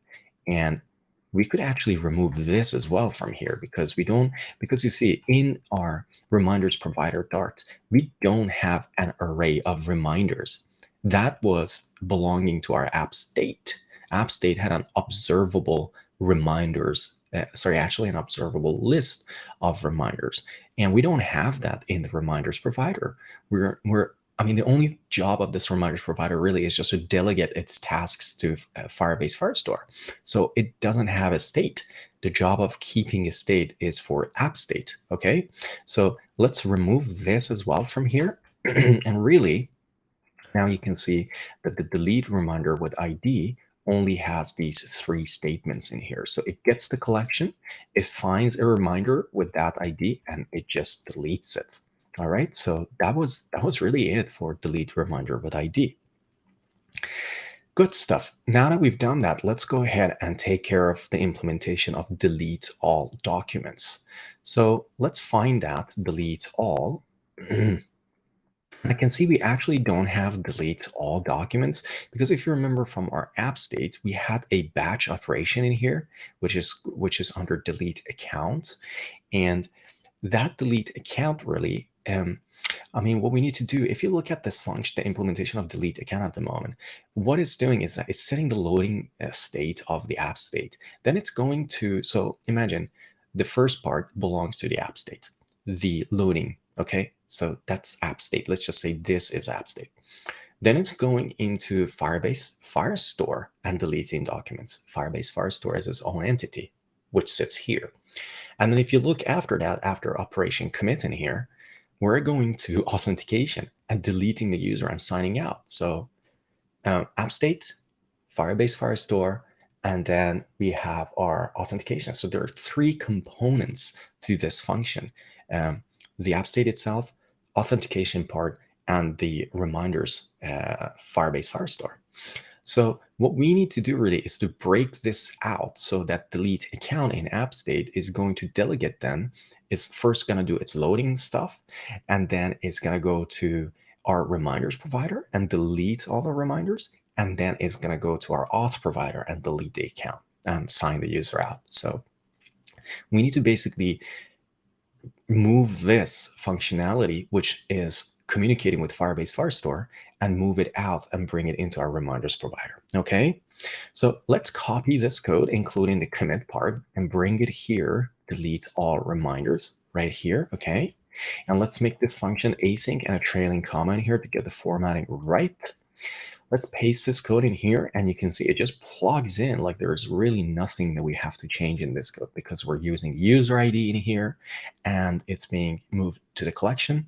And we were using user ID in app state as well under the delete account function. So it just is plug and play, really. Good stuff. We've done that part. Now what we need to do is to go ahead and take care of the creation of reminders. So let's have a look how we did the creation of reminder in app state. We're taking a text in here, and then we're setting the loading stuff. Remember, loading stuff is belonging to app state. Excuse me. And then it's creating that reminder in Firebase Firestore. And it's also doing some like local reminders to add them to the reminders observable list, which is something that we don't have to do and we won't do in our reminders provider because we don't have a list of reminders in there. So this one is going to be very easy. So let's grab the creation date from here, okay, like this, and include the Firebase reminder creation and copy that. And let's go to our reminders provider under the function called create reminder. Somewhere it's up here, create reminder. Let's make this function async and remove the unimplemented error in there and paste the code right here. Remember, this function has to actually return a reminder ID. So what we're going to do in here is to say return Firebase reminder.id, and then the error is going to go away. So it's just a matter of copy pasting really, and then returning the created Firebase reminders identifier from this function. Okay, so you can see, I mean, there's a lot of work, but it somehow isn't. It's just moving stuff around, and kind of we need to think about the separation of concerns here. When I'm doing like this kind of big refactoring in my projects, I always think, okay, like what layer of the application is doing what? And if that layer is doing too much, then I try to think of another layer that could take care of that too much part. And in this case, our app state is doing too much, but is doing three separate, completely separate things, three separate layers of concern. One is the app state itself. And then we have also the providers, which is for the reminder, and the other one is for authentication. So really, we're just trying to break that out. So with that in mind, let's go and try to implement the modify function. If we look at our app state and the way it is created at the moment, you can see modify, what it's doing really is taking a user identifier, and then it's taking a whole reminder in. This is not something that we're going to do in our reminders provider, because if we look at the header for modify in here, it takes a reminder ID. And you could argue that the way that this app state modify is created, taking an entire reminder in where we actually just need that reminders ID is quite excessive. And that's why we've broken it out so that inside our reminders provider Dart and inside the abstract definition of this class reminders provider, we're not taking an entire reminder and we're taking only the reminder identifier. So go back to your app state, copy this entire code for reminders, the modify function, including that last return. Okay, so let's bring it into our reminders provider inside the modify function. Okay, and let's turn it into an async function and a trailing comma to get the formatting right and remove that throw. Okay, so let's paste the code in here. And what we really need to do is just to scan out the stuff that we don't need. So let's remove the returning here on the user ID stuff in here because we don't need that. We're getting a user ID here as a string. Then let's see what we're doing here. We're taking the collection, and then we're creating a Firebase reminder. Actually, no, we're finding a reminder with that given ID. Here we should say reminder ID instead, and then getting a reference to it. then we're updating that reference. And in here, you can see the rest of the code is just really talking with like the local storage, the local observable list inside our app state, which we don't have in our reminders provider. So let's remove that, okay? So now we're ending up in here in this state Firebase reminder update, and you can see our modify function really is just a future void, so we're not returning anything. So just say that, yeah, basically we're done with the modify function as well. So that's it. Okay, the next function to implement in here is that iterable, the future of iterable of reminders in here. And this is perhaps the only function in here that is actually talking with reminder. And I think that's really it. Like if you actually look for a reminder in here, that is the only function that's talking directly with reminders. So let's go to our load reminders here, put a trailing comma to get the formatting right. Let's remove the unimplemented error and go to your app state and look for load reminders. Okay, right here, we have this private function, load reminders. So what I'm going to do is I'm going to copy that entire code for load reminders. Okay, and let's go in our reminders provider and paste that code in right here. Okay. So what I can see in here, we're doing some work, or we were doing some work in our app state that grabbed the user ID, which we don't need anymore simply because user ID is passed here to our load reminders function. So let's remove that from here. Then we turn this load reminders function into an async function like that. And then we have our collection. And what we're doing here is that we're saying, go into that collection, all the documents in that collection, and then turn them into reminders. And then in here, we have this manipulation of the observable list inside app state, which we don't have in here. So let's remove that. And then what we're end up with in here is an iterable of reminder, which is exactly what we need to return from load reminders function. So let's just say return reminders. And then the error is also gone from reminders provider. So we can see in here, I believe, if you look for unimplemented, we can't find any of them. So we are pretty much done with the implementation of our Firestore reminders provider, which is a reminders provider. Okay. So what we need to do then is to go ahead and start cleaning up our app state, because if you look at our Explorer in here, you can see inside the states folder, we have a very angry file in here called app state, which is like marked as red. It may be depending on your color theme, depending on that and whether you have a light or dark theme. It could be a different color. So I'm not saying you should look for something that's red, but we should just know that app state at the moment is not so happy because we have quite a lot of problems in here, okay? But before we actually go ahead and fix these issues, which you can see that they have something to do with documents keys, which we've removed from here, we have to go ahead and take care of dependency injection. If you're not familiar with dependency injection, it's just a fancy way of saying that we're sending some objects into app state using which app state can fulfill its implementation. So the goal really is to remove Cloud Firestore and Firebase auth completely from app state's Dart file. But before doing that, let's go ahead and inject an instance of reminders provider and an instance of our authentication provider, which is auth provider, into our app state, okay? So if you go to our app state in here, we need to start implementing a constructor.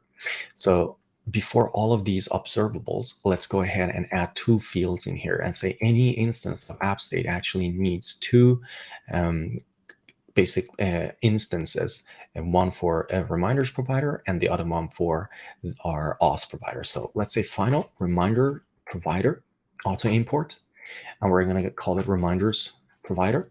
And we also have to have an auth provider. So let's say auth provider also auto imported, and call this one auth provider. Okay. Now we're getting some problems in here because we haven't actually created a constructor for our app state. So let's go ahead and get Visual Studio Code to create the constructor for us. It created it right here. So I'm just going to move it up. Okay. Right there. Good. Now we have that. Let's make these two parameters required. So required, like this. Okay. So that's really the dependency injection. So whoever is creating an instance of AppState needs to pass a valid instance of auth provider and a valid instance of reminders provider. And really, we're doing this so that anywhere inside AppState that we're talking with an authentication service, then we're going to go to our auth provider. So we should then be able to remove Firebase auth completely from this file, and also subsequently the Cloud Firestore Dart file. Okay. Good stuff. Now that we've done that, let's go ahead and update our app state to talk with our dependencies in here, and these that we've injected, the auth provider and the reminders provider. So what I'm going to do in here is let me go ahead in here and see if I can find my diff. And let's go. The first thing we're going to do is to completely, you don't have to do this, but my technique usually is when I'm doing these kind of like refactoring in a project, I know that the goal is to remove these two dependencies completely from our app state. So why not go and completely remove them to begin with? Then we get a lot of errors, as you can see to the right side of the screen. Then I know at least that I have to go and fix those errors. But if you don't remove those, then you're kind of like fixing things without actually knowing what you're fixing. So that's just my technique. You may have another technique. So let's just remove those two imports to begin with. And we're going to go in here and see that, oh, all of a sudden, we actually don't have a current user. So the current user, since we don't have access to Firebase auth, we can't have a current user in our app states anymore. And the way that we're going to access a current user really is through our auth provider, because if you open our auth provider, let's go ahead in here, auth provider, remember we had this string getter, which goes to, and which grabs the user ID. And the implementation of that, the way we did it, was it goes to Firebase auth instance current user UID. So we don't have to have, and we are not going to have a current user in our app states anymore. So let's just completely remove that from there, okay?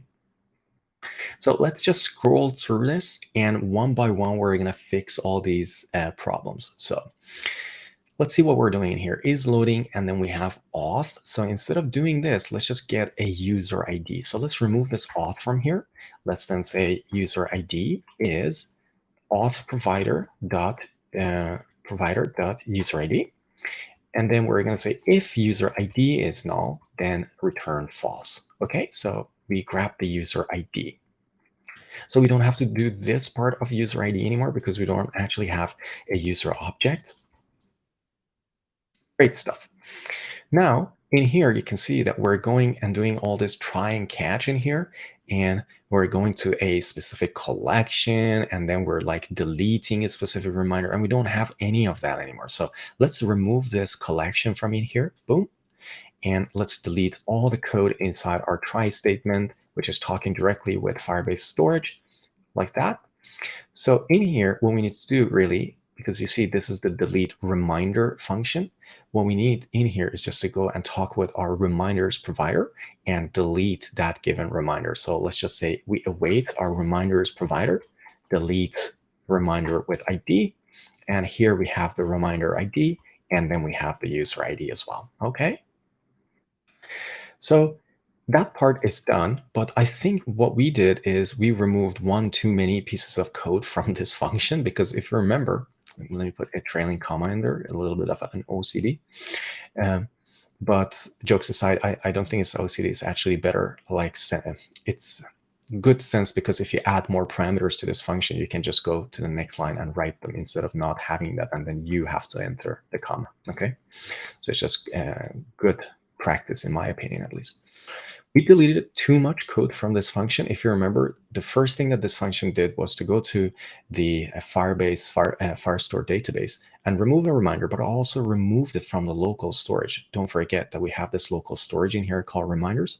So we've deleted, unfortunately, that code. So if we go back a little bit and grab the code, you can see it's right here. Okay, so I'm going to copy that code, and then I'm going to redo. So we're in the state, and let's just paste that same code. You can see reminders remove, and it removes a given element with the ID that's equal to the given reminder ID that's passed to the delete function.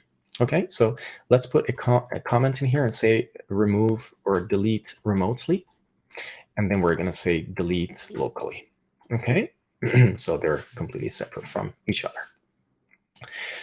Good stuff. That part is done. Let's have a look at our delete account. And in delete account, really, we have to do the same thing that we did inside the delete reminder. Let's grab the user ID. Okay. So let's keep the is loading to true like that. And then I'm going to replace these lines of code with that. So we're saying get the user ID from the auth provider. If the user ID isn't there, then just set the loading to false and then return false. Okay. Good stuff. Then we don't have to have this user ID from here. And if you look here, what we're doing really, upon the user trying to delete their account, we're deleting all their documents. So all this piece of code, which is right there, is now inside our reminders provider. So let's say that we await now our reminders provider, if I can spell it, delete all documents, and we pass the user ID in here. Okay, so this deletes all the, so let's say delete all documents remotely from Firebase, something like this. Okay. And we should also, something that we have to do in here upon deleting your account, what we're also going to do is just to also remove our reminders from the local storage. So let's say reminders, and then we're going to do clear. So remove all reminders locally when we log out. Again, remember, this has nothing to do with Firebase. This is just a local storage, okay?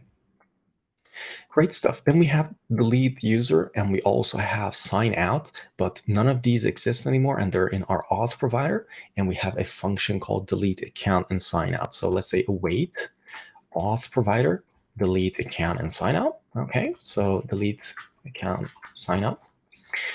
Setting the current screen should stay there, and also return true should stay there. But we have now this problem with Firebase auth exception. Now, the beauty of this thing that we've created with our auth provider is that it's wrapping the Firebase auth exceptions inside that local class, actually not local class, inside a class in our project called auth error. So instead of doing this thing in here and saying we're expecting a Firebase auth exception to be a term, let's say on auth error, catch E, okay?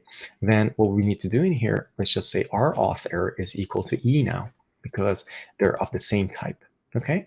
So that function is also done. So now delete account is clean, and we're using our providers and nothing to do with Firebase directly, okay?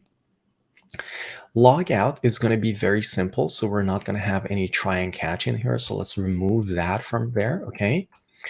Let's put await back in here, and then instead of doing sign out in here, let's go ahead to our auth provider and say sign out. All right.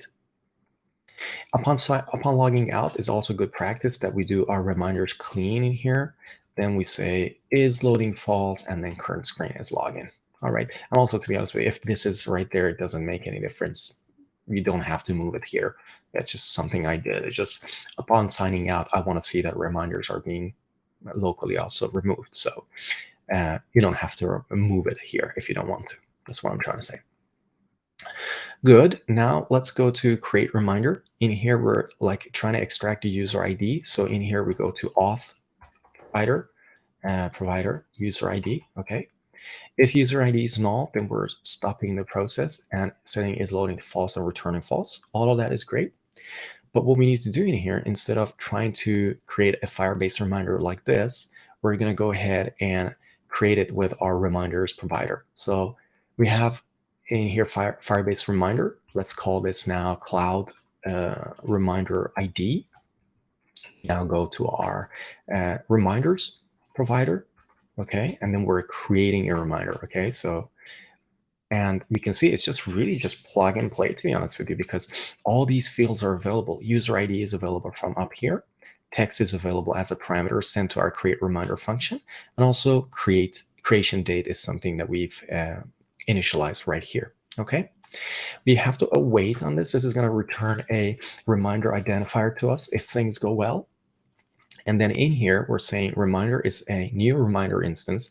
And then let's put the cloud reminder ID in here in the ID field. All right. And the rest in that function really is going to stay the same. So we're done with the with the setting up and the cleanup actually of the create reminder function as well.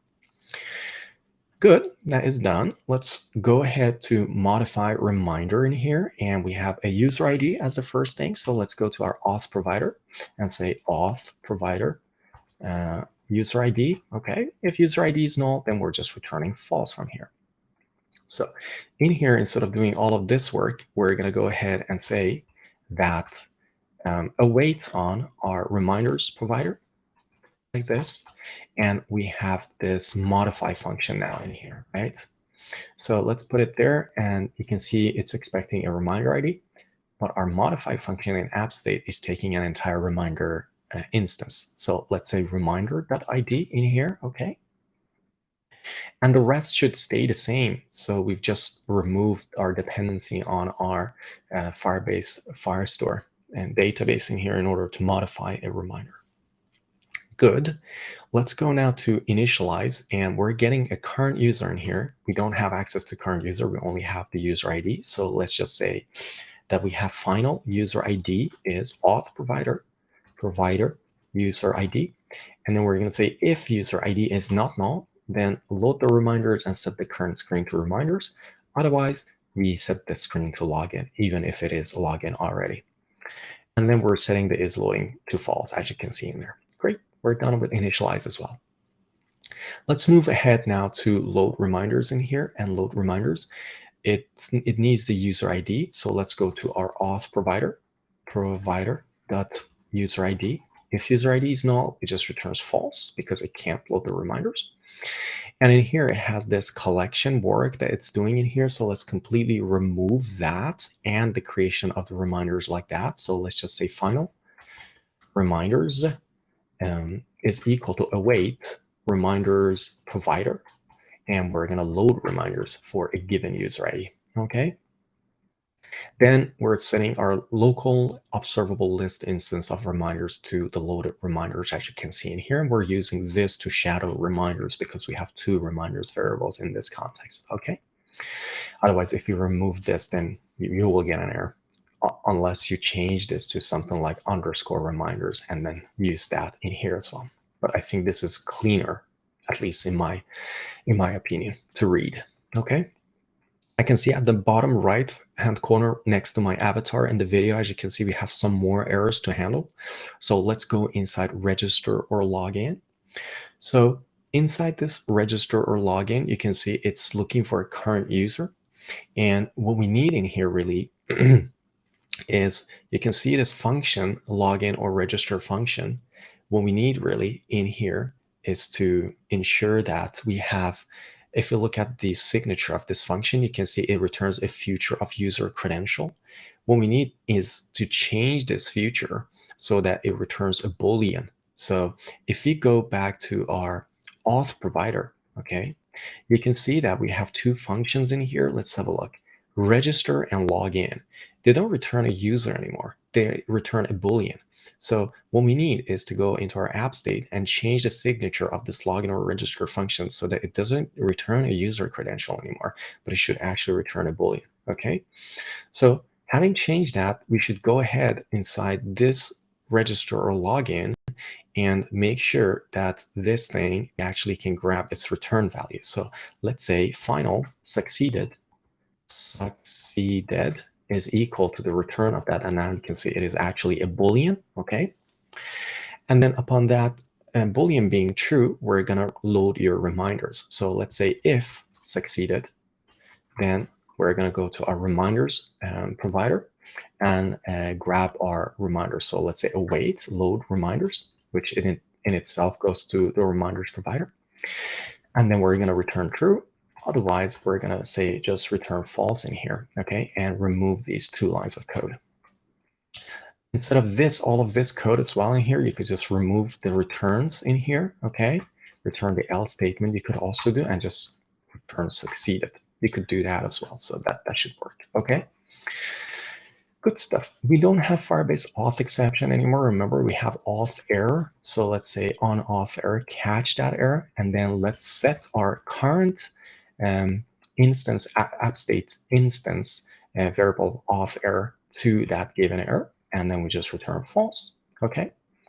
And in here, we can see that if auth, we're checking the current user, which we don't have anymore. So let's go to if auth provider's user ID is not null, then we go to the reminders screen. Okay, great stuff. We're done now with the register or login.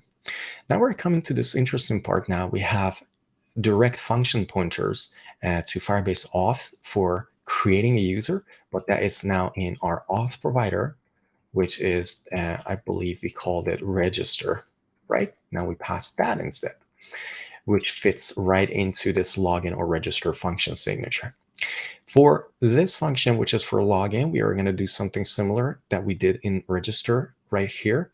And instead of passing Firebase auth sign in with email and password, we're going to go to our auth provider login, I believe we call it right there. Okay. So this is a really good sign now because our app state isn't so angry anymore. However, by adding these dependencies that need to be injected into app state, we've now broken something else, which is our main Dart file. Because if you look here, the creation of app state is not passing those dependencies in, okay? So let's go ahead and do these small touches to fix that. So let's go to app state and just pass those parameters. So for auth provider, we're going to say Firebase auth provider, okay, which is going to be auto imported. And for its reminders provider, we're going to say cloud reminder, or what do we call it? Let's go to reminders provider. I think we call it, oh, okay, Firestore reminders provider. So let's say Firestore reminders provider, which is also going to be auto imported as well. All right. Let's save all of that. I've saved this, and let's close all our files just to make sure everything is saved completely. Then I'm going to do bring up the debug console in here. Okay. So clear it, and let's just do a hot restart of the application.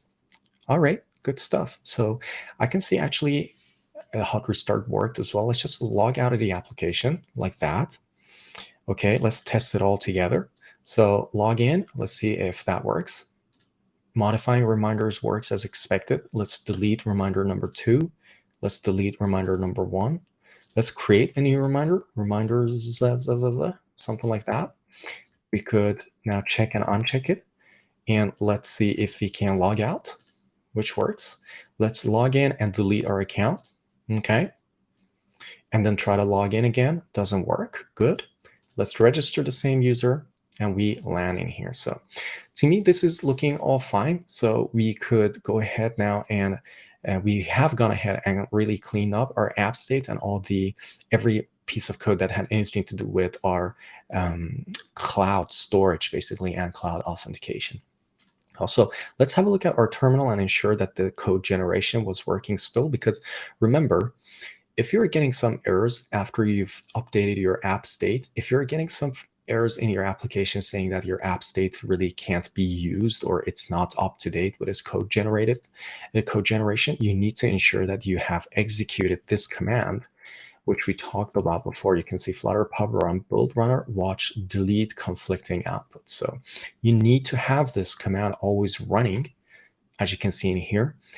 I have usually this running in its own terminal, and then when I want to work with another terminal inside Visual Studio Code, I just press this plus button to create a separate terminal. So you see there's this terminal when I show you the terminal window. However, I always have this running in the background. So if I go into my app state Dart file and update something, then this code generation is automatically kicking in. So if you have some problems with your app state after having these two dependencies being injected in it, and your app state is not in line and in sync with the generated code, you just need to ensure that you've ran that build runner code that I just showed you. Okay, good. With all this said, let's go ahead and take care of one last thing before we actually start writing our tests.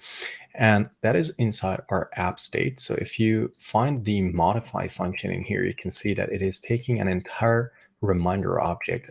And we don't actually need an entire reminder, because if you really look at the code that we've written for the modify function, and highlight the reminder variable or the parameter that's being passed in here, you can see the only thing that we're really using from that reminder object is the reminder identifier. So let's go ahead and change this function. Instead of saying modify, let's say modify reminder, and then we're going to have two required parameters in here. So let's remove this out of here and add it as a reminder ID, as you can see, okay? And let's just say that this is a required reminder ID of reminder ID parameter in here, okay? So we have a required reminder ID parameter, and in here, in the implementation of the modify function, we're gonna go ahead and say, instead of using reminder.dot, we're just using reminder ID. So reminder.id is gonna also be changed to reminder ID, as you can see in here. Now that we've changed this function, then we're gonna have a problem inside our reminders view. Let's go to our views. And you can see that we have then our reminders view in here, which is using the old modify function. Instead of doing that, let's just go ahead and say that we're using modify reminder, okay? And for the parameter reminder ID, we're gonna say reminder.id, all right? So save that, and then I'm gonna do a hot restart of our application. Have a look at the debug console.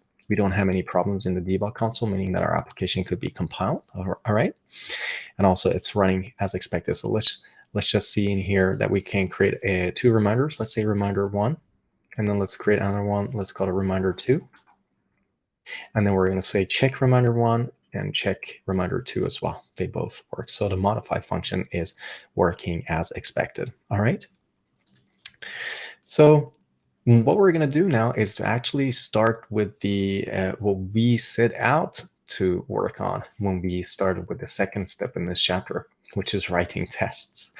Up to this point, really, after we committed our step 1 and tagged our step 1, was to prepare our app state to be independent from the from Firebase Firestore, and also to be independent from Firebase authentication. So having prepared all of that, it's really time to actually go ahead and do what we set out to do, which is writing tests. Okay. So we need to start with some utilities first. So we're going to start writing them inside our tests, and we're going to create a utility, which is an extension on any object, which is going to allow us to simulate a delay in producing that value. It can sound a little bit abstract. I can hear it myself, but let me just explain how we're using this extension.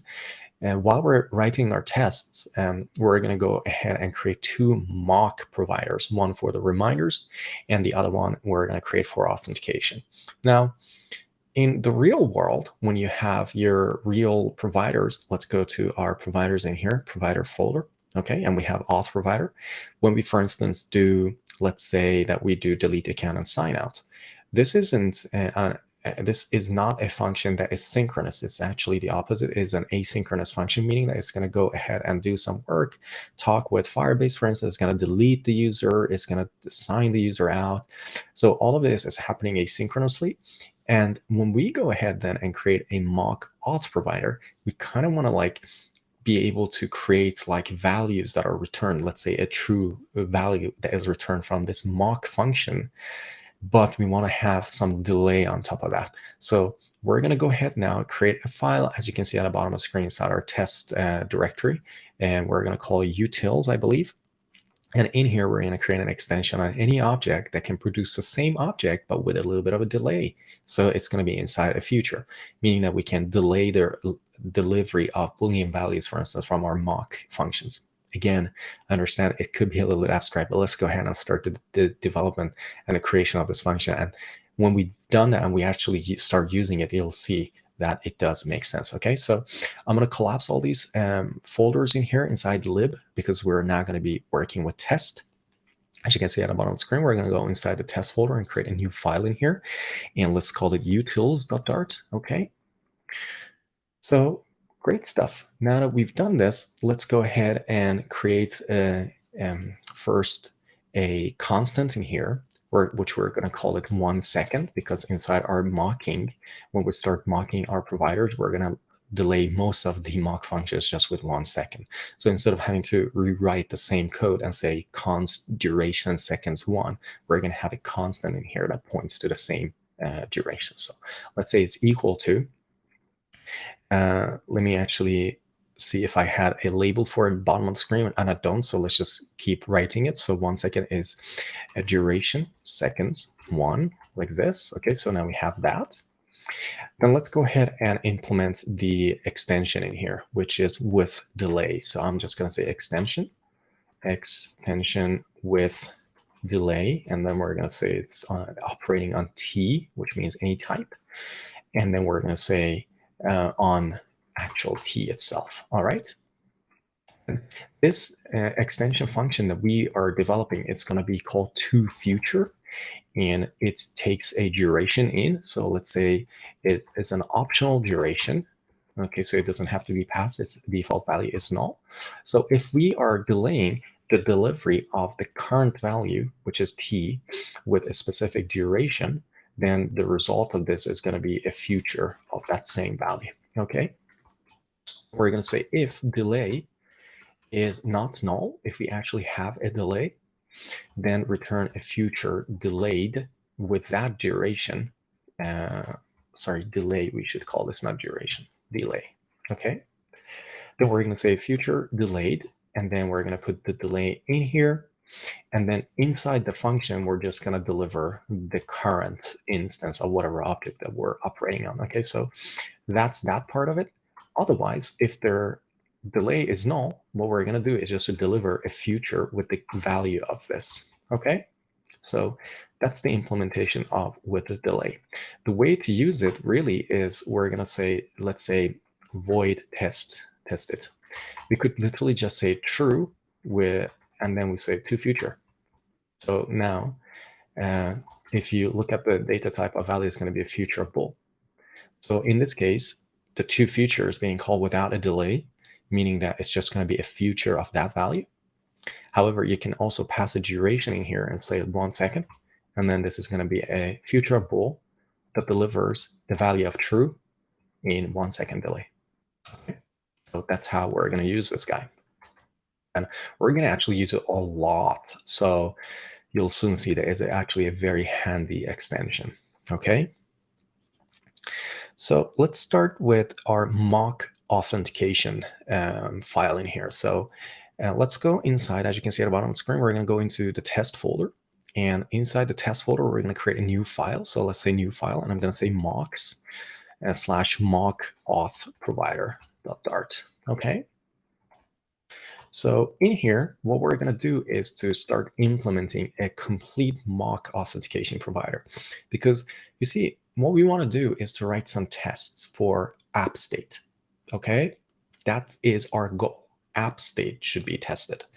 We're not going to test our integration against Firebase Firestore. We're not going to test our integration against Firebase authentication. And these two reasons are the reasons that we have added our providers, an authentication provider and a reminders provider. And having those abstract classes allows us to create two mock providers in our test suite, the auth provider, mock auth provider, and a mock reminders provider, which we're not going to test. They're just mock providers that are going to be injected into the app state using its constructor. And then the app state is going to communicate with these mock providers. But then that allows us then to test app state completely separate from Firebase or Firebase Firestore. Okay. So what we're going to do is to implement a mock auth provider in here. Okay. So let's go ahead and say that we have a class in here, which we're going to call mock auth provider. And this guy implements our auth provider, which is going to be now auto imported. Okay. Then we have a lot of implementation. I think there were 5 missing overrides. So let's add those in here.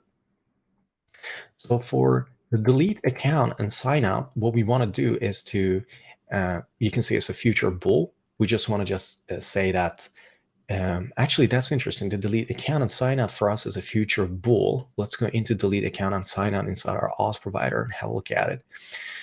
Future bool, delete account, and sign out. I wonder if it actually has to be a future of bool, or we've done something wrong. Let's go ahead and have a look at that. together. So I'm going to go inside how I've actually implemented it here. Let's go ahead and change this delete account and sign out to be a future of void. So that's one thing that we've done a little bit incorrectly. Let's go, incorrectly. It's just we've done something different from what I envisioned this to do. So let's go to delete account and sign out inside auth provider and change the future bool to future void. Okay, so we go then in here, future of bool is going to be future of void as well. And inside its implementation, we're just going to say, let's see in here.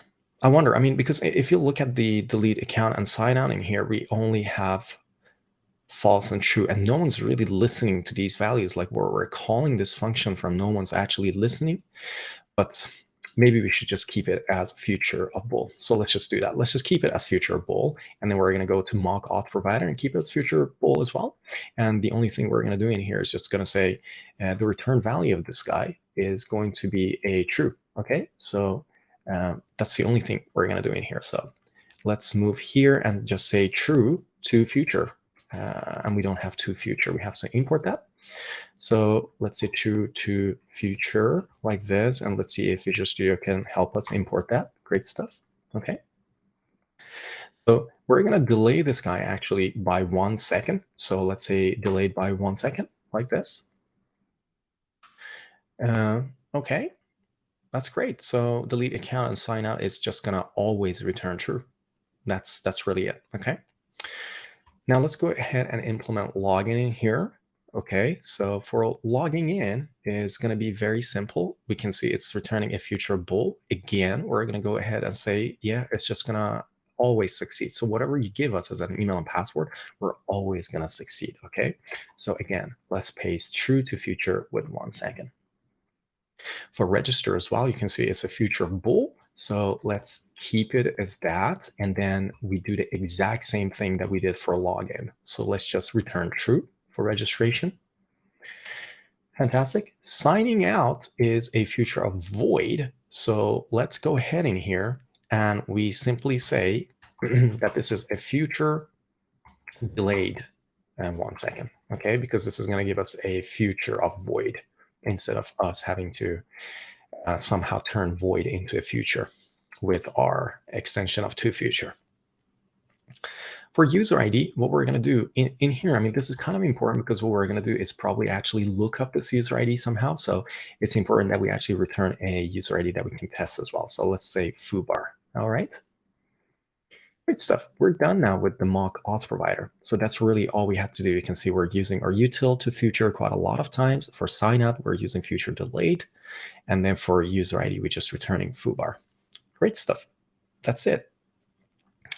So let's go ahead and start implementing our mock reminders provider. So before we do that, we actually have to create the file for it. So let's go inside our mocks in the test suite in here and create a mock reminders provider Dart file. So mock reminders provider Dart.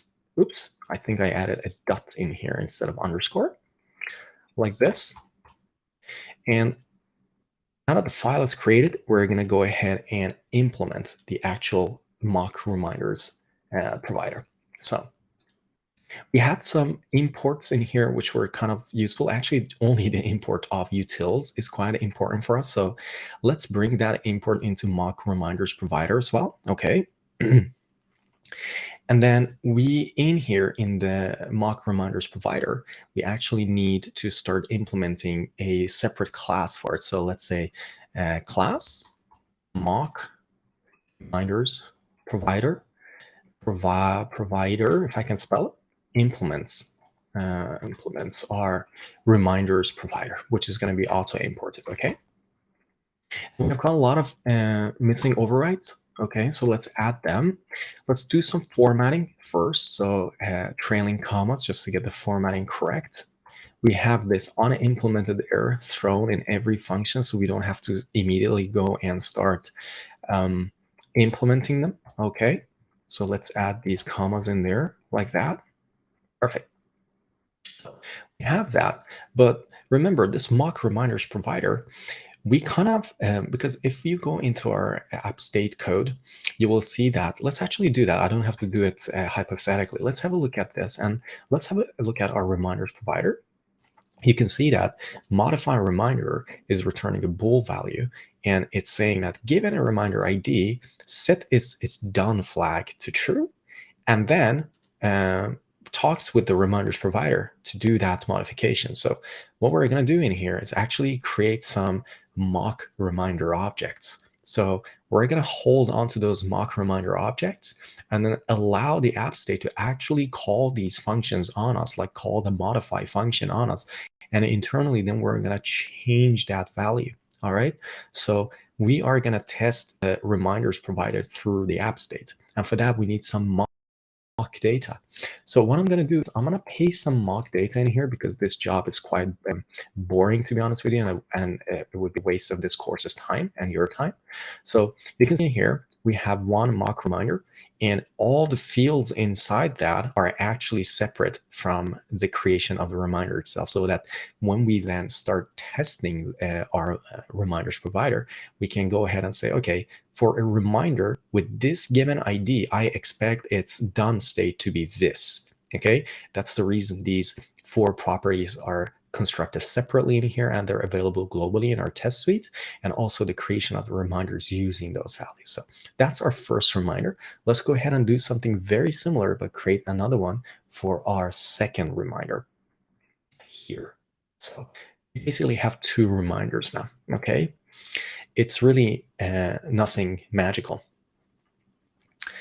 All right, now that we've done that, let's go ahead and create our mock reminders in here. So I'm going to just paste it right there. You can see it's just a final iterable that includes both those reminders in here. So we didn't do anything special, just created 2 reminders. And that's the reason I copy pasted this code, because it's nothing magical. Okay. Good stuff. So let's go ahead and start looking at this create reminder functionality. So what we're going to do is, you can see the only thing this function really has to do is just to create a reminder.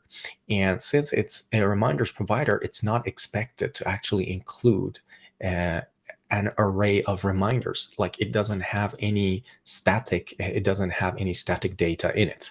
So what we're going to do inside this create reminder is just to try to fake having created a reminder and just return a reminder ID. So let's create that reminder ID here.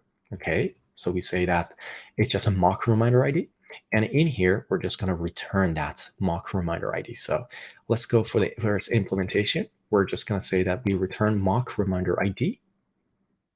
We turn it into a future with a duration of 1 second wait. All right. So let's see what it says. Can't be returned from the method. Okay. Mock reminder ID to future reminder. Oh, that's interesting, because I said mock reminder ID, mock reminder 1, but I meant to say mock reminder ID. Okay. Okay, that's for create reminder. Great stuff. Let's go ahead to delete all documents. In here, you can see it's just a future void. So all we have to do really is just to say mock waiting 1 second. So future delayed of 1 second. Okay. And a capital S in here as well. Okay, that's for delete all documents. Now for delete reminder with ID, you can see it's a future void as well. So let's just take the same code as we have in delete all documents and put it in delete reminder with ID. So really we're not deleting anything. We're just saying, okay, we did something. Again, remember, it's very important. We're not going to touch any reminder objects in any of these implementations, simply because in the implementation of the actual reminders provider, we don't have any state. We're only communicating with some sort of a cloud storage, which in that case turns out to be Firebase Firestore. And we're going to do the same thing in mock reminders provider. We're not having any state. We're just like taking commands and performing some work with some sort of a cloud storage, for instance. Since this is a mock reminders provider, it has no cloud storage, so it doesn't actually have to do anything. It's just returning some data to us, okay? So for load reminders, what we're going to do is just to return our mock reminders. So let's say our mock reminders in here, we're going to make them a future, And then in here, let's just say 1 second. Okay, remember, mock reminders is something that we created up here in the same file. Okay, is the collection of mock reminder 1 and mock reminder 2, which were defined here and here respectively. Good stuff. So that part is done now. So we've now done the implementation of load reminders. We now have to go and implement modify function. And for that, we have to return a future of void as well. So let's go ahead and do that right now. Oh, fantastic. So what we need to do is to start actually writing some tests. So let's have a look in here. At the moment, you can see inside test folder, we have utils, mocks, which are the things that we've created, but we also have this widget test. All right. So let's delete this widget test, which we don't need anymore, like that. So this folder is also not read anymore, which is a lot better. So inside the test folder, as you can see at the bottom of the screen, we're going to go ahead and create a new file. Let's call it app. Oops. Sometimes this, I think this is a bug in Visual Studio Code. Sometimes the text edit field or text field in here doesn't take focus, so it just cancels the entire operation. So let's say app state test. Okay. So inside our app state test, really, we're gonna basically do some setup. So let's go ahead and do a void main in here. Let's say void main, which is going to be like the entry point to all our tests. Okay. And now that you have your void main in here, if you go to terminal, let's go into this terminal that's free. And if you say Flutter test, and we don't have any tests in here, so nothing really should happen. Okay. I'm not actually sure if we're going to get an error. Maybe we're going to get an error because we don't actually have any tests in here. No tests ran, no tests were found. Okay, poor Flutter test. Don't worry, we're going to give you some tests to do now. So in here, let's go ahead and set up our app state. So we need an instance of app state to work with in all our tests. So instead of having to instantiate app state every time we run any single test, we're going to just specify that we have a late variable in here of type app state, which is going to be auto imported. And let's just call it app state in here. Okay, app state.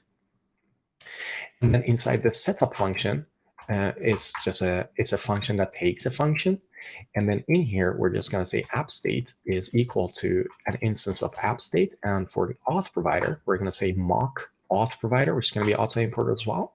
And then for its reminders provider, we have a mock reminders provider, which is going to be auto imported as well, like that. All right.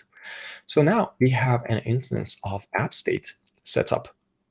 So I should have brought this up a little bit earlier, the title at the bottom of the screen, but now you get the drift. So it's just late app state, and then you set your app state like this. And make sure that this is not a late final, because if you do this, then you're going to get an error the second time the setup function is called. Remember, the setup function, the parameter that you pass to the setup function is actually called before any of your tests. So if you have 20 tests in here, then this setup function is going to be called once per test.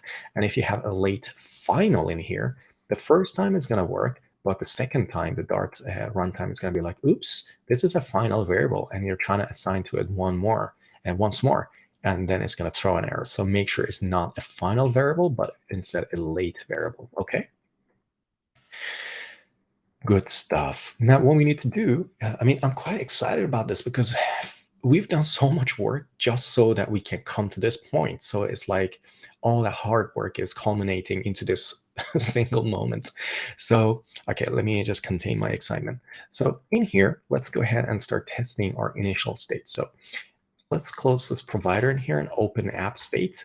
If you look at how app state actually behaves, when you create an instance of app state, you could say that it has some default values because all these properties, they have default values. Current screen should be login. Is loading property should be false. Author is an optional author, which by default is null. A list of reminders should be empty. And sorted reminders should also kind of be empty if reminder is empty. And that's it. So what we are going to do now is to go and test these properties in here, the initial state of our app state. Okay. So let's create a test function in here and say initial state. if I can spell it, initial state like this. And the second parameter is actually a function which contains our test, okay? So let's expect our app state's current screen to be app screen login. That's what we said in our app state, right? After that, we're going to expect the author to be null. Remember, author is an optional property in here with no initial value, meaning that it's by default null. Okay, so let's expect the app state's author to be null like this. Okay.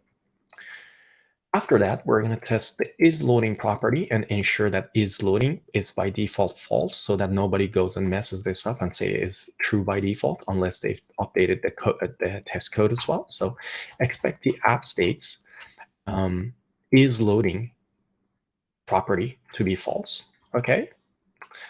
And the last thing is for reminders to have a length of 0. So let's just say expect app state reminders is empty to be true. Okay, so this is one of the things that I've noticed in Dart Analyzer, in that if you write code like this, you say if app state dot reminders length is 0, then it can give you a warning saying that use is empty instead. But if you happen to do the same thing in your tests and say reminders length and then say 0, the analyzer can't really analyze this code. So it doesn't know that it's kind of bad code. So just keep that in mind. And instead of comparing the length with 0, it's just compare the is empty with true. Okay. So now we've done that part as well. So we're testing the initial state and that is done. Now, what we need to do is just to start testing the goTo function. So if you have a look at the goTo function, the only thing that it does is that it changes the current screen variable, which is an observable variable, to the given screen. So this test is going to be very, very easy. So let's go in here and say test going to screens. Okay. And as a second parameter to this function, we have to actually pass a function that does the tests. So let's first say app state dot goto, and we're going to say app screen register. Then we need to ensure that after calling this function, which is a synchronous function, so we don't have to wait on it. After calling this function, then we have an app state dot current screen equal to register. So let's say expect app state current screen to actually be app screen dot register. Okay, so that's our expectation. So we change it to register, it should go to register. Let's do the same thing with going to reminders and going to the login screen. I'm going to just copy paste that code because it's literally the same thing as this. So let's paste them in here. So app state, go to reminders, and we immediately expect app screen reminders to be in here. App state, go to login, app screen, login. All right, so 2 tests written so far. Let's go to terminal and just do a Flutter test and see if these tests that we've written so far are actually accepted. And we can see 2 tests actually passed. So that's really good. Fantastic. So we're done with testing going to screens using the goTo function. Okay. Then what we need to do is test initializing the app state. You see, you could say, oh, but we are doing that already. But this is not initializing the app state. This is actually constructing the app state. So we're making sure that by coming here and doing the setup and constructing an instance of app state, we're literally just testing the initial state of the app state, meaning its properties. But if you remember from app state, we had a function in here called initialize. Let's see if you can find it. Here, initialize, right? So we are going to call this function now and await on its value, basically, but we're not going to test the value because there's a void. And then we're just going to make sure that reminders are going to be loaded into our app state, okay? So let's go in here and say that after this test of going to screens, we're going to test initializing the app state. So let's say test initializing the app state. It's quite a large word to write. Initializing the app state. So what are we going to do in here? We're going to call the initialize function on our app state. Okay, so app state.initialize. Let's just await on it and turn this function to an async function as well. So after initializing the app state, I mean, when we call the initialize, let's actually see what's happening. it's setting the is loading to true. Then it's grabbing the user ID from our auth provider. Remember, we have a mock auth provider in here. So if you go to our mock, we have an auth provider, and it always gives the user ID a foobar, meaning that if you go back to our app state in here, this function is going to then get foobar. Foobar is not null, so then it's going to call load reminders. So if we open our mock reminders provider, load reminders, what it's going to do is just to return 2 reminders, which are defined in here, right? They are right here, mock reminder 1 and mock reminder 2. So these are going to be actually returned into, so this load reminders, let's have a look at it. It goes to our reminders provider, loads those reminders, and then it sets the current instance of the reminders observable list in app state to those reminders. Just think about it. Authentication is just gonna say, okay, yeah, you're authenticated. Your user ID is foobar because we have that in the mock auth provider. Then app state is gonna go into call this load reminders, and load reminders internally talks with the reminders provider, which for us is a mock reminders provider. It returns the mock reminders, which then is set inside this reminders. So we're gonna test this flow, okay? So we initialize that. Then we're expecting by initializing it, let's go back to initialize, that load reminders is successful, and we're going to go to the reminders screen. Okay, so let's in here expect that. So let's say by calling initialize, we're actually expecting app state's current screen to be app screen reminders. Okay, so that's the first expectation. Let's then test loading the reminders. So let's just say reminders should have been loaded, all right, or should be loaded, let's just say. Then we're going to say we are expecting the app state's reminders. And remember, this is something that I love about MobX. I mean, if you've worked with block, you know that you have to use kind of block test because everything is kind of like happening asynchronously, and then you need special testing. And I love block as well. It's not I'm not criticizing block. It's just a difference of how block and MobX work. In MobX, you're wrapping all your properties inside these observable, computed, action kind of property wrappers. But internally, these things are basic Dart classes. As you can see, reminders is an observable list, but you don't have to await on it. So there's nothing to await on in here. As soon as initialize is called and you await on initialize, this property is already set up, even though it is an observable list, but internally it's actually a list. It's an iterable that you can just work with synchronously. Okay, so after doing this initialize, we expect 2 reminders to have been loaded into this reminders list. So let's just say reminders length, we expect it to actually be equal to our mock reminders. Okay, so that's that.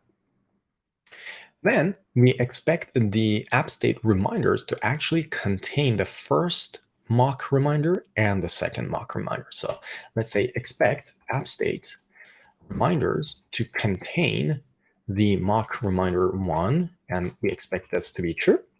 And similarly, we expect the reminders observable list to also include mock reminder 2. So I'm just going to save that right here. And while we're doing this, I mean, it's something that I'm used to when I'm writing tests. I like to do Flutter tests pretty much after the creation of every test, just to ensure that I'm actually testing the right thing, and also my tests are passing, or if I've done something wrong in my test or code, that I can capture that as soon as possible, instead of writing 20 tests and then it's mayhem, like every test is failing and I just get like a panic attack. So it's up to you, but I prefer to test as soon as I've written a test, okay? But you might like to accumulate all your tests and then run the tests at the end. It's completely up to you. Okay, now after testing the initial state, we're going to go ahead and test modifying our reminders, which is going to be quite exciting as well. So let's go ahead and do that now. All right, let's get started with modifying reminders. So what we're going to do when we test modifying reminders is that if you look at our app state and go inside the modify function in here, modify reminder, you can see that it takes a reminder ID and then takes the user ID from our mock auth provider in this case.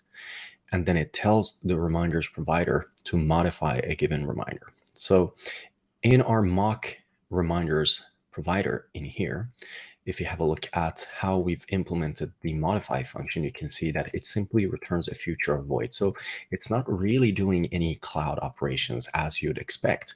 Otherwise, we'd be doing integration tests. So that's not what we're going to test. What we're interested in testing in this modify reminder function is this particular line of code that says reminders firstware finds a reminder with the given ID, and it sets that flag of it is done to the Boolean value that we're going to pass to this function. So these few lines of code are what we're interested in testing. Okay.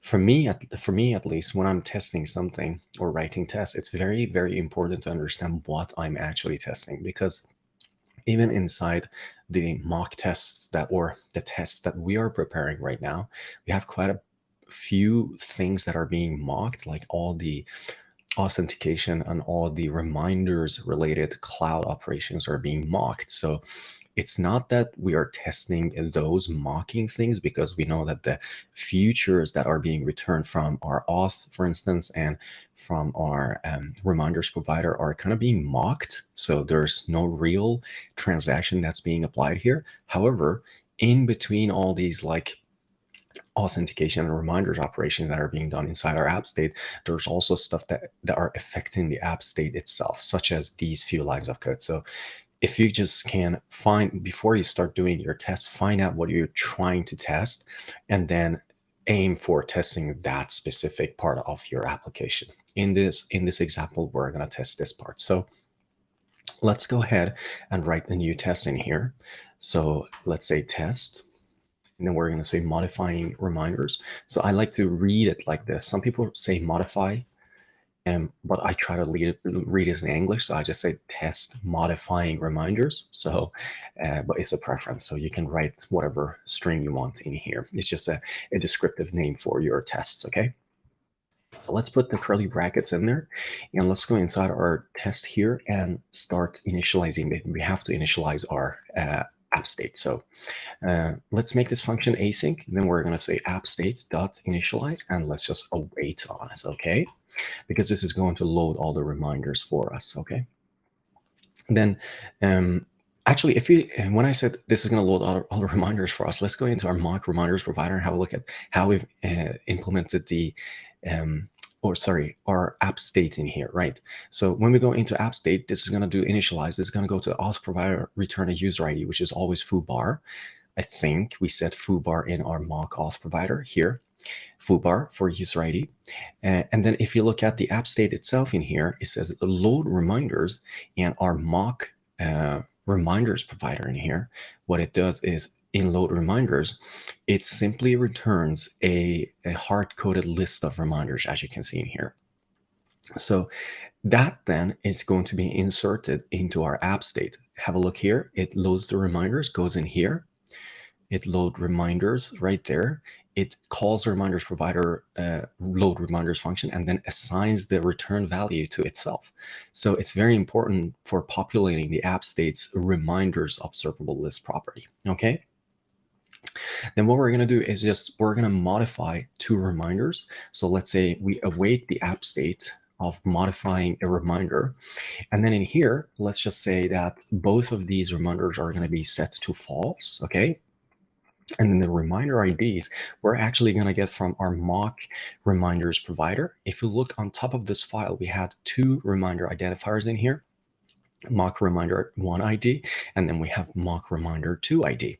So let's grab these and then put them in here. So let's just say mock reminder 1 ID, and then let's copy this, paste it right here, and then just change the 1 to 2 like that. And then the trailing commas to get the formatting right. So in here, we're basically saying both reminders are not going to be done, because if we look at our mock reminders provider again in here, we see that by default, actually the first one should be true, and then the second one should be false. So we could, to be honest with you, turn this one to false and turn this one to true.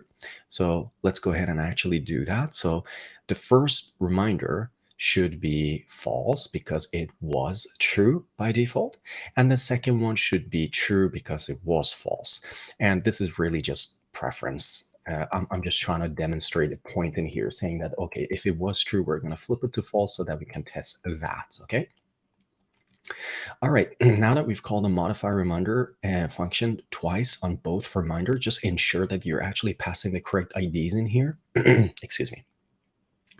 Then what we're going to do is to go ahead and actually grab that reminder from app state. So we're going to go grab a reminder with this ID from the app state, and then we're going to grab the second one from the app state. So let's go in here and say final reminder one is app state reminders first where, and then let's say reminder, and then in here say the reminders ID should be mock reminder one ID. Okay, so we using this code, we're grabbing the first reminder from the array or the observable list of reminders in the app state. Okay, and then let's grab the second reminder in here. Okay, so like that, and then ensure that you're actually changing this ID in here. So this is how we're grabbing the reminders from app state.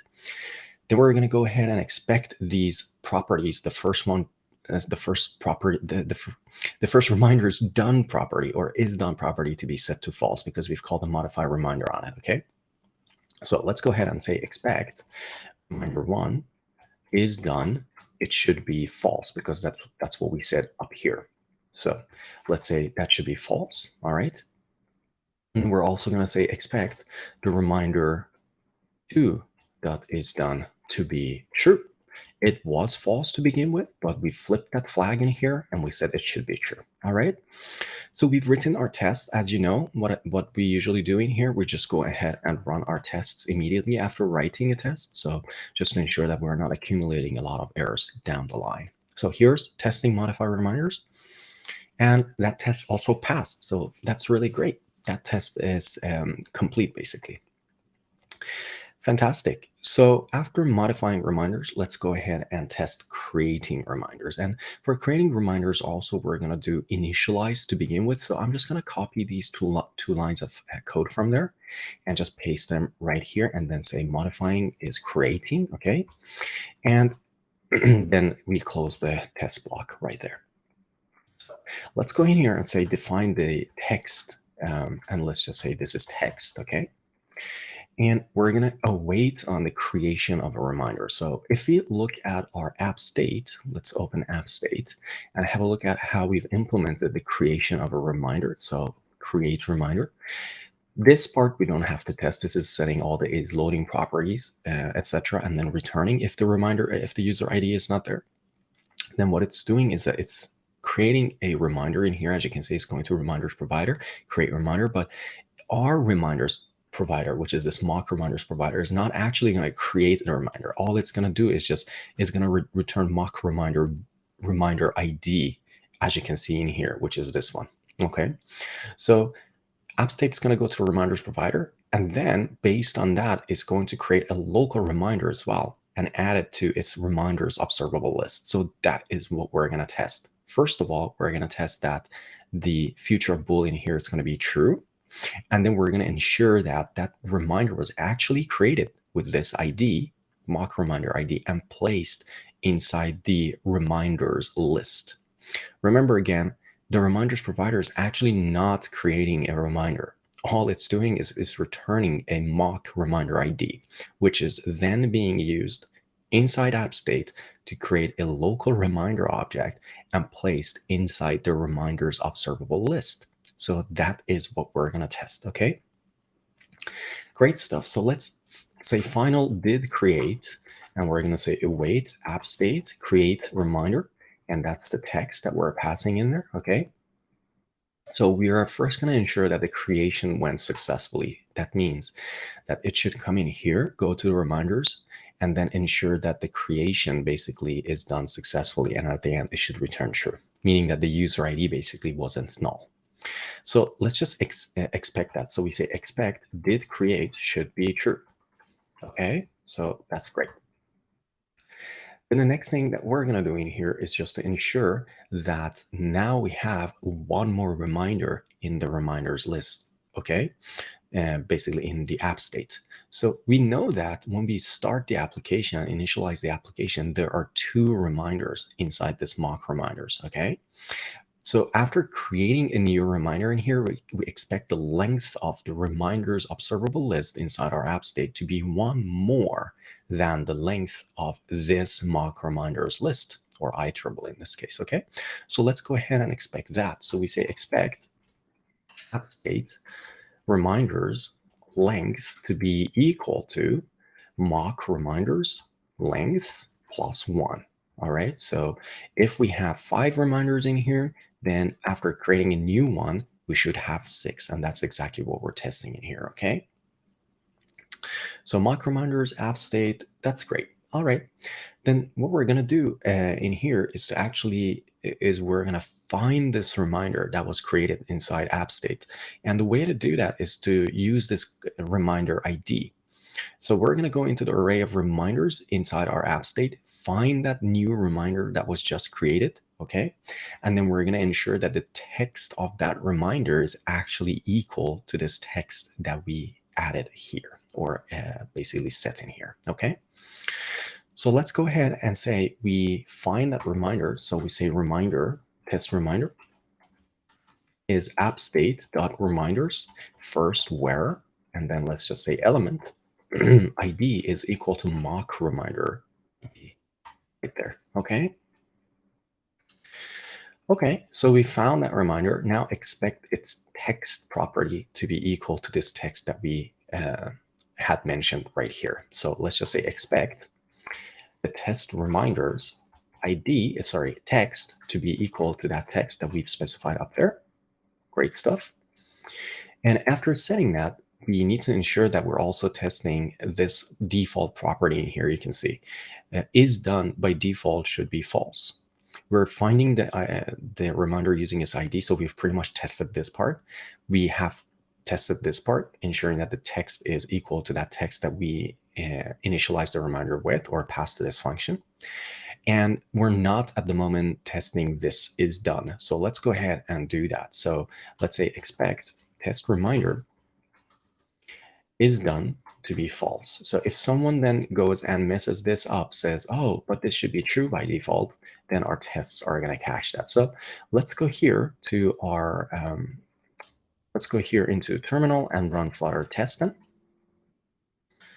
And this is then going to go through all our tests, not just the latest test that we wrote, modifying reminders, and then says creating reminders, okay? So if I go here in the app state, and let's just mess this up, for instance, let's say that this is true by default, and then run our tests, then if we've done things correctly, our tests need to catch that problem, and then immediately warn us that, hey, testing creating reminders isn't working as expected. And that's exactly what we're seeing in here. I don't know. So here we go. Our tests have run. Let me just see if I can bring this up so you can see the results as well. As you can see, it says some tests fail, but what it really means is that it's just this particular test that has failed. And you can see the title or the text of that test that has failed. And it's telling us expected false, actual true. And it's telling us exactly where it is. It's in the package test API, actually in here, line 120 and column 5. So it's telling you which test has passed, basically. It's which test has failed. So we need to go back into our app state and ensure that we're flipping that is done flag back to false. And then we can run our tests and ensure that they're passing this time. So I mean, one thing that is quite important when it comes to testing is that it's not important that your tests are passing. Completely forget that. You shouldn't strive to pass your tests. What you need to focus on is that you are testing what you're expecting of your system. So in here, we're expecting a newly created reminder not to be set to done. That is the expectation. And you should strive to test that expectation. Your tests may fail, and that is a good sign. That is a sign that something is wrong, and that could be either your tests are written incorrectly, or your logic in your app state, for instance, is written incorrectly, or that you have the incorrect expectations.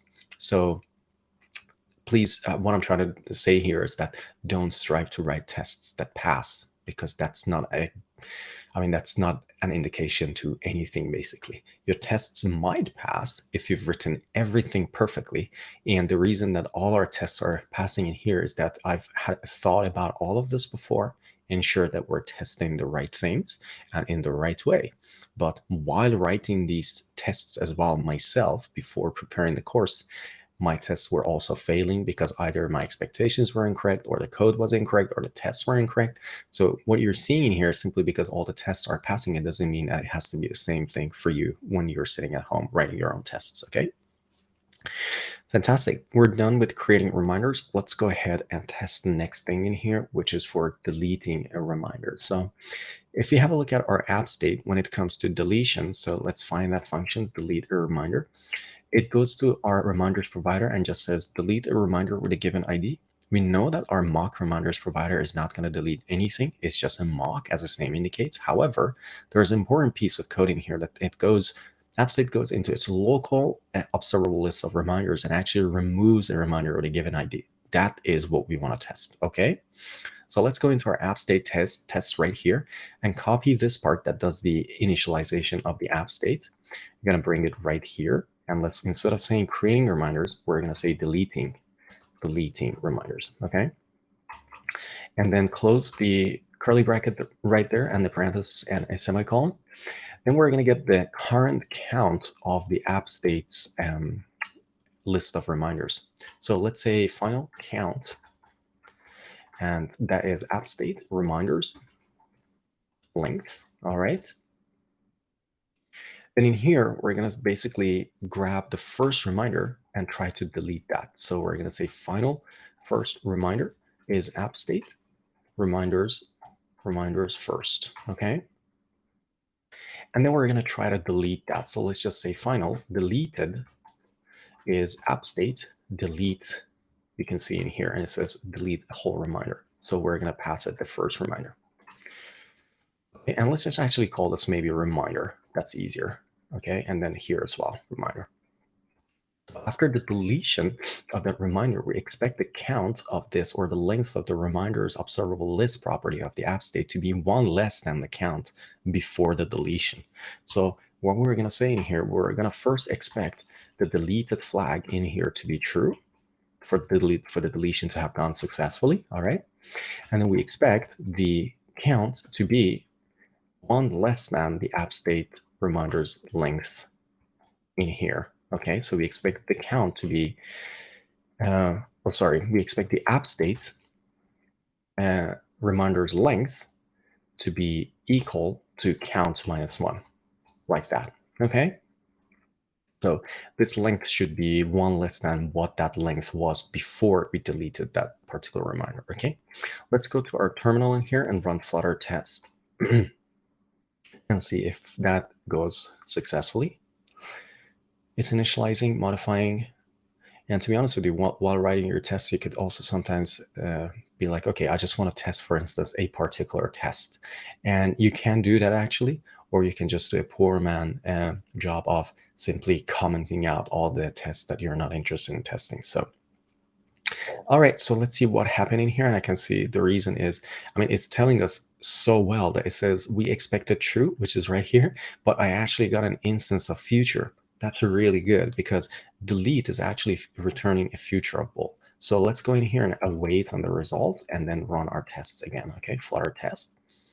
I mean, if you just look at the logs, it tells you so well what the problem is. So you don't really have to worry about finding all these things on your own. And then it's going to do delete, and all our tests have passed now. So that's really good. After deleting reminders, let's go ahead and test deleting the account. Let's have a look at app state in here and see what happens when we delete an account. You can see that it goes to our auth provider and grabs the user ID. That's fantastic. We know that the mock user ID is always going to be foobar in our test suite, or at least not always, but as long as we're using the mock auth provider. Then it's going to our reminders provider and deleting all the documents. We know that our mock reminders provider is not actually going to delete all documents. You can see in here, it just simply returns a future of void after 1 second. So we don't have to test this thing, okay? However, it's going to its reminders local variable property, local property, and it's clearing all the reminders. So that is a good thing for us to test, okay?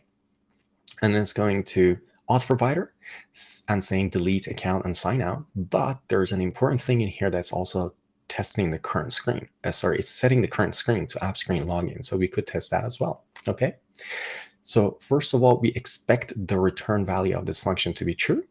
We expect the reminders property to be cleared, meaning its length is 0 or that its is empty property is true.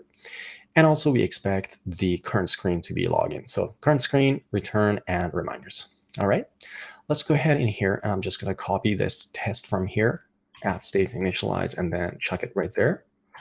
And let's say that we're testing deleting account. All right, curly brackets, parenthesis, semicolon. All right. So let's say in here could delete account, and we're going to go to our app state and say delete account. All right, and then await on it. This is a future void, and then we should expect this value to be true. Okay, so let's say expect could delete account to be true. And we're going to expect the reminders property or the observable list property of the app state to be empty. So let's say expect app state reminders is empty to be true. All right, so it's also important. That's the second condition that we're testing. And we also expect the current screen to be login. So expect the app state's current screen to be app screen.login. All right, so we're testing all those three properties that we have full control over. Good stuff. All right, let's go to the terminal and run our tests before going to the next part. And we're going to actually do one more test in this section of this chapter after doing our deleting account or the account deletion tests. Let's make sure that that also passes. Great stuff. So that's done now. What we need to do now, and before wrapping up this section of this chapter, is to test also logging out. So if you have a look at our a logout function in here, what it does is that it goes to our auth provider and signs out, and we know that our mock auth provider is not actually going to sign you out from any cloud storage or from any cloud authentication service. However, the important thing in here is that it's setting the reminders, it's clearing the reminders, and also it's setting the current screen to log in. So it's very similar to this thing, deleting accounts. So let's just copy this deleting account from here, and I'm going to paste it right there. And instead of deleting account, I'm going to say logging out. And then in here, we're just gonna wait on log out in here, log out. And then we don't expect the account to have been deleted or anything. So let's just remove that. However, we expect reminders to be empty, and we expect the current screen to also be log in. So let's bring up the terminal again and do a Flutter test and see if logging out was actually successful. So it's going through all the tests, creating reminders, deleting reminders, and then it's going to do deleting account and then logging out at the end, which hopefully also is successful. Great stuff. So that was that. Now we've written pretty much a lot of tests. We've written 8 tests in here for our app state. And what I really like to stress here by writing these tests for MobX is that even though the properties that we're working with inside MobX are, they're all observables, computed. We also have action. So there's a lot of like property wrappers and all these like bells and whistles like @sign computed, @sign observable. But in reality, you're actually working with simple properties like the observable list is a list, and an observable Boolean property is a bool. So you don't have to await on anything. You're not working with streams, and your tests are going to be so simple to work with, as you saw. So we're not writing any stream builders, none of that stuff. So it's just simple await and async functions, and then you're doing simple expectations. This is a little bit of like a contrast to block, for instance, if you're used to block. So hopefully this makes writing tests easier, basically, for you if you're using MobX. Okay, good. Let's go ahead. As you can see at the bottom of the screen, we're going to go ahead and commit or tag our code. So let's go in here and say git add all. And then we're going to say git commit step 2. Okay.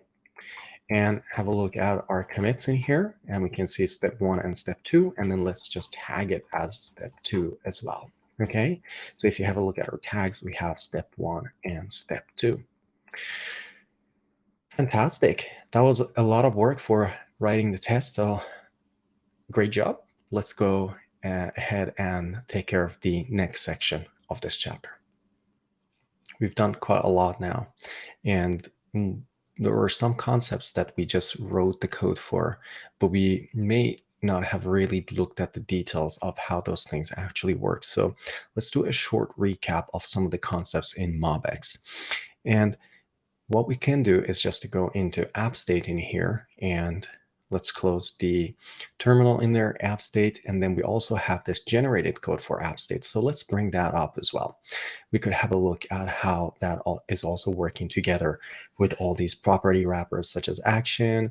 We have also observable list, and we also have computed. So let's have a look at these concepts before going on to the next section in this chapter. So an observable really is a property inside your state objects that are of type store, as you can see in here. And these properties are changing over time, meaning that when you have an observable, its value can change over time, and then you can observe that value being changed over time using the observer widget when you come to the Flutter part.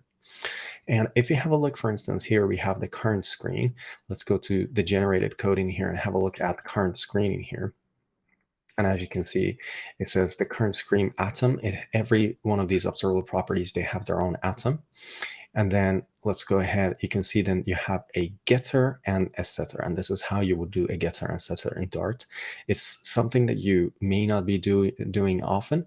This is really, a custom getter and a custom setter of a property is usually used in cases like this where you want to have custom logic for both the get and the set, okay? It's going to the atom and saying report read in here, and it's coming from atom extensions, which is in MobX itself.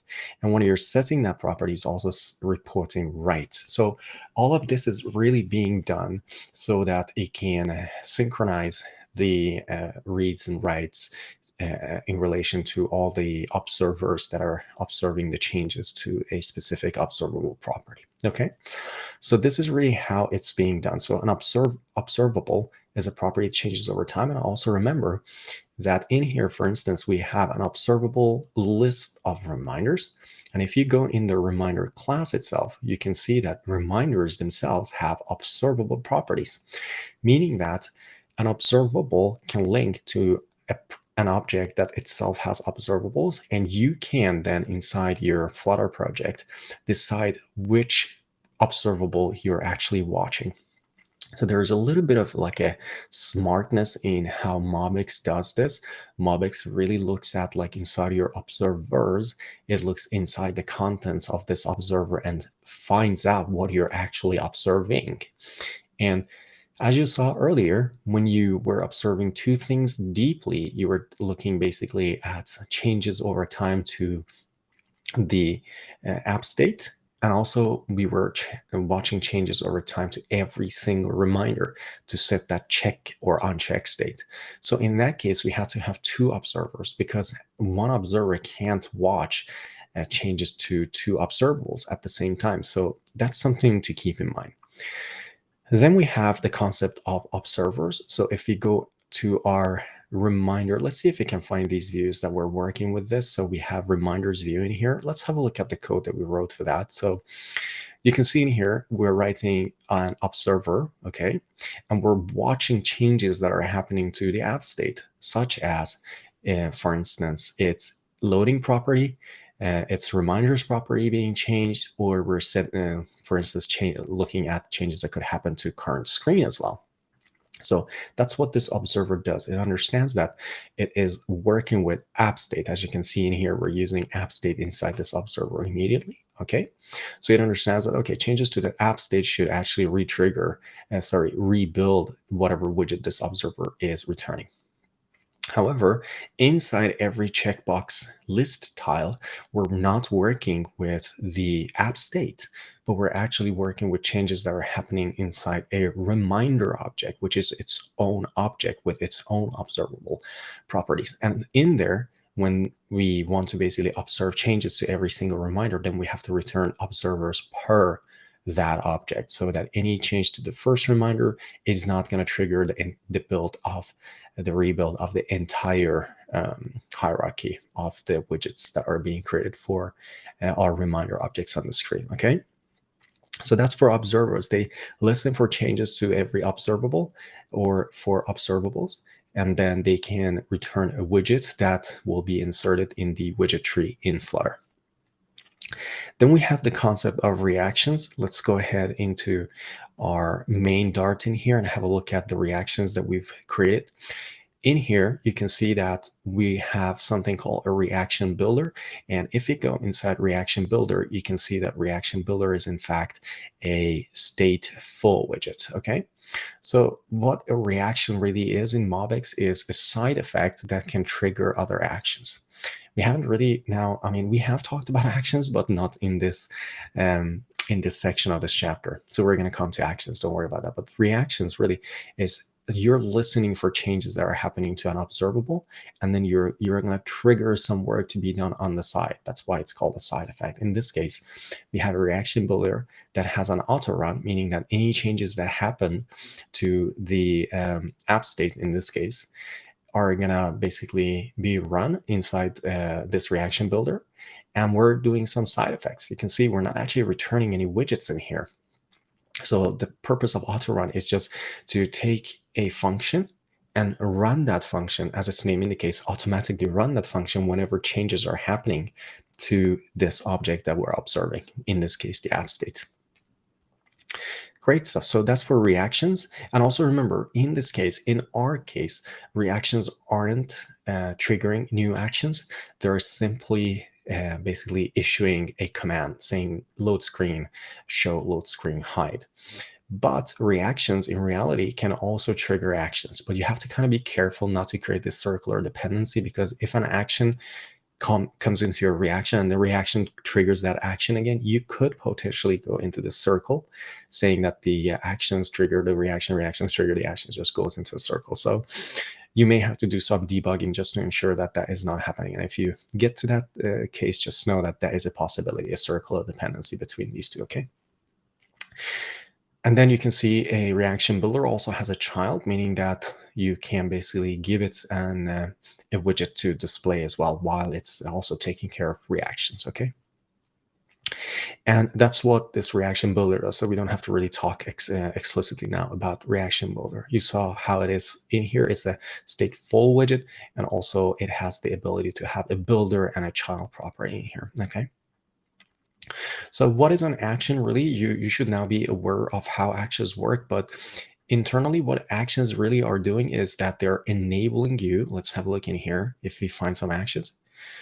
I see in here for delete account also, I can see inside our app that we've made a little bit of a mistake in here. This also needs to be called an action. So that's really good. That actually that was the problem. So I can explain why we have action property wrappers in here. So anytime inside your objects, if you have an observable or an observable list or whatever you have that has anything to do with MobX properties, such as observables, and you're changing those properties, like in this case, is loading is actually an observable. Let's go in here. You can see it's an observable. Bool is loading. If you're playing with these things, if you're playing, for instance, with the is loading property, you need to ensure that the function that is doing that is actually marked as an action. And this is a little bit outside the scope of this chapter, but I'll just explain it quickly. If you go ahead and write some simple, like if you're just playing around with MobX, if you go and write some functionality inside a simple Flutter application that you just dragged MobX into, if you have an observable property and you just go ahead in some sort of a random function, try to change the value of that property, you will actually get an exception saying that changing observable properties outside an action function is not allowed. And this is really just a mechanism for synchronization so that it allows the generated code for MobX to understand that two actions that are changing an observable at the same time, they need to be synchronized, okay? Otherwise, commands can just come from right and left, change various properties without Mobx actually having full control over it. So you need to use the action property wrapper when you're trying to change or when you're changing the value of your observables inside functions. So just wrap that function with an action property wrapper, okay? Now, one last thing that we need to talk about then in here quickly is the computer properties. You would use computer properties when you already have an observable property and you want to derive the value of your computer property from that observable property. So in here, we already have an observable property called reminders. And what we want to do is just to get a sorted list of reminders from this property. So this property really doesn't have so much storage of its own. All it's doing is that it's just transforming the reminders observable list property to another observable list, which sorts those reminders, okay? So observables have their own storage computed. They derive their value from another observable. All right.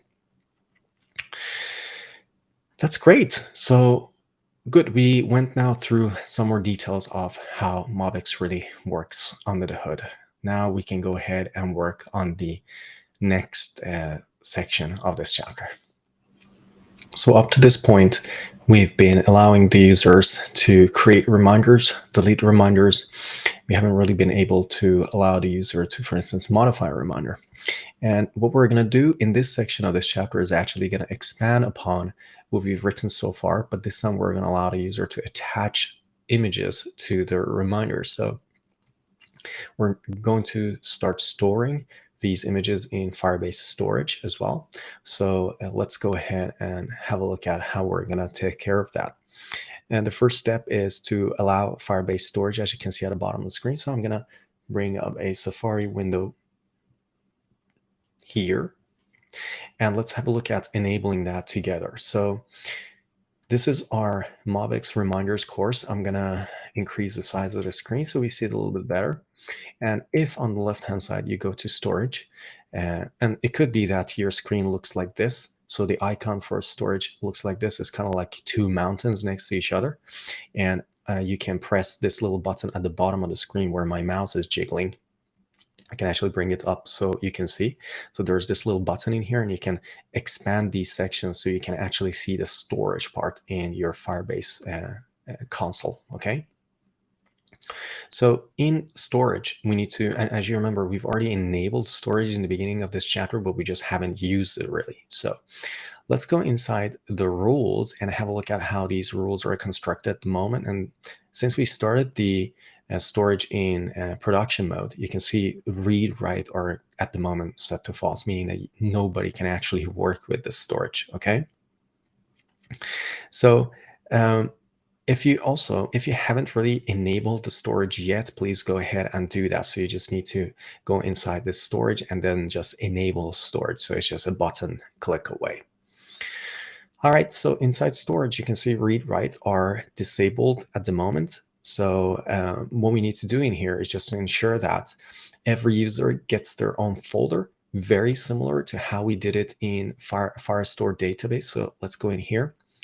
You can see that every user, they have their own collection, and inside our storage, then we're going to do something very similar in here. So let's go to rules. And since there's no idea of collections in Firebase storage, there's actually an idea of folders and also files, still very similar to Firestore in here. But instead of collections, we have folders. So I've already prepared the rules, and here you can see what we need to do really is to match against a given user ID and then all paths. But by default, we have all paths in here. So let's go ahead and match against a user ID, okay, and slash. In here, we're just going to call a function called isFolderOwner. And in this function, we're going to take in a user ID and then going to match that against the current authentication headers. So let's create a function first, and we're going to call it isFolderOwner, and then just take a user ID in.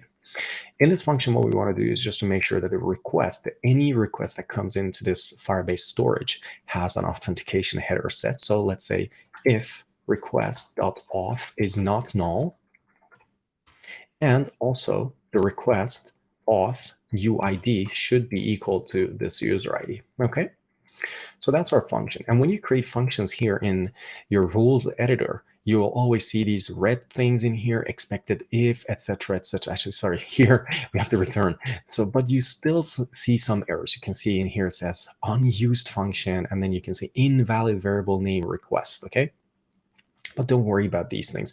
These are going to go away as soon as you start using this function. So they're a little bit like misleading, but it could always be that you've written something incorrectly, or maybe I've written something incorrectly. We never know that until we actually use this function, okay?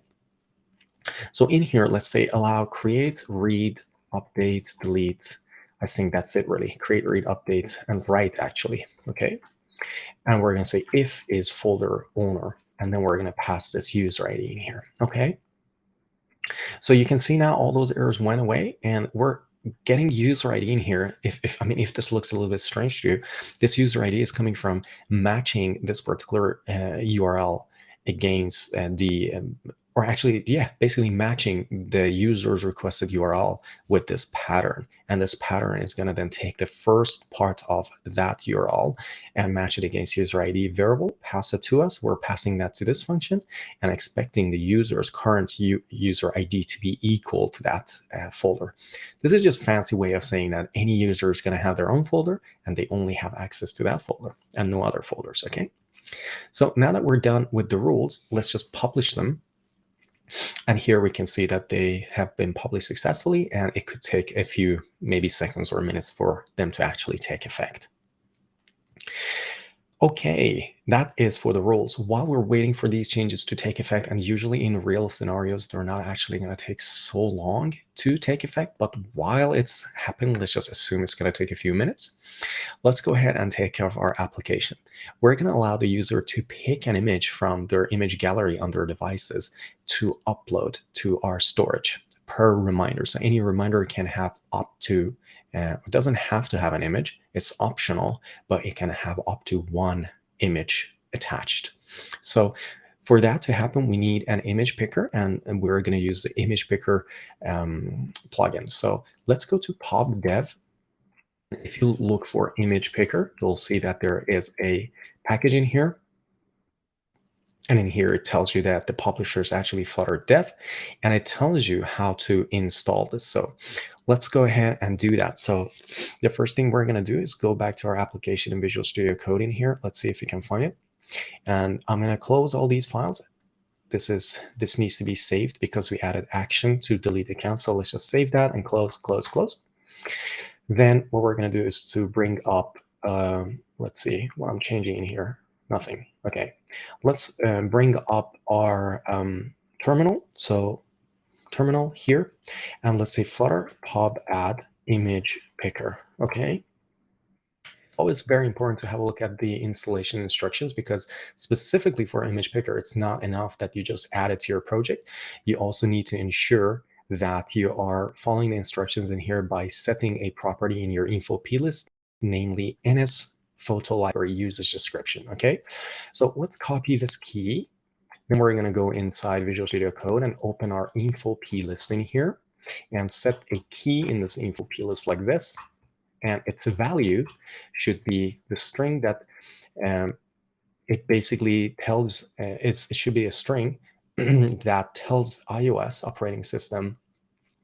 It's actually redundant to say iOS and operating system because the OS part is actually operating system. But anyways, it tells iOS why we need the image picker. And what happens is that when image picker then displays the native image picker component or view controller in iOS, then iOS is going to extract the value of this key from your info plist and display that string to the user, telling the user why this application is actually bringing up the image picker. It's because of, it's for security concerns, because an image picker could potentially display some sensitive and personal photos for the user. So it's important for your application to always, not just important, actually it's necessary for your application to tell the OS why you need the image picker. So in here, let's say we need to be able to attach images to your reminders. Okay. And let's do that. Then what I'm going to do in here is going to stop the application. All right. Let's go to terminal in here and let's go say Flutter clean, because we just added quite a big plugin to our application. It's important to do a cleaning here. And let's go to iOS and then say pod install. All right. Let's see, invalid pod file. Make sure Flutter pub get is executed first. Okay, let's do that. So Flutter pub get. Okay. And this is going to bring all our plugins and construct the pod file for us correctly. And then let's say pod install. And this is going to install all our dependencies. And you can see it installed even image picker in here. Oh, I can see that you can't see it right there, but it's here, as you can see. Okay. So image picker iOS is also installed. And then we're going to go back one folder, and in here, let's bring up our main Dart file and then just run our application. Let's just wait for this compilation to go through. And then after that is done, then we can be sure that the image picker component is successfully installed for our application. Now our application has successfully compiled in here. And I believe we were a little bit too quick on the trigger here, simply because we're actually going to add yet another dependency to our project, which could warrant us having to do a Flutter clean and then rebuild the application. So that happens sometimes. So let's just clean and remove this widget inspector from here. And then what we need to do also, in order to be able to talk with Firebase Storage, we're also going to include Firebase Storage as one of our dependencies. So let's open our pub/spec YAML in here and have a look at all our dependencies. We can see we have Cloud Firestore for our document-based storage. We have Firebase Core and Firebase Auth, but we don't have Firebase Storage dependency in here. So let's go ahead and do that inside terminal. So let's say Flutter pub add Firebase storage, okay? And then that is going to do its work in here. It could take some time. Okay, fantastic. After that is done, what we could do in here, stop the execution of our program and do pretty much the same thing in here, because there were quite a lot of pods added to our application. Let's go into terminal in here and say cd, actually do first a Flutter clean, okay? And then we're going to go inside the iOS folder, okay, cd iOS, and let's say we're going to do Flutter pub get. So this is going to reconstruct our pod file as well, correctly with all the dependencies. Then what we're going to do is just to do a pod deintegrate. So deintegrate. And for those of you who are not iOS developers, what pod deintegrate really does, it removes all traces of CocoaPods from your workspace, Xcode workspace, so that it is in clean state, and then you can do a pod install from scratch. So let's do pod install in here to install all our dependencies. And this is very similar to, for instance, if you're working with Rust, all your cargo packages, or if you're a Python developer, you would do this with pip. If you're an Android developer, you do it with Gradle. So this is just simple dependency management, okay? So pod install has done its job. So let's go in here inside our main Dart and then do we probably don't need to do debugging. So I'm just going to stop the application running and let's do a new and fresh run of our application, which could actually take some time because we did a pod integrate and Flutter clean from scratch. So let's see how long it takes this time, and then we should be good to go after that.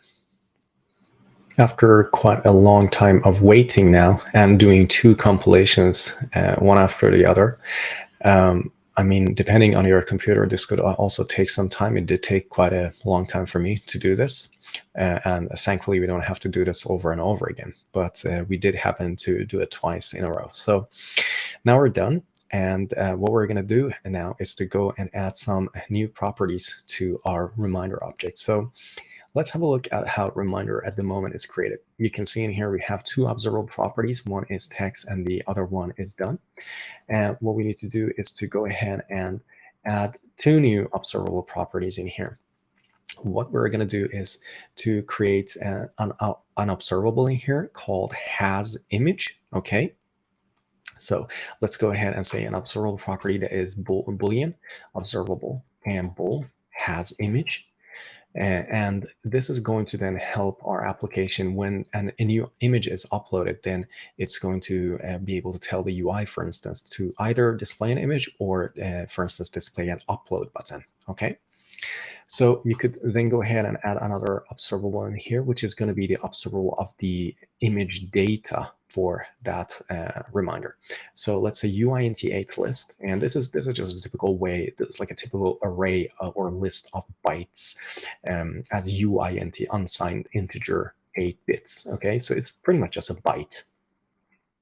Is a list of bytes, and this is going to be image data. So this is like the pure data for our observable, sorry, the pure data for our reminder. Okay, so then we have a third observable property here, which is going to be is loading.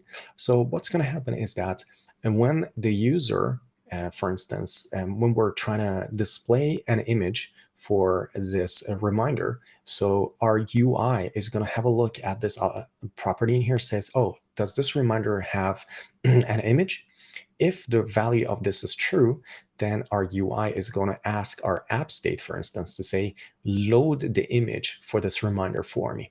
Then the app state is going to load that image, and then it's going to provide that image to us. And while that is happening, we're going to set a property on this reminder called is loading to true, so that the UI knows that, okay, the image is being loaded, so I have to display, for instance, a circular loading view to the user. So let's add that property as well in here, an observable. Bool is loading, okay? Then what we're gonna do in here is to ensure that we're passing the values correctly. And as you can see, has image is a Boolean in here. So we have to pass that as a property in here. So let's say required this has image, but you don't have to always pass us this is loading. In fact, every reminder upon its construction is going to have is loading set to false. So let's go in here and say is loading is false inside our constructor. Okay, so this is a list of properties that you can set the default values for in here in your constructor. Fantastic. That's really good. In some places, what we need to just make sure is, for instance, that we're actually using that reminder. I mean, this is a cleanup, to be honest with you. We just need to make sure that we're using that reminder ID field. So let's go into our reminders provider. If you've missed any places in here that you have a reminder ID, for instance, let's have a look. You can see that the ID here is reminder ID. And then we can see here's also reminder ID. So in no place are we actually using a string instead of reminder ID, but please go ahead. As you can see at the bottom of the screen, the caption I've written that if you've anywhere made a mistake of using string instead of a reminder ID, please go ahead and fix that now. But it seems like if you followed like the steps that we've gone through in this chapter, you shouldn't have string representing your reminder ID. Okay. Great stuff. So what we need to do in here then is to start working with our reminders provider in order to, for instance, be able to work with images. And we're going to build these things one step at a time. It may be a little bit abstract, just like because we're putting so many bits and pieces in different places. But really, our focus right now is to allow any reminder to have an image and also allow the user to upload images for reminders. Okay, so that's very important. Let's go ahead and take care of that. So as you can see at the bottom of the screen, we're going to go to our reminders provider inside this abstract class, and we're going to add a new function in there. So reminders provider. And this function, let me see if I can actually grab the function header here and place it right there so we don't have to type that manually. So here you can see there's a function called set reminder has image. So we can basically tell a reminder, our reminders provider, that it actually has an image. And remember, the way our reminders are actually created, let's go here inside our Firestore database and have a look at how reminders are being stored. You can see reminders themselves are being stored inside this document-based database. So we have various fields like creation date is done and text, but how should the application actually know whether a reminder has image or it doesn't? Now, what we're going to do in order to make this work, because you see our reminders are stored in Firebase database, and images are going to be stored in storage. They have no logical or concrete connection to each other, but we're going to create this connection through adding a property here saying that has image, true or false. If the has image is true, then we expect a file inside storage to be created with the same ID as the document. So that's how we're going to create this connection. A Boolean property, if it's true, then we expect the same document ID or the same reminder ID to be present inside storage as the name of the reminder's image. Okay, so that's very important to remember. And that's why we have this function in here, set reminder has image. So the UI can actually tell our reminders provider to go ahead and set that property to true. Okay, so set that has image property in here to true. Okay, so that's the first function. Then the other function has to be actually for getting the image for a specific reminder. So let me put that function signature in here as well, so we don't have to type it. You can see it says get reminder image, and then we pass the user ID, which is going to be the folder in which our images are going to be stored. So remember, so for every user ID, we're going to have a specific folder in here. And then for every reminder ID, we're going to have an image under that reminder ID, okay? Optionally, because not all reminders have to have images. Okay, so that's for get reminder image. Let's also do an auto import in here for type data. So the UINT list in here is a known type, basically. Great stuff. So what we need to do is to go ahead and really start basically implementing these functions in here, because we have quite a lot to do really before we can actually start doing the implementation for these set reminder has image and get reminder image. But let's go ahead first and add those, at least those missing overrides to our Firestore reminders provider. So good, now they're added in here, but they don't have any default implementation, and that's okay. We're gonna fix that soon. Okay, so before we forget and before we actually start implementing anything that has to do really with the images and setting the images, we need to ensure that when a user is deleted from our application, remember we have this app state in here, and then we have delete account. At the moment, what this delete account is doing is really going to our reminders provider and deleting all documents. However, we're not deleting the images. So this is going to be quite a scary thing. Let's say that you have a user, they have 10 reminders, 5 of those reminders have images, and then the user deletes their account. And we're going to end up in the situation that the reminders are gone, the user is gone, but the reminder images, 5 of those, are staying inside our storage, and that's not good. So let's go ahead and delete reminder with ID. So let's see where that is. Delete reminder with ID inside our reminders provider in here. Let's go ahead and take care of the deletion of the reminder images as well, if any. Okay, so let's find that delete reminder with ID, and what we're going to do in here is to go ahead and delete all these storage objects as well. So here we're actually deleting the Firebase reminder itself. And before that, we deleted, let's see what we actually did. Firebase reminder, delete reminder with ID. So that's really good. Yeah, we just delete the reminder, but we also need to delete the images. So let's put a comment in here and say delete image related, delete any image for this reminder. Okay. But let's put this inside a try and catch in here, because we don't want this to actually, if anything happens with the deletion of the images, we don't want to, for instance, install this entire method calling here. If you're doing this in production application, let's say that a user is trying to delete their account. And then you could successfully, for instance, delete all the reminders, and then you could delete all, basically delete the user, but you didn't succeed in actually deleting the images for some of the reminders. What do? Well, that is kind of like an edge case, and it could happen though. It's not that unlikely to happen, let's say. So I suggest that if you're trying to do this in a production application, that you put some proper thought into how to handle that situation. So if you're trying to, for instance, delete 5 images and then 2 of them couldn't be deleted, what do you do in that case? Maybe you want to actually wait with the deletion of the user before you can actually delete all the images.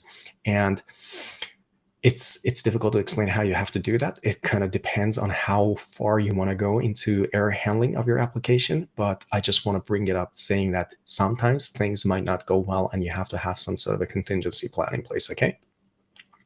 So we now have to focus on deleting the image for this reminder, if any. So let's say we await Firebase storage, which is going to be auto-imported because we didn't have Firebase storage up to this point.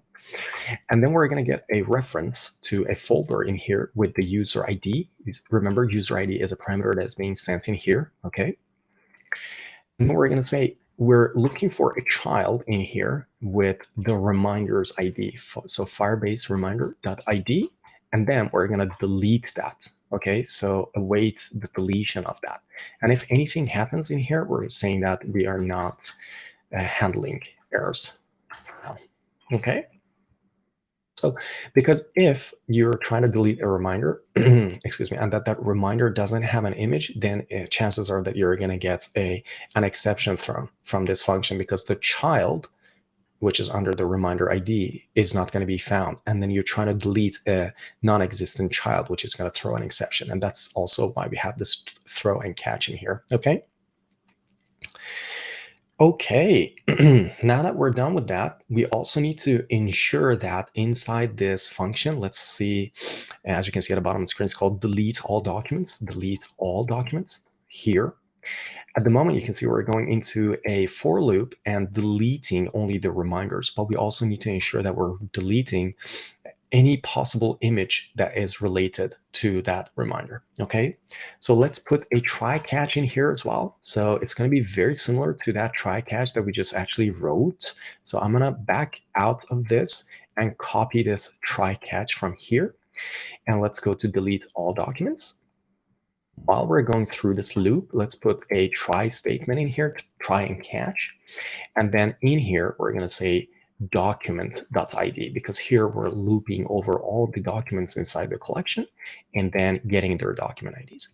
Look, I understand there's a lot of words being thrown in here, document, reference, collection, but really all we're doing in here is that creating folders per user and then creating images per document. So a document is a reminder because it's stored inside Firebase storage. I believe it's called, let's have a look in here. Firestore database, and it's called Cloud Firestore. So there's so many names in here, but let's just call it Firestore database. And then inside the storage, we're storing the images. And that's what this guy is doing, is deleting it from Firebase storage, any possible images associated with this reminder, okay?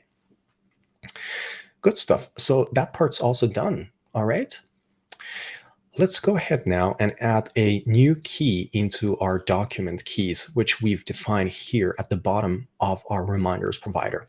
So we need a key in here. So if you go back inside Firestore database, a new key in here that says has image. Okay, so let's add that key in here. Let's say static const has image is equal to has underscore image, like that. Okay.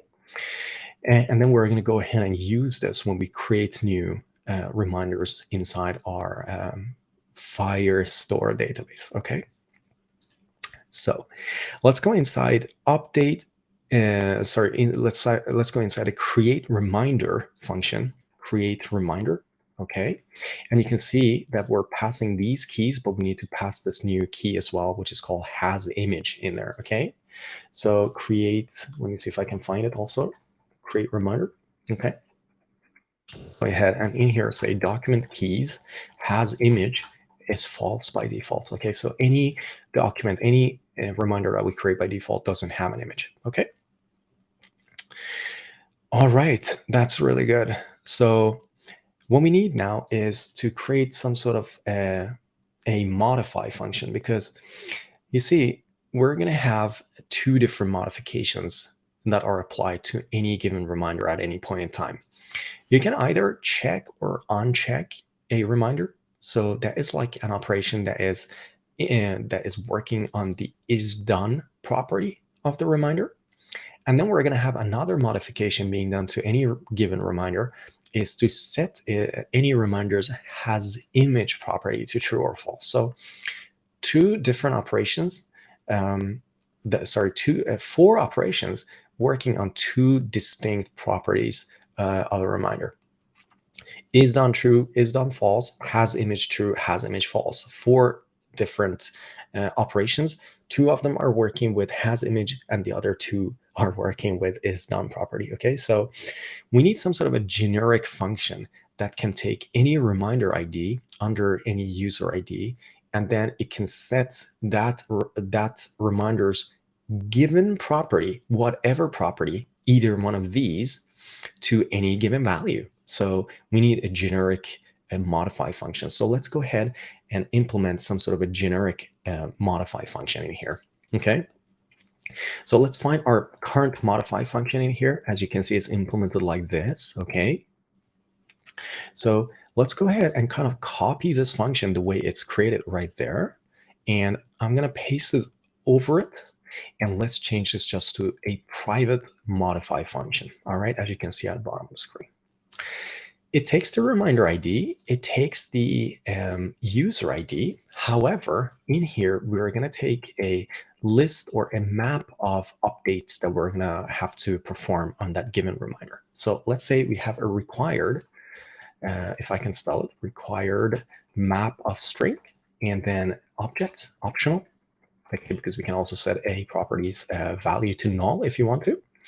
And then here we're going to say key values. Okay. And you can see in here in the current implementation of modify, we were actually creating our own map in here and passing the keys and values. But instead, we're going to say update with the key values. Okay, so this is like a raw modification operation that is being done in here. Okay.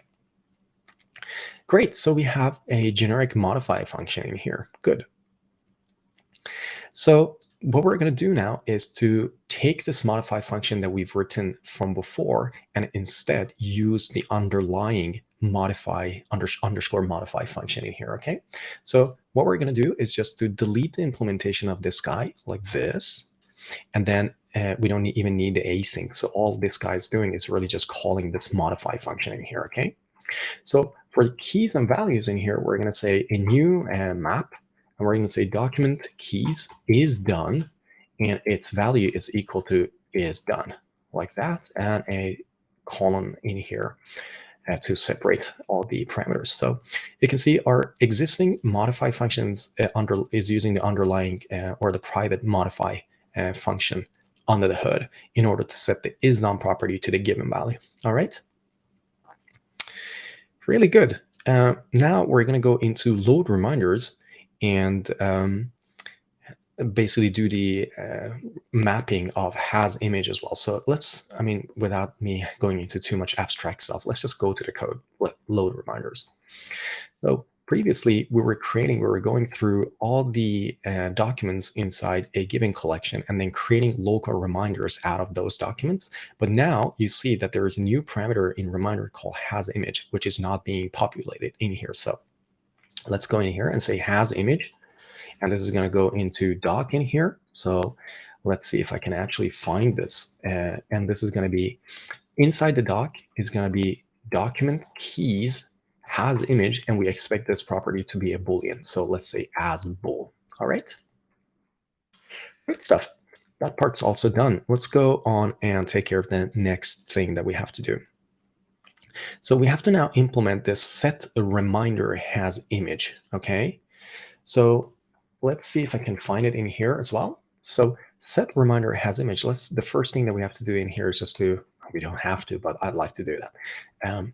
Let's do the formatting by putting a trailing comma in here. So set reminder has image is not taking a boolean or anything. It's just saying that for a given reminder ID and this user identifier, make sure that the has image property of that reminder is set to true. Remember, we have a modify function now. It's a generic function. So let's just go ahead and use that. So let's say that this function internally is using the modify function, and the key values in here are going to be a new map, and it's going to be document keys as image, and the value for this guy is going to be true. So very simple implementation of set reminders has image. Okay. Then the next thing that we're going to do in here is to implement a function called get reminder image. So let's put a trailing comment here to get the formatting correct. And for get reminder image, what we're going to do is to go inside that folder and then grab a child of that folder with the same ID as the reminder ID. Okay. So let's go in here and put a try catch in here. Let's say catch any error, and then we just return null in there. In the try, we're going to say Firebase storage instance gets a folder under the user ID. And then we're going to say we need a child with the name of the reminder ID. Okay. So we're going to say this is the reference if it can be found. All right. And we need to, yeah, this is not a future really. It's just a reference, I believe. Yeah, it's just a reference. Then for every reference, there's a function called get data in Firebase storage, and this is going to be a future of the actual UINT8 list of that child. So let's say final data. Oops, final data. Data is ref get data. You can see this is a future of UINT8 list. So I'm going to await on it in here. We have to wait on it. Okay. And then we just return the data. And let's just turn this function to an async function so we can do await in it. All right. Good stuff. Now we got the data. So that part's also done. So we did the implementation of get reminder image. Good stuff. And you can see the reminders provider really is not like manipulating any reminders locally. All reminders provider does is that it's our proxy object to talk with Firebase. It is the job of the app state to keep a local reminder storage, which is that observable list of reminders, if you remember. Okay. Okay, let's go to our app state now and ensure that we're not using any reminder ID that is of type string, just so that everything is clean. So let's look for reminder ID, and let's ensure that we don't have any strings representing reminder IDs. Okay, so here we're doing that, and let's go into modify reminder. And I can see in here that it's also using reminder ID. But if you've made a mistake, like I had actually made that mistake before, of using string in here, and it's very difficult to catch that simply because reminder ID is a string. So if you type string in here, it's also going to work. But if you have string inside modify reminder, please change that to reminder ID so that it's a little bit more clean all over the code base. Okay, so let's go ahead inside create a reminder inside our app state in here. Let's find it, create reminder. And in here, you can see that our local reminder doesn't have the correct values. So let's go to apps now. I'm going to also do it in here, create reminder. Okay, let's go in here and say has image by default is false. All right, so when we create a new reminder, by default, it doesn't have an image. So let's add that code in here. All right, after doing all of this, what we need is a function called upload image. And we have actually done this function. I mean, this is going to be a helper function. We have done this function, not in this chapter, but in the block chapter, chapter 8. And it is going to be a little bit redundant to have to go and write the same function again. So what I'm going to do is I'm going to lift that function into our application, but I'm also going to just briefly explain how it works. Okay, so let's see if I can find that function in here. As you can see at the bottom of the screen side, utils folder. Let's make sure that we have that folder. Let's see, all dialogues, extensions, loading provider, state views, and we don't have utils. So I'm going to grab that entire utils folder, which just includes really just one file, and put it inside lib in here. So here we have utils, and then there's a file in it called upload image. All right. So let's have a look at how this upload image actually works. You can see that there is a function called upload image in here, which returns a future of the actual image ID, which is just a string, similar to our reminder ID.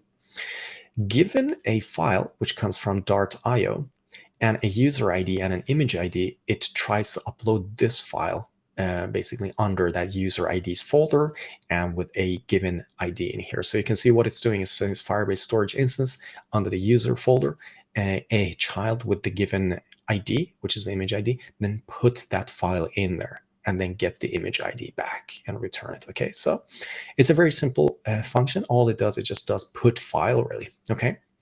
So if you want to pause this video, if you want to type this by hand, you're more than welcome to do that. So let's go ahead now inside our app state, and we're going to implement an upload function in here. So let's go inside app state back in here and create a function in app state. Let's see if I can find the end of this implementation of app state. Okay. Let's call this guy upload. And all it does is that it takes a file path and then a reminder ID, and then it tries to upload the contents of that file path into Firebase storage with that util that we just created. It tries to upload that for that given reminder. So let's just take one step back in here and see what's really happening. An image is going to be picked by the user. The image picker component is going to give us a file. It's literally going to give us something called an X file or something. I think the data type is going to be. What we're going to do is to get the path of that file that the user has chosen. Our application is going to have access to that path. Remember, that path is just a path of the image being copied from the user's photo library into our application by the image picker. We get that path. We have the reminder for which we have to upload this image. We give these two parameters to our app state and ask the app state to go ahead and upload that particular file path, which is an image, to Firebase storage for a given reminder. And while all of this is going on, our app state is then going to set some of its local properties, such as is loading. And then, for instance, it can go into that given reminder with that ID and say, oh, that particular reminder is also loading. It's going to do the image uploading with that util that we just created. After the image uploading is done, is going to be able to tell our application then through the reminders, observable properties that, hey, I just uploaded an image and with this ID for this reminder. So we've done like the building blocks now, the uploading, the other like set image, set reminder has image, all these little functions here and there, but we're now trying to do this glue, which is the app state, to bring all of that together, allow the UI to upload an image with a given path for a given reminder with that ID. Okay. So let's go ahead in here and create a future in our app state and say future of bool, and we're going to call this function upload. It has two required properties in here. So let's say required string file path. Okay. And then we're going to say required reminder ID, and we're going to say for reminder ID in here. Okay. Let's make this an async function. Inside the upload, we need the user ID as well, because remember, the UI is going to give us the reminder ID, but it's not the job of the UI to give us the user ID. It's the job of our app state to have control over that. And it's going to delegate that task. App state is going to delegate that task to the auth provider. So also before we forget, because this guy is actually going to play a little bit with our reminders, let's make this an action. Okay, action. So the function signature is there now.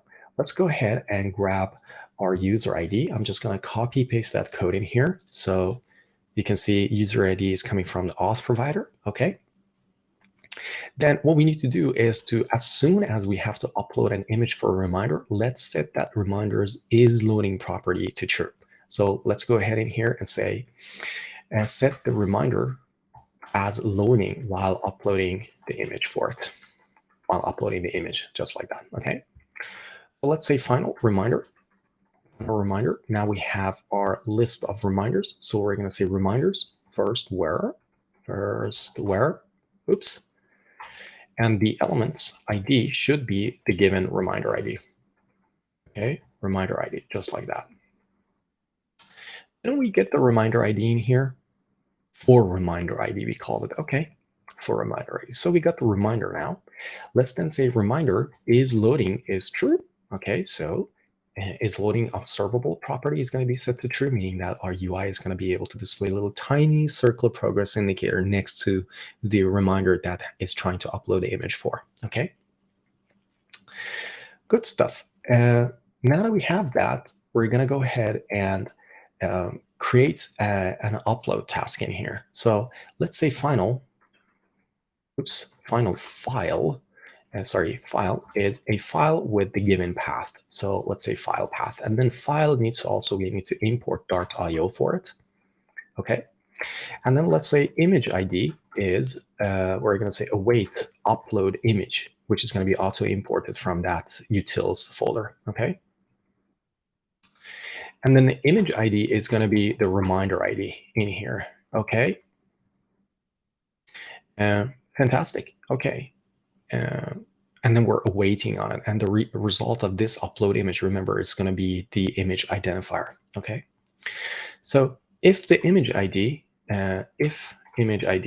is null, meaning that we couldn't actually upload the image for the reminder, we just have to return false. And also we have to set the reminders is loading to false. Okay. Meaning that we're just going to indicate to the user that, yeah, we're not loading anymore. We didn't succeed. You may want to, if you're planning on releasing some functionality like this in your production application, you may want to, for instance, display a little dialog to the user saying that upload fail or something.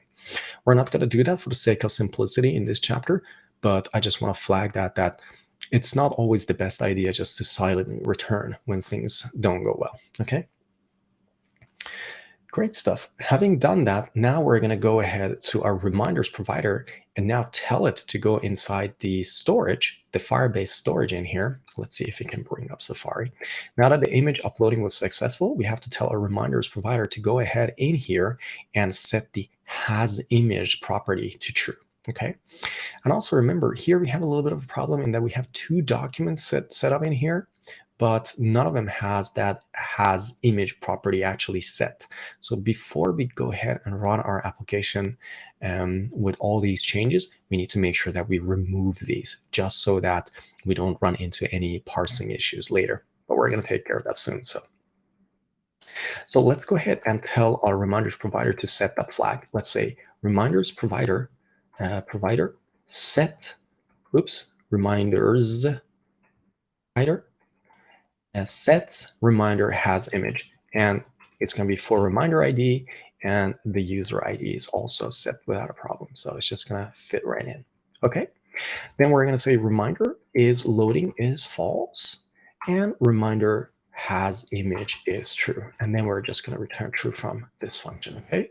So stop the loading on the reminder and also tell the reminder's local property of has image, set that value to true. Yeah, because now we have an image actually uploaded successfully. Okay. Wow, that was a lot of code. So, but I think we went through it quite fine. Okay, now what we're going to do is go into get reminder image functionality inside, and we're going to have to implement that inside our app state. So what this function has to do is a helper function for our UI. If the UI detects that a reminder has an image, then it's going to be able to ask our app state to actually grab the data for that image. So let's go ahead and implement that. So we're going to say that this function is a feature of UINT8 list optionally, because a given reminder may not have an image. So we need to make sure that it returns null if that is the case. So let's call it get reminder image. Okay. And it has one required parameter, and this function is going to be async. So let's go in here and just say a required parameter in here, reminder ID, and this is our reminder identifier in here. And what we're going to do in here is to go ahead, do something like the upload function and first get the user identifier. Okay. Like that. Let's paste it in here, and then we return null if the user is not logged in yet. So now there's going to be some code for actually grabbing the reminder out of our reminders array or list. So let's say final reminder is reminders first where the element's ID is equal to reminder ID. Okay, so that's the reminder object itself. So first thing we need to do in this function is, as you can see at the bottom of the screen, is that we shouldn't go to our storage and grab a fresh image every time. If the reminders image has already been fetched before using this function, it should have been set inside the reminder. Let's actually open the reminder here so you see what I'm talking about. Then we're gonna, let's say that the first time you get one reminder, that reminder doesn't have an image, or sorry, it has an image, but you haven't fetched it yet. So then you call this function from the UI and say, get the reminder image, and this is going to do its work. Go to the storage, grab the image, and then this function internally is going to set the value of image data on that reminder so that next time when you call the same function, we're not going to go to the storage and make an API call to grab that image. We're just going to grab the local image data for that reminder, okay? So let's say final existing image data is the reminder dot image data, and then we're going to say if existing image data is not null, meaning that it exists, and we're just going to return it. Okay, so we don't do an additional API call to grab it. Otherwise, we're going to go to our reminders provider. So let's say image is reminders provider. And then we're going to say get reminder image with that user ID and with that reminder ID. All right. And we're going to say reminder dot image data is that image. And let's just await on it because this is future. Okay. And then we're just going to say return image. That's it. Let's also make sure that we're not setting the reminder to is loading or something in here. Nope. That's good. Okay, so we grab the image from reminders provider if one exists, set that image back on the reminder, and we just return the image so that the next time, if the user or if the UI calls this function, we're just going to go ahead and grab the image data that we'd set here from before instead of doing a fresh API call. Put a trailing comma in there, get the formatting right. Okay, we're done with that function as well. All right, so what we're going to do now is to start. I think we're pretty much done with the app state really and the reminders provider. So let's go now and work a little bit on the UI. Let's go inside our list. It's going to be inside the reminders view. So reminders view, let's go in there. And I'm going to close these files as well, reminders view. And if you look in here, what we have inside reminders view, let's have a look. And here we have reminders view, and then here we have a reminder list view. So we have the reminders view, and we're just going to grab this file and put it in its own file. We're going to grab this class and put it in its own file. So let's go to views and create a new file. So we're just going to call it reminders list view. Okay. So create a new file under views and say reminders. Oops, I'm typing in the wrong window I can see in here. So let's go back. Views, right click, new file, reminders list view.dart. Okay. And now let's just grab the reminder list view from here. Is it reminders list view or reminder list view? I think we should call it a reminders list view, but we're going to take care of that soon. So let's just grab the reminder list view from reminders view Dart. And then I'm just going to grab all that code and then remove it from there, and then go in the reminders list view, paste it right there. Let's fix all our imports first. Okay. So import material, and then we're going to import Flutter MobX, and then we have to import provider for watch. Okay. Package provider. We have to import app state. And then we have to also import show delete reminder dialog, which is right there. Okay, so this is almost done, except that we need to rename it also to reminders list view. All right.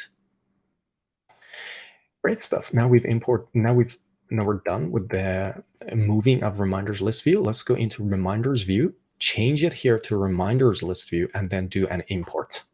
Great. So now we've done that part, and to be honest with you, we could actually delete these two as well, two imports from there. Okay, now that we're done with that, let's go inside our reminders list view and create an image picker. So this image picker is then going to be used for allowing any reminder, or for allowing the user to tap on a button which doesn't exist yet. We're going to add that to these tiles in here, okay? But we're going to allow the user to tap on some sort of an upload button per reminder, and then that upload button in turn is going to bring up an image picker. So let's go ahead and create a little image picker in here. So let's say late final image picker is equal to an instance of image picker, which is then going to be auto imported for us in here. Okay, so like that. And then we're going to go ahead and create some sort of an image view per reminder. So what is going to happen in here is we're going to have an image view for displaying images for reminders if they have one. So what it's really going to do then is going to go inside our reminders, inside a sorted reminders observable list inside our app state. Given a reminder index, it's going to grab that reminder, and then it's going to ensure that, okay, if it has an image, then I'm going to display its image. Okay, so let's go ahead and just create a little stateless widget in here whose job is just to display any reminders image. So STL and Visual Studio Code, and let's just go ahead and call it reminder image view, just like that.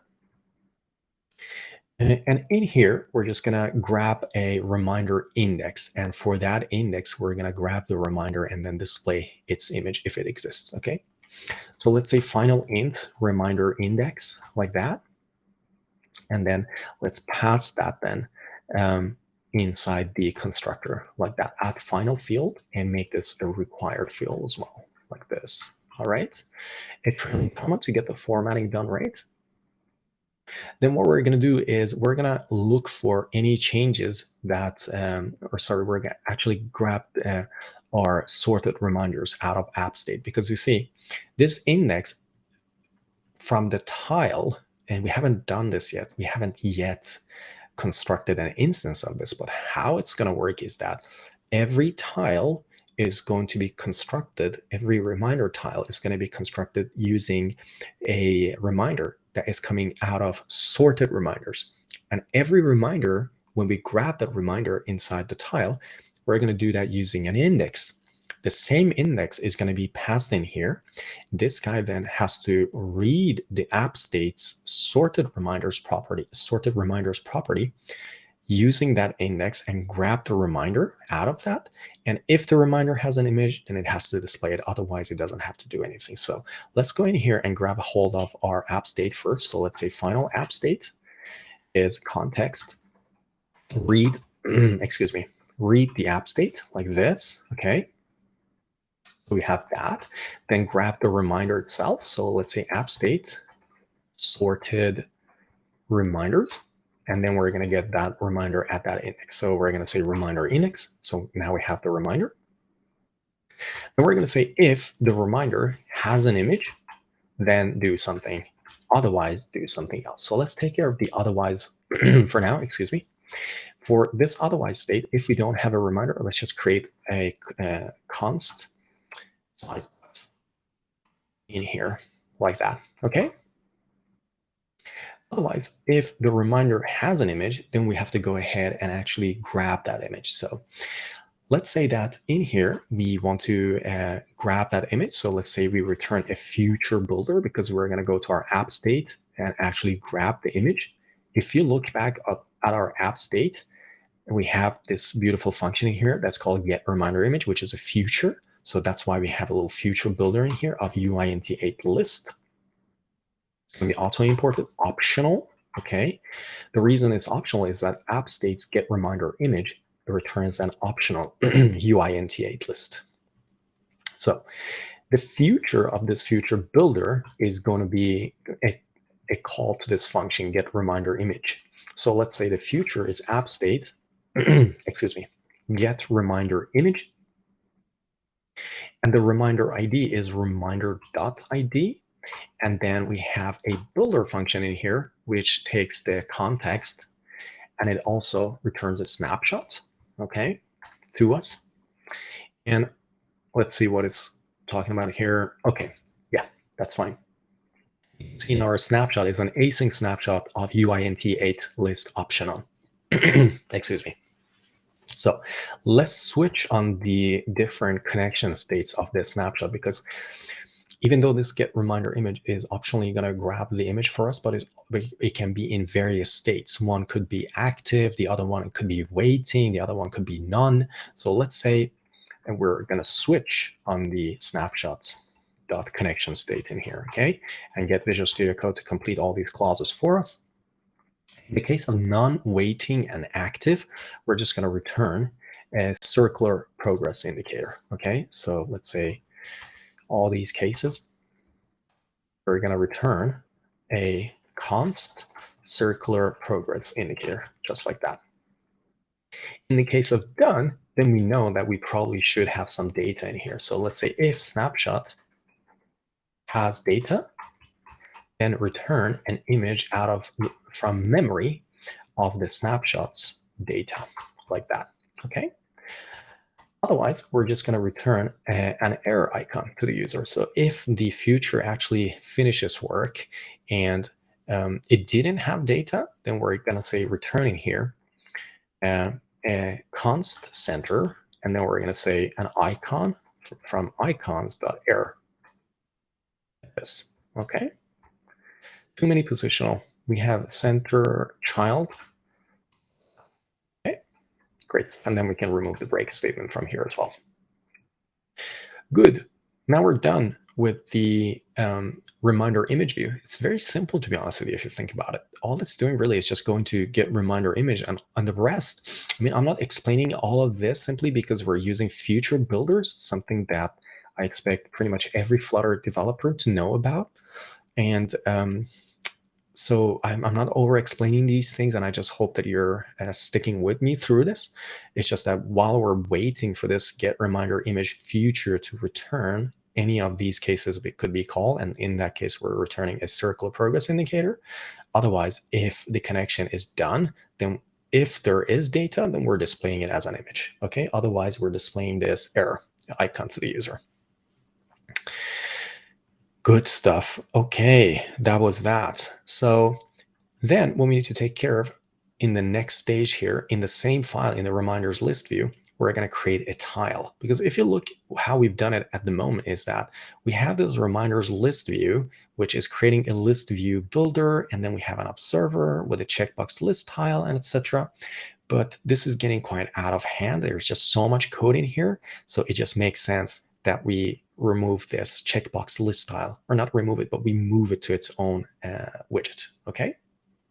So let's go ahead and create a reminder tile. So let's say that this entire observer from here, including the checkbox list tile, needs to be extracted in its own widget. So I'm going to get help from Visual Studio Code in here and say extract widget.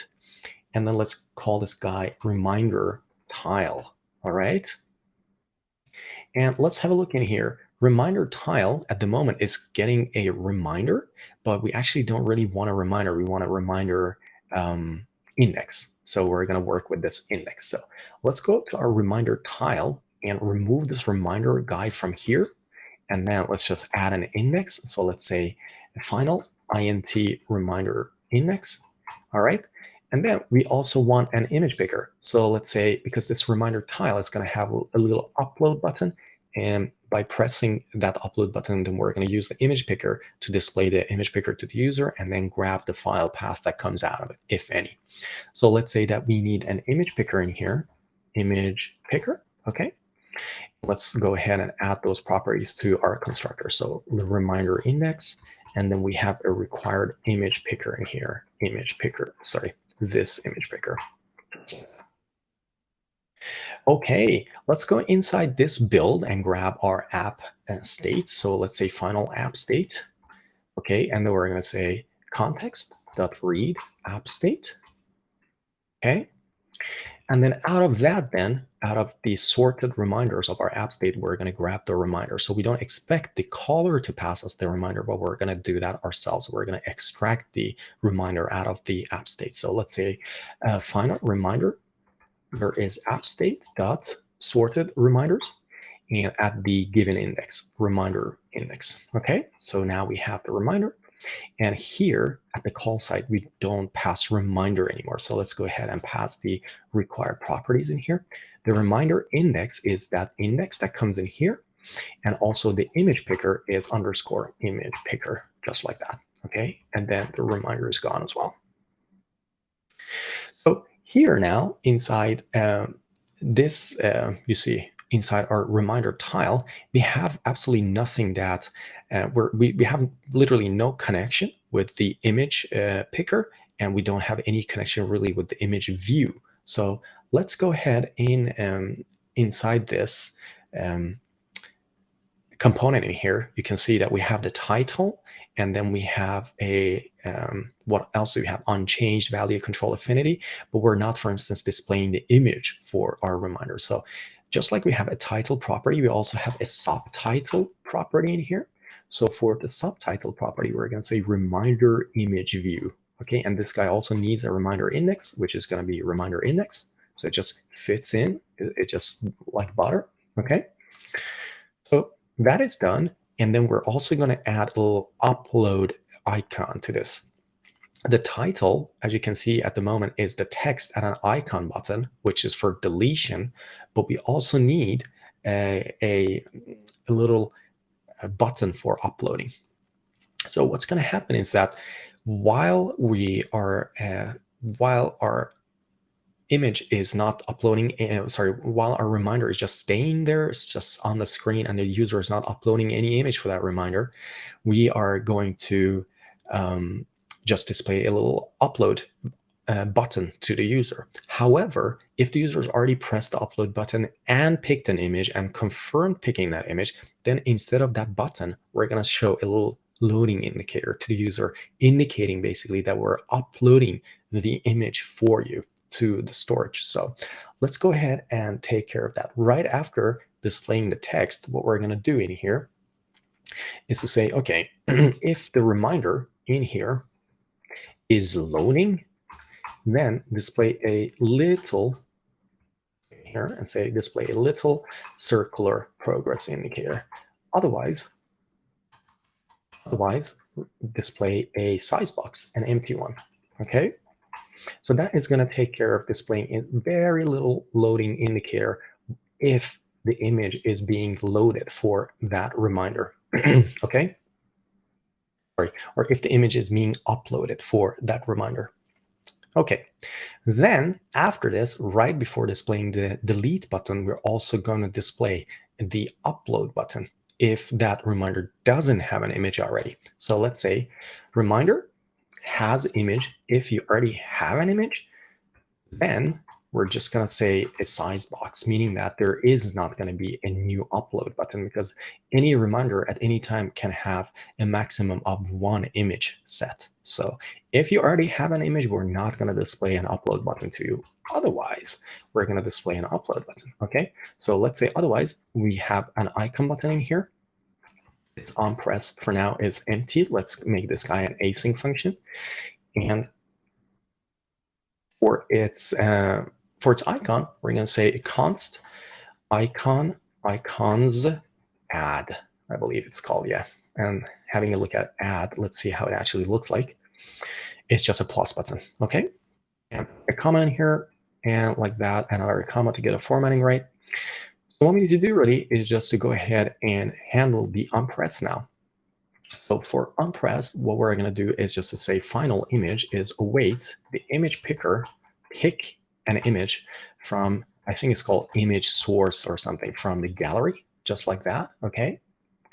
Then we're going to say if image is not null, if the user actually picked an image, then we're going to say app state dot upload, like that, okay? And let's see then. So the reminder ID is going to be reminder.id, and the file path is going to be image.path, just like that, okay? So we're good to go there. We have one import that is unused. Let's remove that. And yeah, so that's really it. Now we have everything needed for being able to continue with our application. That's really good. So what we need to do is just to ensure that we're using this tile view in here, reminder tile in our in the reminders list view. And that's something that we're doing already. I've added this title to the bottom of the screen, that caption, just to remind you that, yeah, we need to use this reminder tile in case you didn't extract the original reminder tile into its own widget and you just went ahead and created a separate widget. But if you did like I did and extracted the existing tile into its own widget, then you don't have to do anything right now. So we're good to go. Okay. This is the big moment now. We've done a lot of coding. So let's go ahead and see if this thing works at all. So what I'm going to do is to bring up the debug console in here. Okay, I'm going to do a hot restart of the application. We're going to get some errors in here. As you can see, we're getting some document snapshot problems in here. Remember, we talked about it. We already have 2 reminders inside this collection. They don't have this has image property set. So the best course of actions right now is just to go ahead and delete these 2 documents from our storage in here. Okay, delete document, delete document. Then what I'm going to do in here is just clear this log, and then I'm going to do a hot restart of the application. So you shouldn't see any errors now. Let's go into the simulator and then have a look at this iPhone 13 Pro. We don't have any reminders. Let's add one and say reminder 1. You can see now this reminder 1 has this little plus button in here, okay?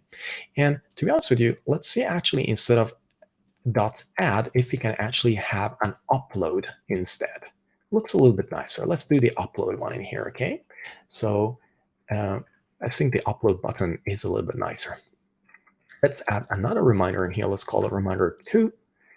And if I look at our database now, we can see 2 reminders having been created here in the Firestore database. They both have the has image set to false, you can see in here. So let's go to reminder number 2, and actually let's create another one, reminder 3, okay?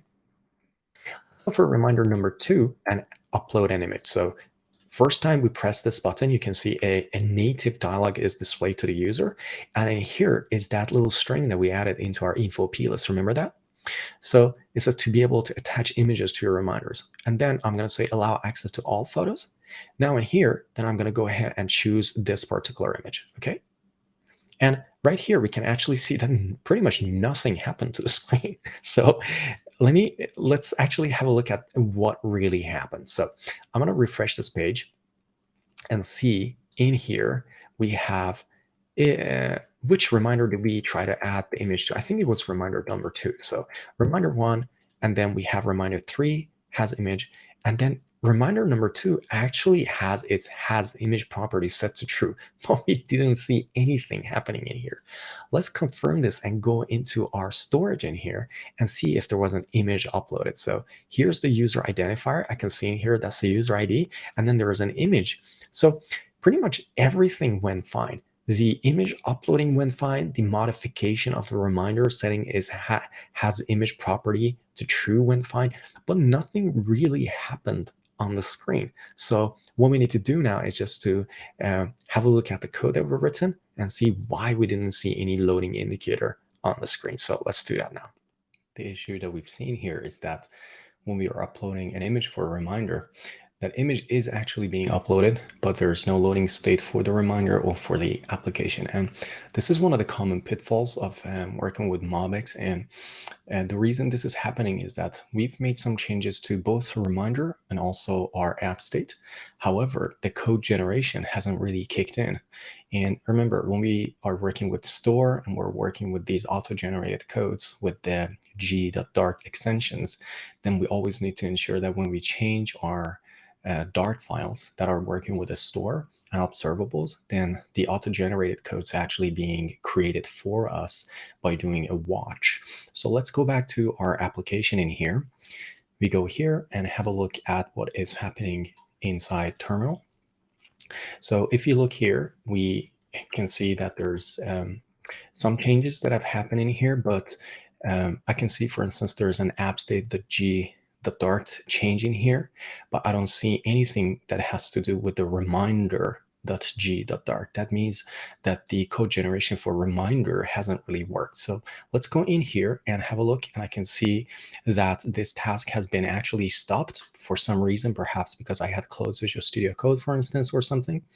And we just need to ensure that we kickstart the code generation again, just to ensure that all our latest changes to both reminder and app state are being reflected upon in the app state.g.dart and reminder.g.dart. So let's kick off the code generation. As you can see, Flutter pop run build runner and then watch. This option is not necessary to pass, but here it just overrides all the conflicts and then generates everything new. So let's have this command running in here, and I can see that there is a new version of Flutter also available, which we can do later. We don't have to do it right here while talking about this course. So I can see it says succeeded at the bottom of the screen. Perhaps I could bring it up so you can see as well. It says succeeded after 93 milliseconds. So then if I let that just run, so keep that running, we shouldn't really close that command at all in case we want to make some more changes. And then let's go here in our terminal and say git status. Now we should see some reminder changes in here. Let's see, actually, reminder Dart file has changed, but I still don't see any changes in the generated code, but maybe the generated code actually went into app state.g.dart. So let's just assume that for now, and then we're going to go ahead and do a hot restart of our application. So hot restart. And at least I can see the image for that reminder, so that's really good. Let's try to upload an image for reminder number 1 and see if the uploading works now. So let's upload this image, and I still cannot see any differences happening in here. So we still have a little bit of a problem with the generated code. So it says succeeded. Let's see if we can fix that somehow. And I'm going to go here, have a look at the git status, and we can see the changes here for our app state g.dart, reminder dart. So there's quite a bit of change that is happening here. Let me bring up source tree, and let's have a look at our source tree and have a look at our reminder dart. And we can see that we have has image data is loading, etc., etc. So we've added quite a bit in here, but unfortunately inside reminder.g.dart, I don't think we can see all those properties. Let's have a look at that together, okay?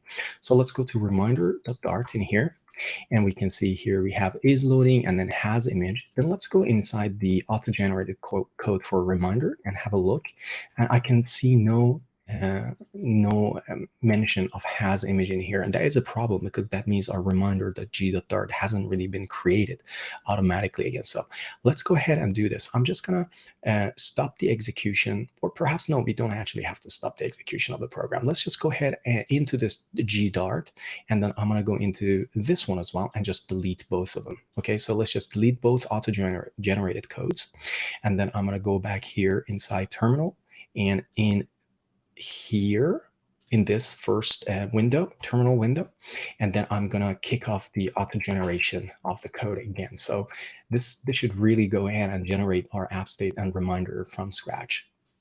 So let's see if this is going to be successful this time.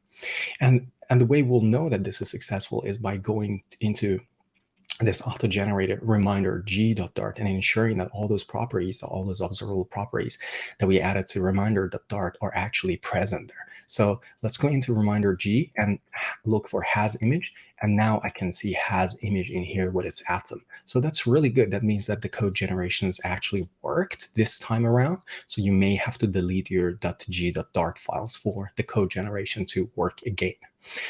Great stuff. Now that is done, I'm going to do a hot restart of the application, and I can see we got some errors in here, perhaps because there were too many things that have changed. That's not a problem. I'm going to close all these files in here, go to main Dart, and then I'm going to run the application from scratch. So this is just going to stay right here. And to be honest with you, we could actually kill the application as well, just to ensure that we're running a fresh version of our app, and just wait for the compilation of the app to succeed before we can test our app again. So let's just do that. Okay, now our app is running. So let me just close this widget inspector from here and let's go to the simulator. So we have reminder 1, reminder 2, and reminder 3. Let me just delete reminder 2, for instance. Or to be honest with you, we could actually delete all of them. And while we're doing this, we could also go and have a look at our storage in here and ensure that since we've removed all our reminders, then there should be no files available in this folder. And that is actually correct. So there's no files available and the folder is gone as well because all the files in that folder were gone. So let's go in here inside our application and then create a new reminder. So reminder 1, we're going to do the same thing with reminder 2 and 3. So reminder 2 and then reminder number 3. And then we're going to go ahead and upload a new image for reminder number 2, excuse me. And now I can see the little loading, and then we saw the loading as well for the image. I also saw that the loading was very big when it was loading for an image. If you have a look in here, you can see it loads here, but then there's a huge loading screen in the next one. So let's go ahead and try to fix that as well. We could perhaps fix that. So if you go to our reminders view in here, in the list view, then we probably have the tile in here and we're displaying some sort of a loading indicator, circular progress indicator you can see in here. And the issue here is that this isn't inside a center. So let's put it inside a center like this, okay? And run our application. Perhaps we could do a hot restart. And then go in here and try to, actually we could delete reminder number 1 because it has such a huge image, and reminder 2 as well. Let's create another one and let's call it reminder 4 and then upload an image for reminder number 3. Okay, boom. And that is loading. And yeah, we have that little problem in there. It could be that we have to do some sort of a sizing in here and place it inside some sort of a row or column, but to be honest with you, that is not so important at the moment. We could figure it out by spending some more time on it, but I think we have basically achieved what we want to achieve in our application. Excuse me. So let's go ahead in here and upload another image for reminder number 4. So we have reminder 3 and then 4. And as you can see, as soon as an image has been uploaded for any reminder, then the upload button is gone for that reminder. So that's exactly what we've done in here. So if the reminder has an image in here, then we're returning a size box. So that icon is disappearing. Otherwise, we're displaying an icon button, which is that upload button. All right. So that's great stuff. Let's go ahead now and also test one more thing, actually. If we go here inside our storage, we can see now that we have a folder under the user ID, and then we have 2 images in here. What we need to do is just to go in here and then delete the user. And all we want to do really is just to ensure that by deleting the user, everything in Firestore database and everything in the storage is going to be gone. So let's do that. Delete account. And it requires a recent login, and that's okay. Let's log out. This is one of the peculiarities with Firebase. Sometimes you have to log in recently in order to be able to delete your account as a security measure. So let's delete the account now. And let's have a look in here. Then this folder should be completely gone. There should be no documents in here, as you can see, okay? And then let's go inside storage. Inside storage, we can see all the images also for our reminders are gone. So this is exactly what we needed to achieve by doing a delete account. All right, fantastic. So now that we're done with that, let's go ahead as is tradition and commit and tag our code. So let's go inside terminal in here, in a terminal window, and see git status. And I can see all the files that have been changed, and the reminder Dart files has been changed down here as well. So let's say git add all, okay, and then let's say git commit step 3, like this. And then we are going to tag our code as well. So let's say step 3 in here. And then if you look at all our tags, we have 1, 2, 3. And if you look at our logs, we also have 1, 2, 3 in here. Good stuff. We're done with that part of the application. However, now that we've done some changes inside our app state, and we've also worked with changing the reminder, if we go to our browser in here, the file browser or Explorer in here, you can see that we have some problems. For instance, the mock reminders provider is showing as red, and also basically that is pretty much the only thing at the moment that is showing red right now. So we need to go and fix these tests. And also we have a little bit of a problem in that the image uploading at the moment, you can see in here, is just a function. So it's just a function that is being used inside our app state. So if you have a look at this upload image, go back to our app state in here, you can see that somewhere in here, we're saying upload image right here. And that is inside the upload function inside app state, exactly. So we have a hard connection from our app state to this upload image function, meaning that if we are going to go now inside our test suite and add some more tests to our app state, then our app state is actually going to try to upload some images to Firebase storage. And that's not correct, because as you've seen up to this point, we have to be able to mock all these hard connections from our app state to any kind of a service or provider. Okay, so we're going to have to fix that. So let's go in here and have a look at Flutter test, as you can see at the bottom of the screen. So let's say Flutter test and see what happens with our tests. So that's going to keep running. And you can see in here now we have some problems. And that is because we haven't really implemented some necessary functions in our reminders provider. So we're going to go ahead and do that. And in this section of this chapter, we're also going to add some more tests to our test suite. So we have a few, I think we have about 8, but perhaps we should add some more. So that problem that I mentioned is the uploading of the image, and that's something we are also going to fix in this chapter, as you can see at the bottom of the screen. But above all, we have a little bit of like a syntactic kind of a problem in our application, in that we have a few providers, but now these are becoming more like services. So we could perhaps start naming these things as services. So let's go ahead and change the name of our auth and reminders providers to services instead. Okay, so let's go to this auth provider, rename the file to auth service. Okay. And also we're going to go to reminders provider and change that file as well to reminders service, like that. Okay. And then what we're going to do is perhaps we could also change the name of the folder to services here, rename this folder. Okay. So let's say services. Oops, I think I'm typing in the wrong folder. So here, rename services. Okay. So we have a little bit of a problem in our app state because we actually changed the entire folder name, but we're going to fix that soon. So don't worry about that. Okay. So let's go ahead inside these providers that we used to call them here, auth provider. As you can see, let's change this actually. Let's do a refactoring in here and call this auth service, as you can see in here. Okay.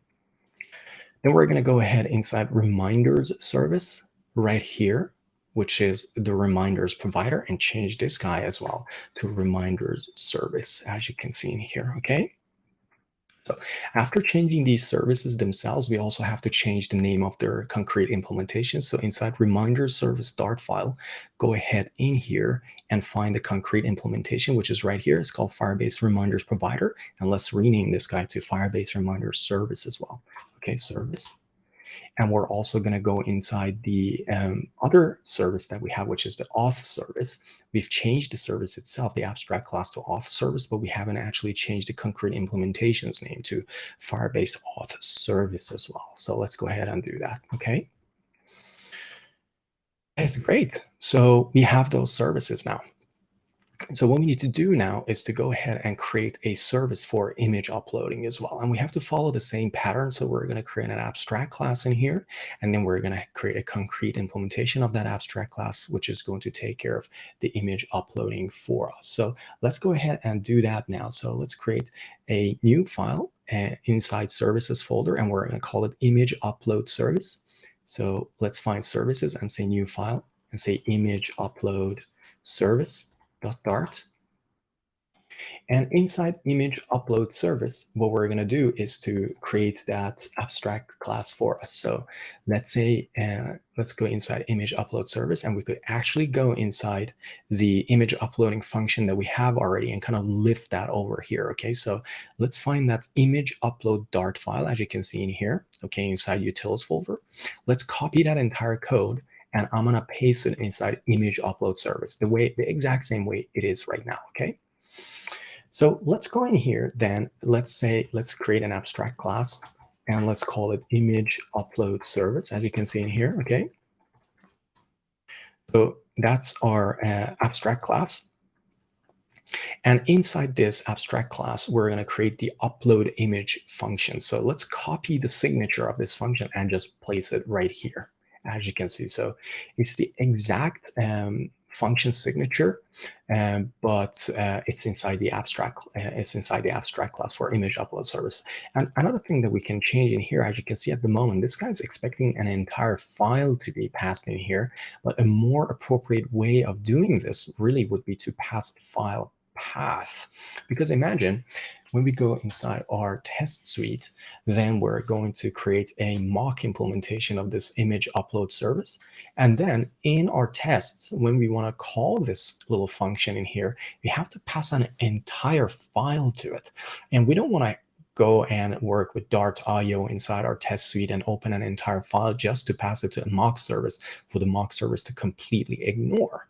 So what we want to do in here is just to change this file to expect a file path instead. Okay, so let's change this guy to a string, and let's just say file path. Okay. And what we're going to do is to create a concrete implementation of this image upload service. So let's call this guy Firebase image upload service. And I'm going to paste the signature right here. And let's go ahead and add the concrete implementation. So, oops, create one missing override. So let's put the trailing comma in there to get the formatting right. And then what we're going to do is to have a look at the code that we'd written in here for upload image and just copy that and paste it over here. Okay. And what we need to do first is to create a file reference out of this file path. So let's say final file is file from that file path. Okay. And then we have the put file in here, which is using our own file in here. Okay. Then what we could do is to go ahead and remove this upload image from image upload service. So we don't need this function anymore. Okay, so let's delete that. So if you have a look at the implementation in here, we have an image upload service, Firebase image upload service, and then we have an upload image function in here. Okay, so let's close that. Let's just close actually pretty much all the files that we have in here, because there are just so many, and it could get a little bit we could get dizzy, to be honest with you, having a look at all of these and trying to fix them all at once. But we're going to do it one step at a time. All right. So let's go ahead inside our app state now and add a dependency to the image upload service, the same exact way that we had the auth service and the reminders service. So let's go to app state. That's where we're going to work right now. Okay, so if you have a look in here, we have auth provider. So we're going to fix those. Don't worry about that. But let's just go ahead and first add the upload service. So let's say image upload service, and that's auto imported now. Okay. And we're going to call it just image upload service, just like that. Okay. And then take it inside the constructor as a required parameter. Image upload service, just like that. Okay. So we have that right now.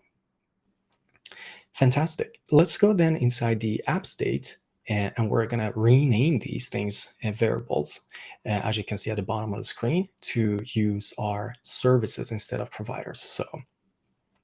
So instead of auth provider, let's say this is an auth service, which is going to be auto imported. And let's remove both of these service parts. As you can see, it says provider, but this needs to be a services, and then another services in here. Remove this auth service so we don't have it duplicated. Okay, great stuff. And in here it says reminders provider, and this should say reminders service. Really, these names are also incorrect. It says auth provider and reminders provider. Let's rename them as well. Let's say auth service in here, and then we're going to say reminders service. And on Mac in Visual Studio Code, when I want to rename a symbol, I just do a function F2, which is pretty much just F2 button. So F2 does a rename. So let's say reminders service. If you're on Windows and Linux, I believe just pressing F2 should do the job for you. Okay. Okay, so now they're called auth service and reminder service and image upload service. So that's really good. And then instead of this upload file that we have from before, so let's have a look at upload file. Didn't we have upload in here? Yes, we have upload in here, and I can see it says await upload image. And that's simply because we still have upload image in here. So let's completely remove upload image and the entire utils folder from our application because we don't need them anymore. So let's delete that entire utils folder. Then we have a problem with our imports. So let's remove the import for upload image from here. Okay. And what we're going to do is go inside this function here for upload image and use our upload service instead. So let's say image upload service, upload image. And in here, it doesn't need a file anymore. It actually needs a file path. So we don't have to play with Dart.io either. So let's just pass this file path immediately in here, file path, okay? Right there. And I believe now that we're not constructing an instance of file anymore inside our app state, then Dart.io imports also not required. So let's just remove that, okay? So if you look at our app states now, then we don't have any problems. So it should all be not red, basically, okay? Fantastic. So let's go in here inside our main Dart file now and fix that up, ensure that all the imports are correct, and also pass a concrete implementation of our image upload service to the app state when we're creating the app state inside a provider. So let's go into main Dart file, and in here we can see app state. Let's change these to auth service, and then here reminders service. And then in here, we don't have a Firebase auth provider. It's called service now, okay? Service. I'm going to copy the word service so that I can paste it right here. Fantastic. We also need to have the image upload service in here. So it's an instance of image upload service, which is going to be auto imported, hopefully. Oops. Firebase image upload service. Sorry about that. So let's make sure that we don't have an import for the incorrect imports in here. So at the moment it says provider. Let's change this to services. Okay. So all our imports in main Dart should be correct now. And also we've basically provided an image upload service to the creation of our app state here in the provider. A missing trailing comma in there. So let's get that right. Okay. That's fantastic. That's fantastic now. So what we need to do in here is to be able to, if you have a look, let's see, inside our tests now, we have this utils Dart in here, okay?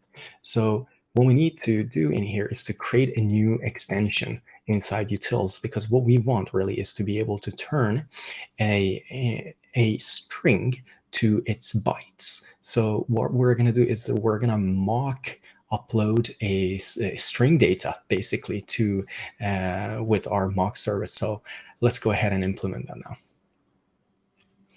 Okay, so these this data that we're going to pass in here is really going to be used inside our mock reminders provider, which we're also going to rename.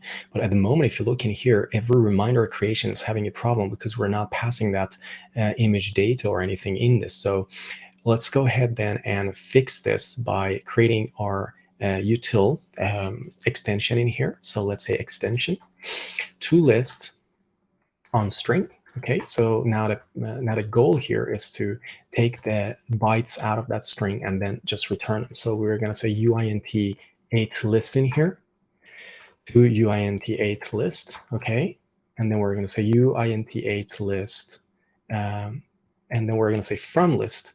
And then we have this.code units, but we're going to omit this in here. So this is going to allow us to turn any string into its bytes. And we're going to use these bytes as a mock value for reminder images. Okay, because from the application's perspective, we're not actually constructing images really for the reminders. We're only interested in that they have data. Remember, if you go into reminder.dart file in here, then we have this property in here, which is image data. So this is not an actual image really, and it doesn't have to be. In the actual implementation of our application's UI, these are always going to be images because we only allow uploading of images. However, when we go into mocking things, we could turn anything into a uint8 list as long as we can get its data. And that's what we're doing in here. So we're turning strings into data, then we're going to place them inside reminder objects, and we're just going to assume that they're images. Okay. Good stuff. Now we're done with that. So let's go ahead and change these mocks at the moment that we have in here and change them to services. Okay, so we're going to do something similar inside our test suite that we did inside our main application. So mock auth provider is now going to be a mock auth service in here. Okay, mock auth service. And then mock reminders provider is going to be mock reminders service, just like this. So let's go inside mock reminders service Dart file and change these import providers, these imports from provider to services. Okay. And so this file is fine now with the service import, but we also have to fix this thing, mock reminders provider, the concrete implementation of this guy. At the moment it's using reminders provider, but it should be reminders service. Okay. And we also need to now go inside our, let's go inside utils and change that. Sorry, close the utils. Let's go inside mock auth service now as well, because we have to do something similar inside mock auth service and change this import to services. And in here, say auth service. Okay. Great. So mock auth service now is fine. It's working as expected because there was no additional functions that we added to our auth service. Okay.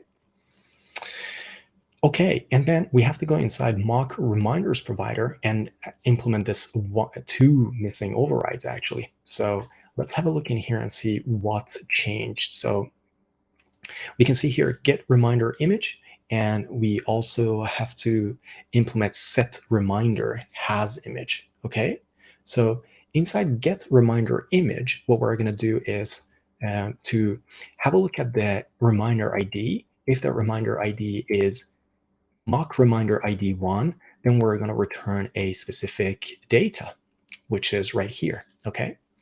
And then if it's mock reminder number 2, and then we're going to return another data. Otherwise, we're going to return null. And for that, we need some mock data. Basically, we just need some UINT8 lists that we can return per reminder. So let's go up here and define them. So let's say after this, then we're going to have final mock reminder 1 image data. It just is image 1 to UINT8 list. Okay. And this is coming from our utils Dart. So then we're going to go inside here, the creation of the reminder 1, and we're going to say has image is false. Okay. This is just its initial state. And we're going to do something similar in here as well for reminder number 2 and paste this guy in here and just say reminder 2 image data. And let's just change this to image 2. And the same thing for the property of has image is going to be false, okay, for both of them to begin with. Great. Let's scroll to the bottom of mock reminder service in here, and we're going to start implementing basically the functionality of get reminder image. So let's change this function to an async function and then switch the reminder ID in here, okay? We're going to say in the case of mock reminder 1 ID, then return mock reminder 1 image data. Case mock reminder 2 ID, return mock reminder 2 image data. Okay, are you getting it? So basically for any reminder ID that is being passed in here, we can't return an image. What we're just making sure is that in our mock reminder service implementation, we're only returning some valid data if the reminder ID is reminder 1 ID or reminder 2 ID. And these are implemented separately, as you can see in here. The first reminder's ID is 1 and the second reminder's ID is number 2 in here, okay? And you can have these as anything you want, really. You could just say reminder 1 or just my reminder and then your reminder, whatever you want, okay? And in the case of default, meaning that it's none of these, then we're just gonna return null, okay? So that's great. That's the implementation of get reminder image in our mock reminders provider or mock reminder service. Okay, now in here, in the implementation of set reminder has image, we're going to go inside this and then find, let's just make this, does this actually have to be async? I don't think so. So in here, let's go ahead and find a reminder in here with this reminder ID and then set its has image property to true. Okay, so let's say mock reminders, but first where, and then we're going to say element ID is reminder ID. Okay, then we're going to say has image is equal to true, really, okay? And I can see in here, this function is a future of void. So let's just turn it into an async function. And then we're just not going to return any value in here, okay? Like that. We're done with mock reminder service. And we're also done with the auth provider, really, or the auth service, we should call it now, okay? That's good. So let's go ahead and create a mock image upload service. So we have the reminder service and auth service, but we don't have one for actually this little service right here, which we called image upload service. Okay, so let's go ahead and implement that now. And we're going to call it mock image upload service. So inside the mocks folder, okay, let's go ahead and click here and then say new file. We're going to say mock image upload service.dart. Okay. So in here, then we're going to go ahead and do a mock implementation. So let's just say class mock image upload service. Okay. Bring the caption up as well. So you should have created the file by now, okay? And let's go ahead and do the actual implementation. So it's just class mock image upload service, which extends our image upload service, which is going to be auto imported now, okay? So we have an import up here. Great stuff. So now this is going to do an override. So create one missing override. All right. Let's put a trailing comment here to get the formatting right. And like that. Okay. So in here, we can see we have an image, upload image, and then we're really, when we're mocking this, we should just return any image ID from here. And remember, image ID is just a string.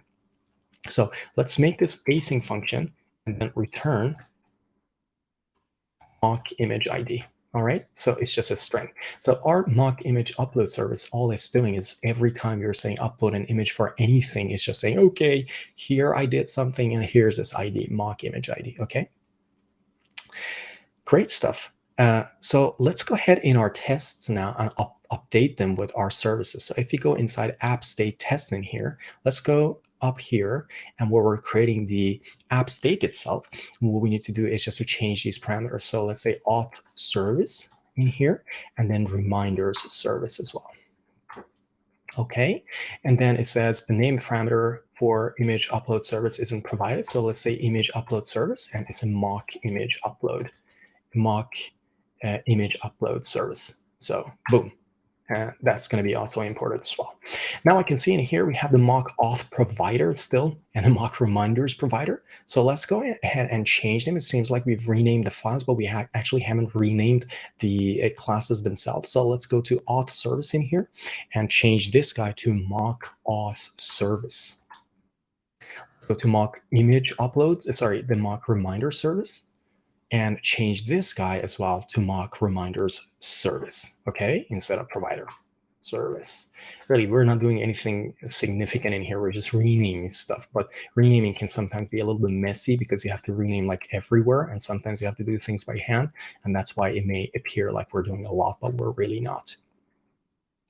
Okay, now we've done that. Let's have a look at the rest of this app state, and I can see the app state test is not red anymore, meaning that all the symbols at least and all the imports are resolved without a problem. So that's really good.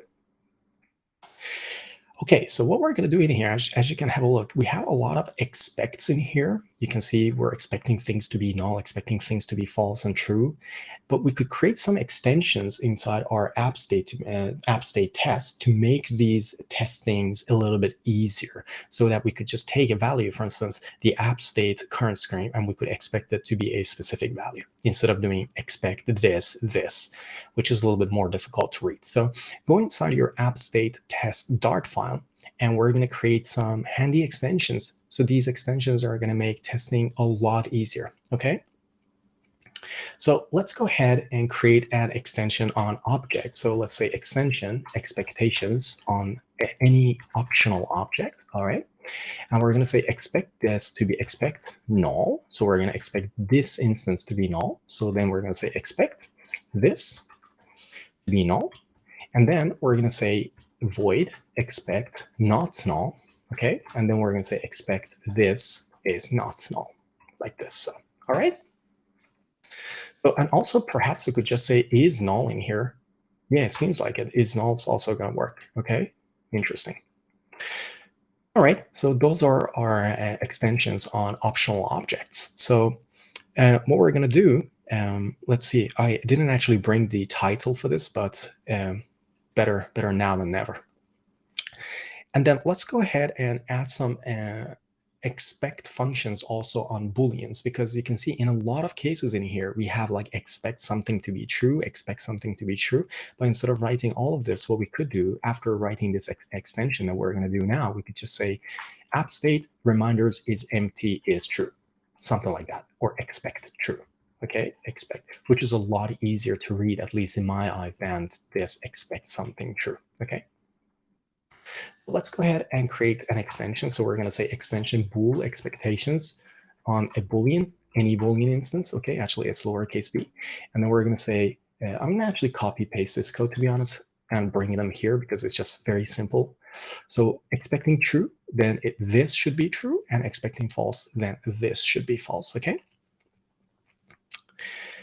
Okay, so let's go ahead now, and we also need a little bit an extension on list, which is going to do a deep comparison of any list to another list. And this, what we're going to use this extension for, is to be able to compare the image data for a reminder with the with our expectations. I talked about this particular extension inside the block chapter. So we actually wrote this extension together in the block chapter, which is chapter 8 of the same Flutter state management course on YouTube. And if you want to know more about that, just have a look at that video on chapter 8. But I'm just going to copy paste it right here so we don't have to type this whole thing from scratch. So you can see in here is a comparison extension on any list. And then it has a function called is equal to, and it's comparing the current list with the other instance.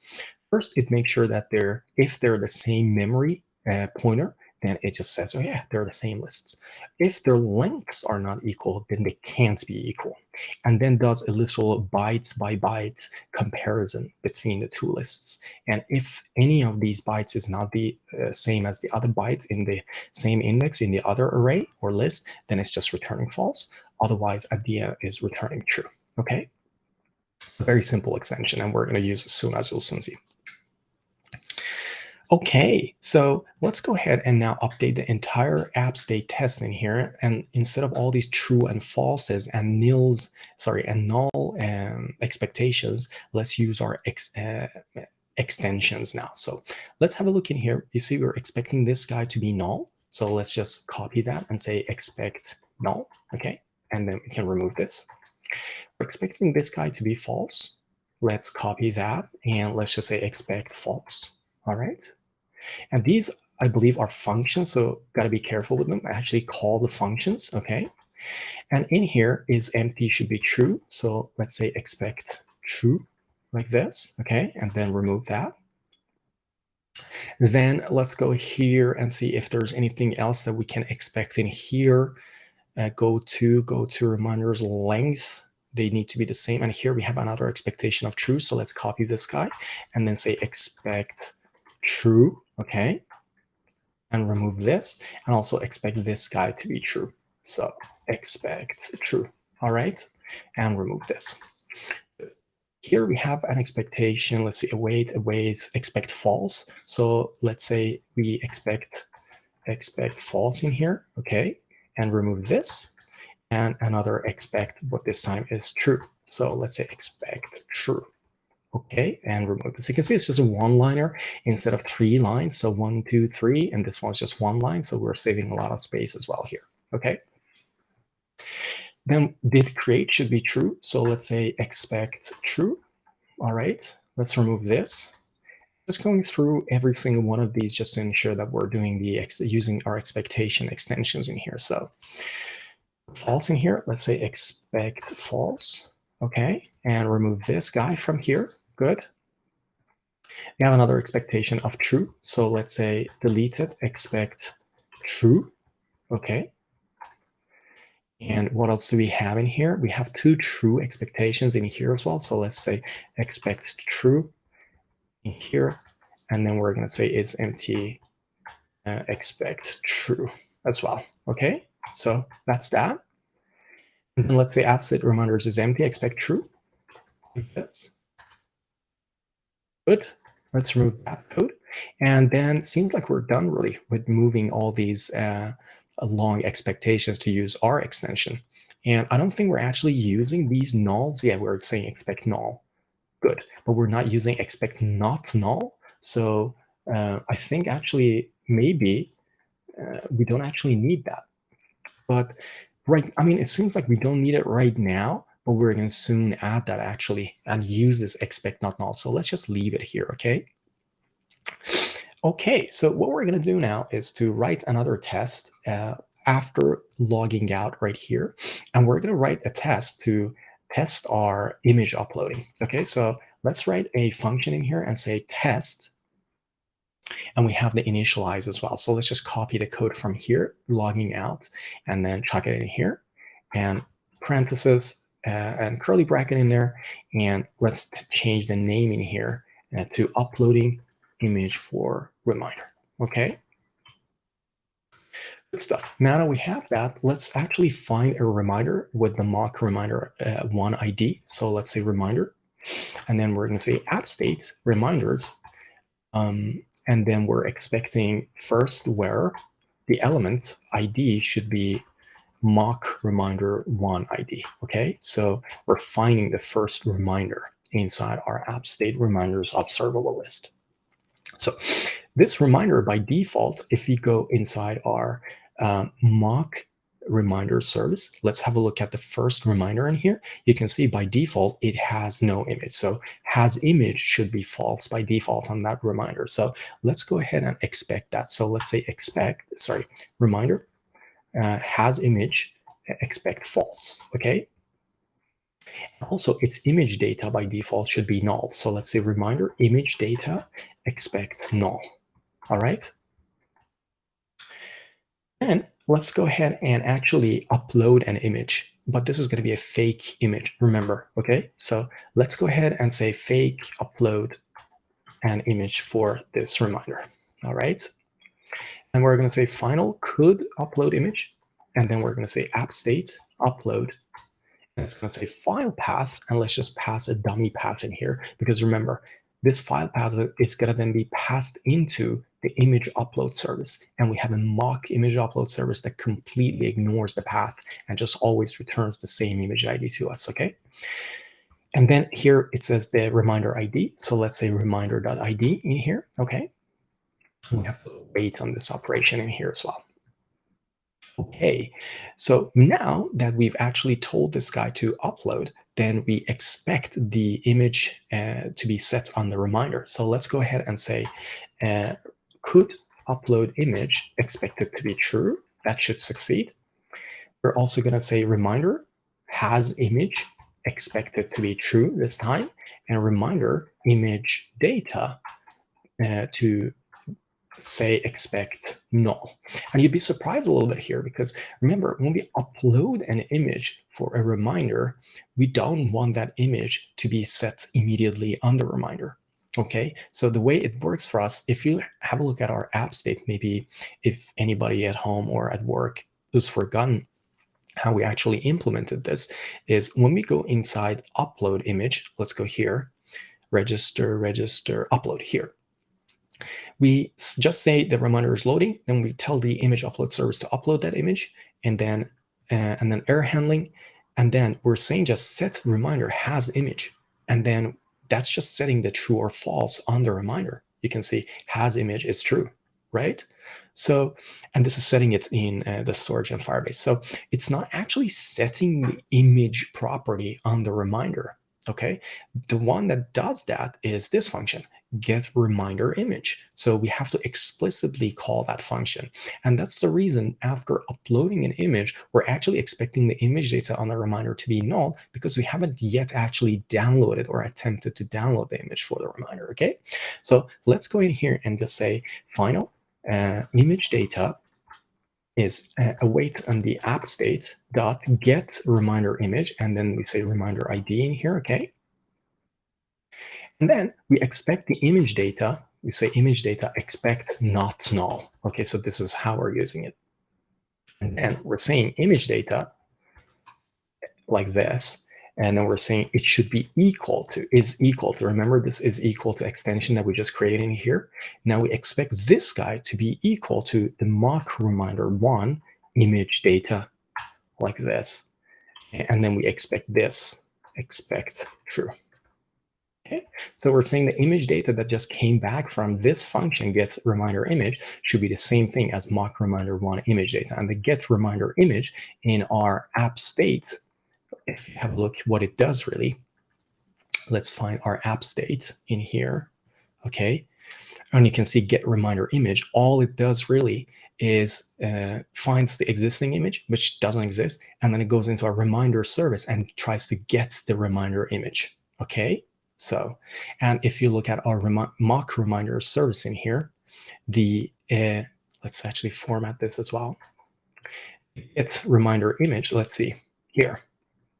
Get reminder image for the reminder one. For this is returning the mock reminder one image data. And that's exactly what we're doing in here, comparing the return image data to the one that our mock reminder service should actually return to us. Okay, that's really good. So we are done with our tests, writing the tests at least. So let's go ahead and actually run our tests. So like that. I'm going to bring up the terminal, ensure that you've saved your latest changes to app state test, and just save Flutter test in here.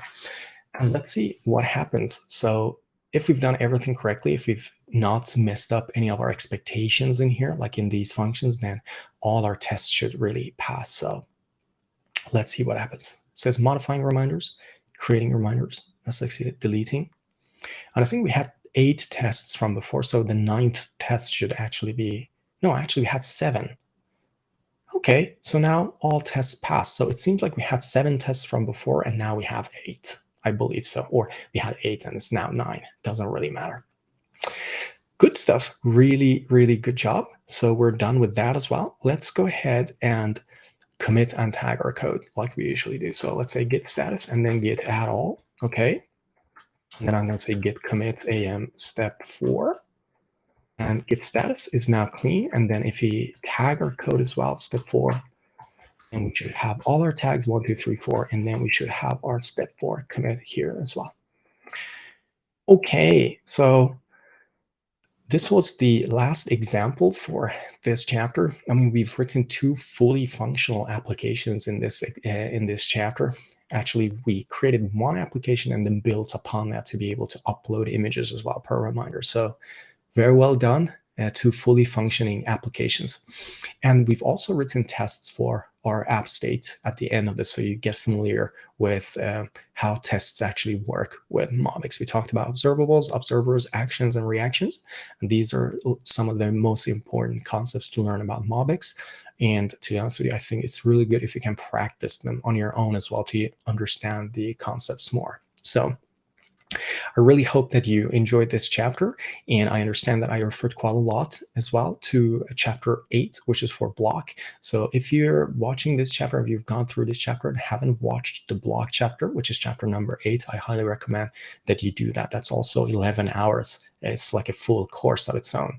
So, but I think by the end of that chapter as well, you get a lot more understanding of how block as well works, and also some of the concepts that I introduced or talked about in chapter 9. In this chapter were introduced in chapter 8. So it could be a good complement to this chapter. So I really hope that you enjoyed this chapter and working with MobX. I had a blast making this course for you, and I hope to see you in the next chapter.